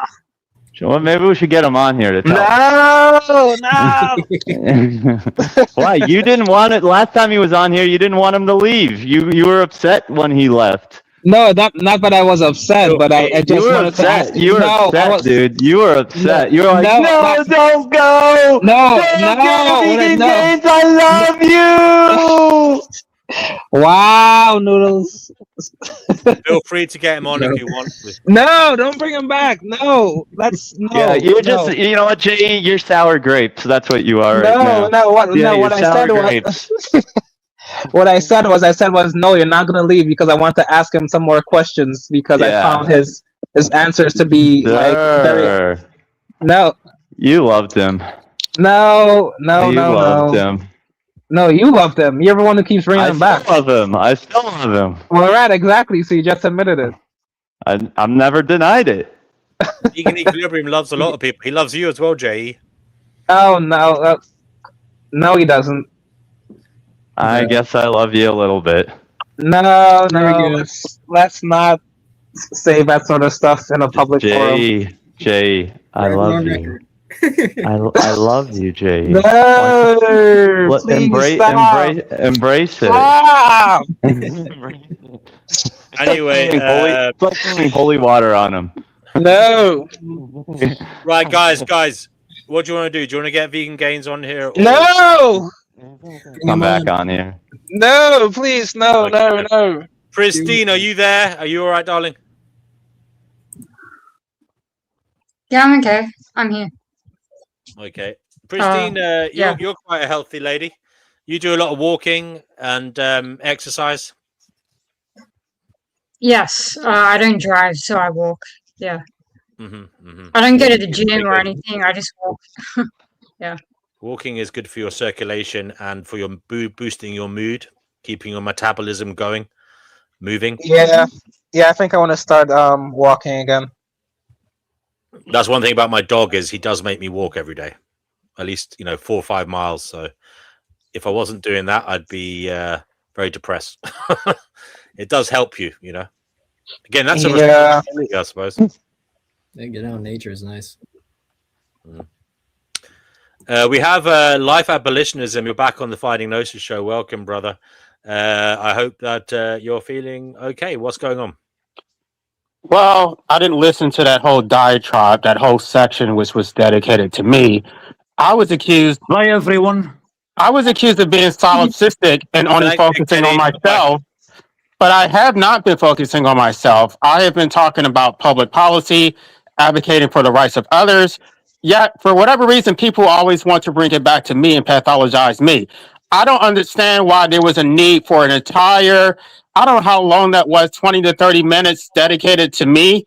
Is this the Life Abolitionism show, or is this D&W show? Like, I thought it was absolutely ridiculous because I would never go on somebody else's channel to talk about somebody else. Like, like you don't have any original ideas. You just want to bottom feed on. Like, what are his contributions? And I asked that in the chat. He didn't answer. He said he wasn't being derivative, but he can't name one single contribution he's made to the anti-natalist community. He's always trying to ride somebody else's coattail. He's trying to make him a name for himself off my work instead of come up with his own ideas, which I think is absolutely pathetic.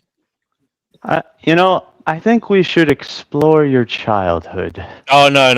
Come on! Look, in all seriousness, LA, I'm glad you came back on, but I do wish you wouldn't run away when he comes on, because then maybe we can. This is never going to resolve. I don't like him. I don't like him. I know. I'm not telling you have to like him, okay? But what I'm saying is this kind of. I'm just like, I don't want to be the kind of the arena for you two fighting. You know, I'd rather it was just reconciled. Even if you don't like him, I'd rather it was just an adult conversation between two people in good faith. See, now he wants to come back. He's in the comment section. The only reason he wants to come up here is for me. I am the reason for his entire existence. He lives for me. He is obsessed. He's in love with me. He wants some BBC. He wants me to play in his pussy. That's what he wants. He wants his pussy to play with.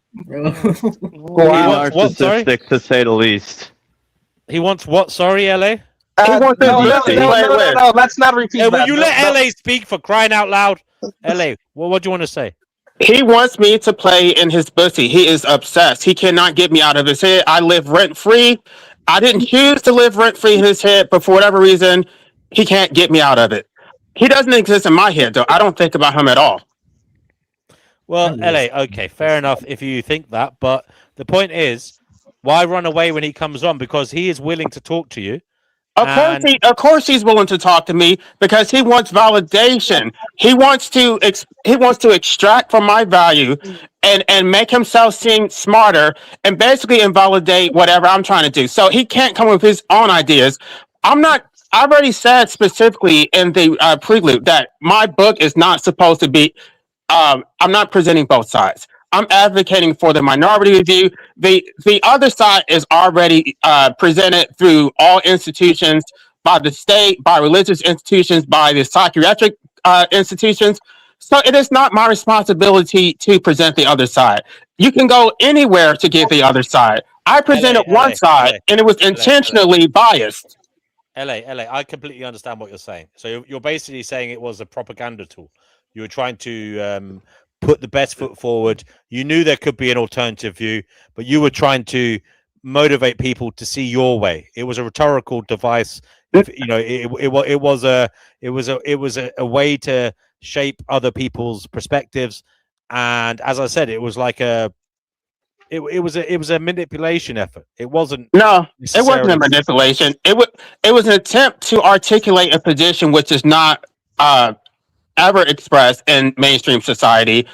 My objective was not to necessarily change anything, because I know I don't have the power to do that. My objective was to expose the illegitimacy of the entire system of procreation, of democracy, of capitalism.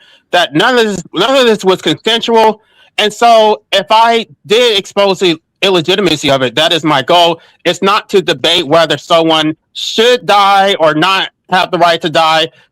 it doesn't matter. The state has already decided Okay. that, but it's still illegitimate. LA. I understand that was your objective. Now, look, you set out to do that.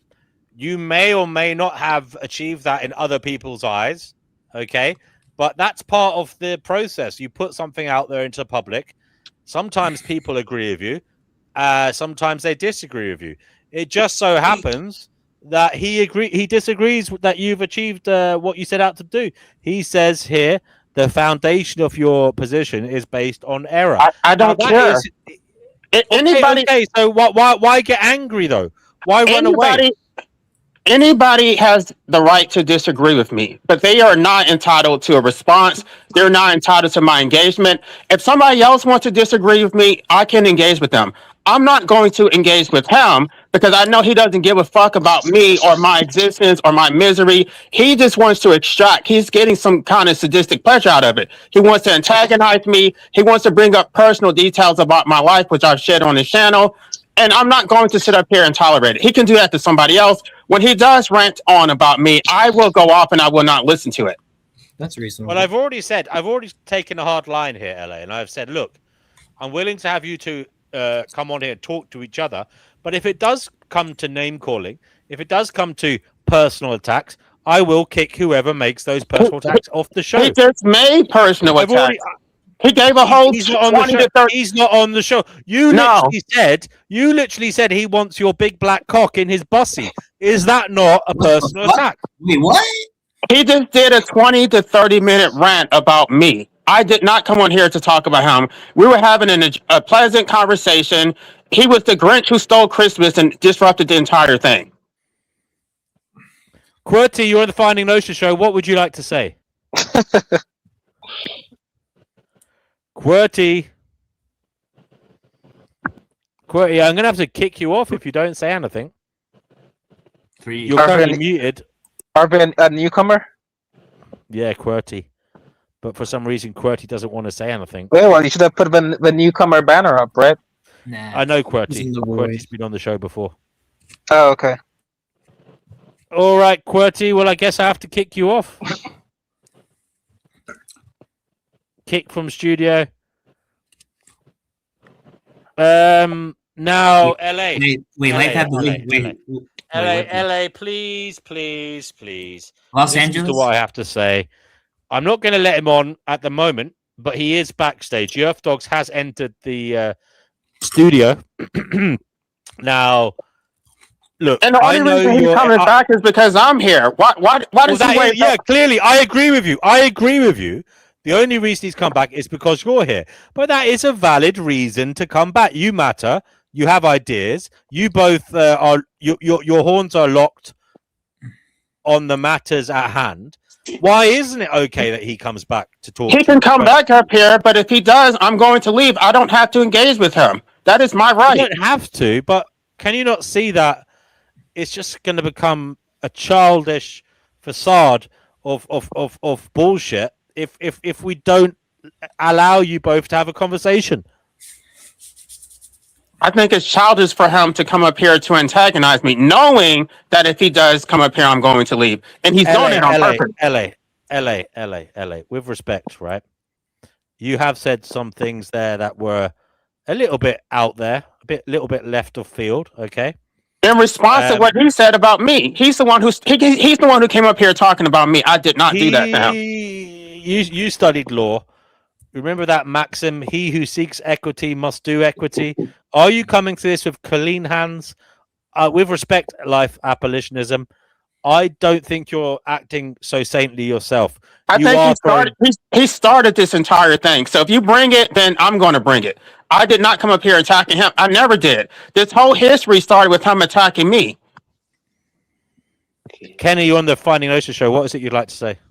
Yeah, I want to come back on what Vegan Equilibrium said about Robert Atkins dying when he was obese and overweight. I've done my research. The reason that was is because he gained a lot of weight from fluid retention as a result of being stuck in a coma in hospital after falling and slipping on ice. It was nothing to fucking do with the Atkins diet being scientific bullshit. All right? Oh, Earth What are you Dogs going to is say to here. that? Oh, and there goes LA. Yeah, he's always going to do that. D and Okay, Kenny, thanks for that. Yeah. That's important information. Thank you. for that. The keto diet works. Get on it, fatties. There is a Good vegan night. keto. I did do the vegan keto. It did work for me as well when I did lose Excellent. weight. I have put some back on, unfortunately. So I have to get back on it. Get on it. Yerf Dogs, you are on the Finding Gnosis show. What is it you'd like to say? When I came on and all I did was analyze his positions. I haven't attacked him personally.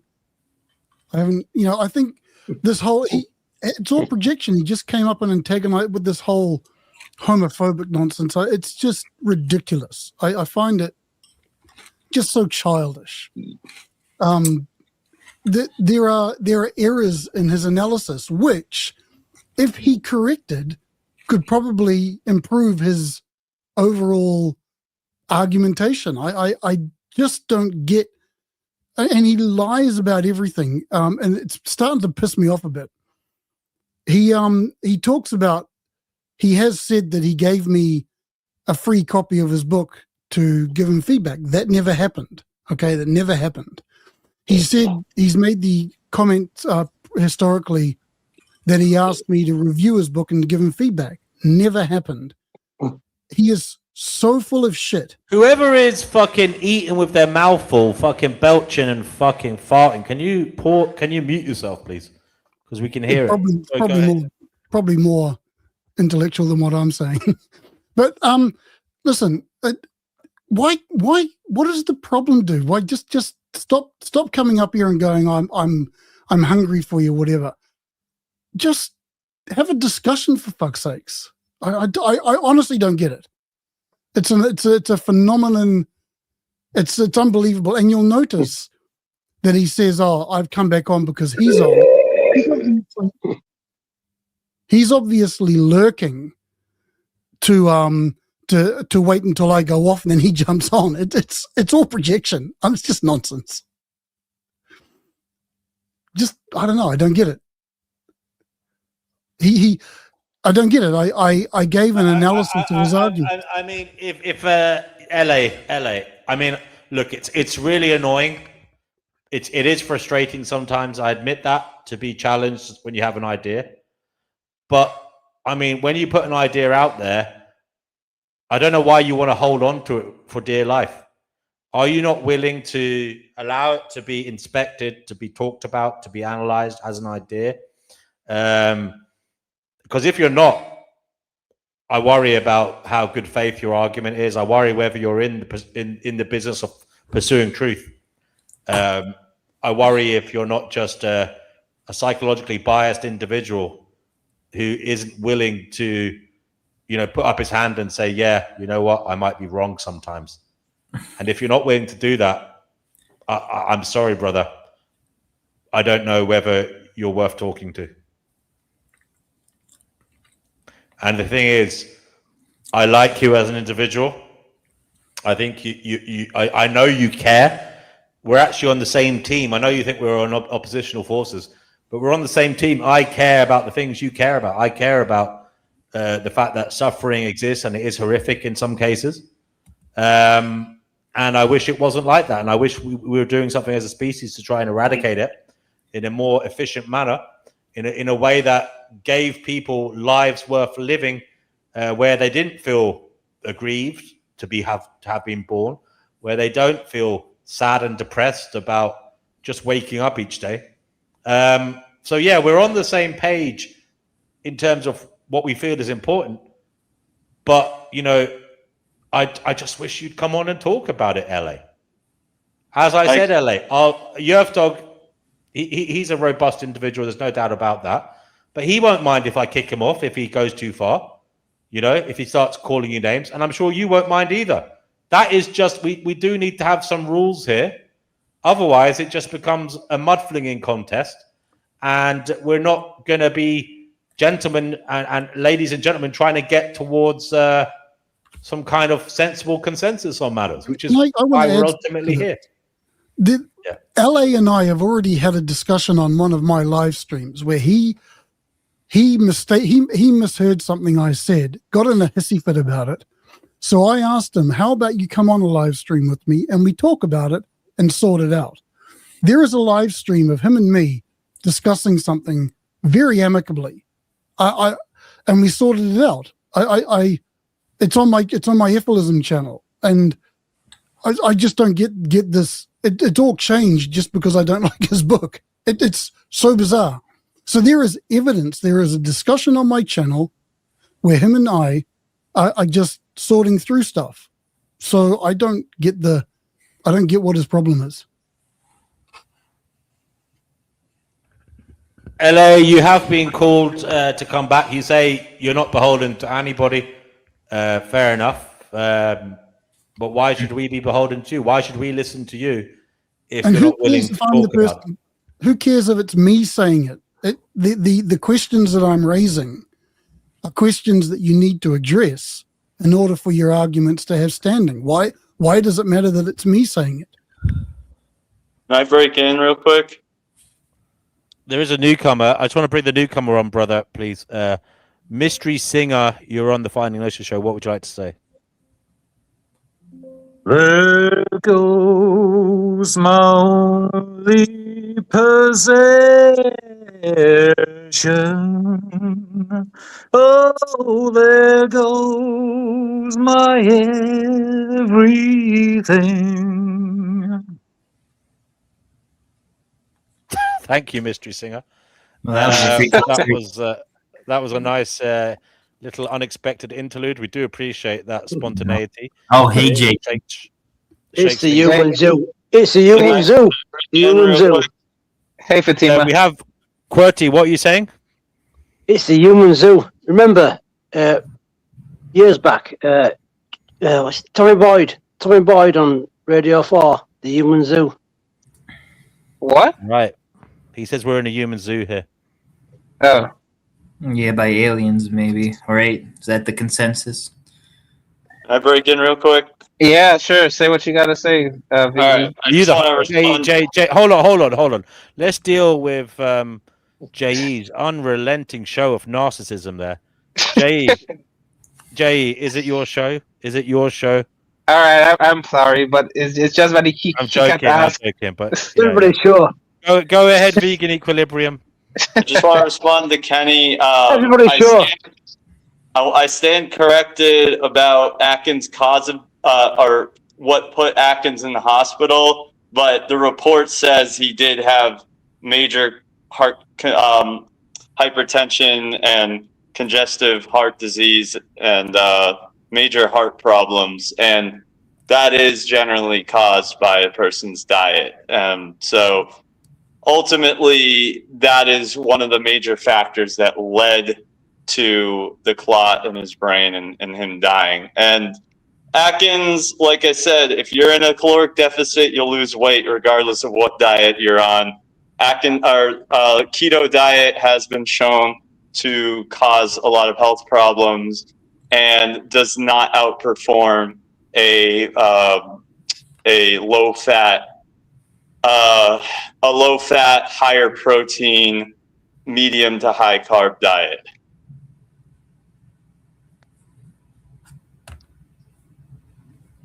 I agree with what Rhonda Patrick said about this, about the different diets. Take either vegan or carnivore. The secret for both of those diets is that they're essentially elimination diets, and they basically, both diets eliminate bad shit, and that's why people find success with better health outcomes, losing weight, etc. It's about the stuff that you're not eating.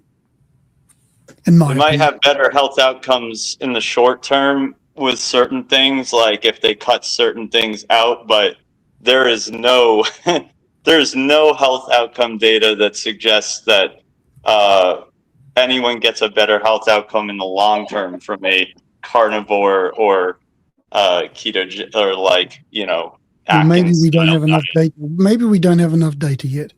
And for what it's worth, I mean, your perception is always going to be that anything that conflicts with veganism. Not true.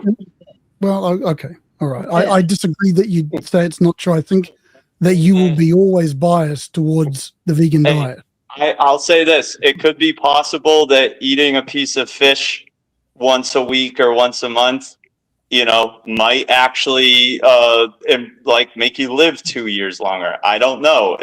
There's obviously a few schools of thought on that. I'm open to being willing to admit, okay, that could be the case, but there's nothing that says that eating animals is going to make you live significantly longer.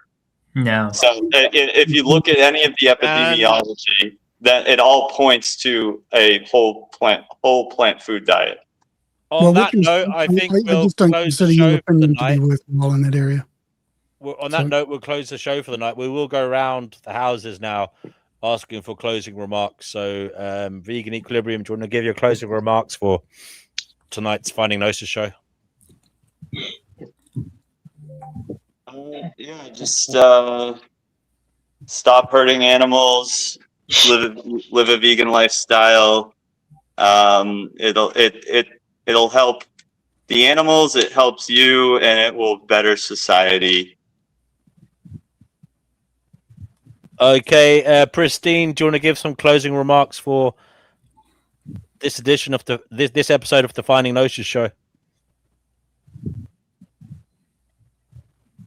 Good night, everyone. If it's nighttime where you are, that's it. I don't really have anything else to say. Okay, Cecil, do you want to give some final remarks?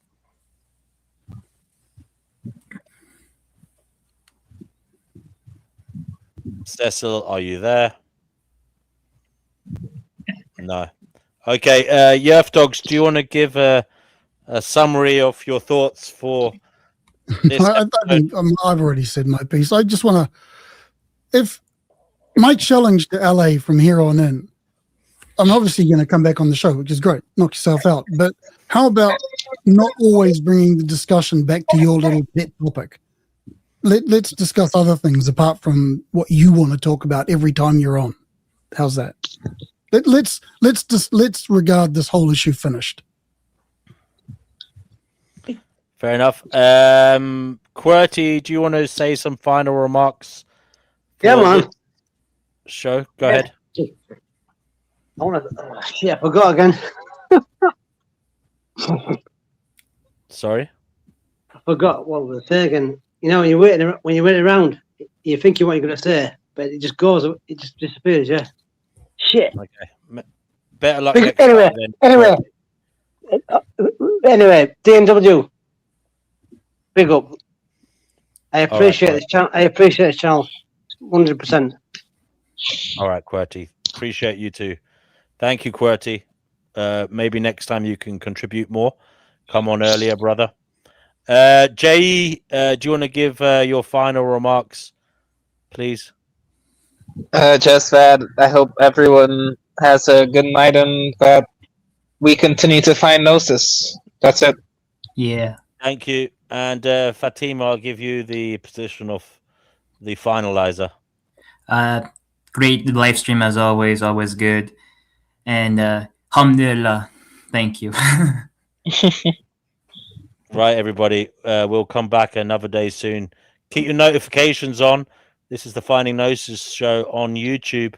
We have a YouTube channel, the Finding Gnosis. Sorry, the YouTube channel is Finding Gnosis. So look us up. Take care, everyone. Bye bye. See ya. Yeah. Bye bye.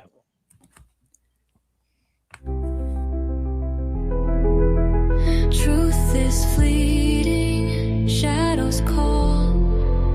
We search for meaning, we question all.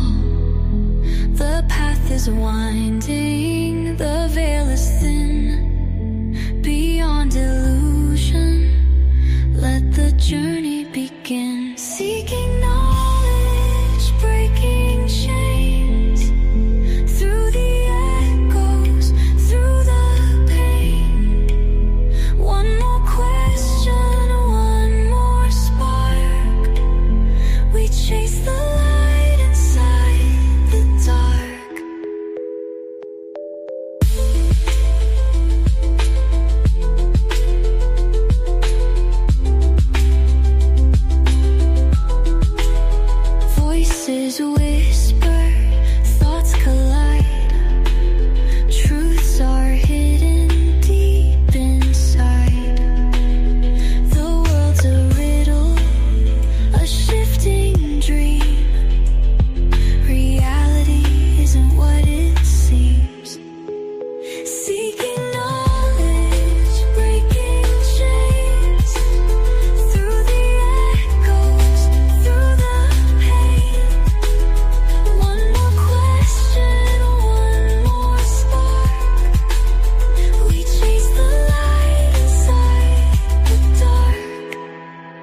Until next time, keep your mind wide, stay curious, and let wisdom guide you. Let us hope we each seek what we're meant to find. Make Gnosis bring you peace of mind.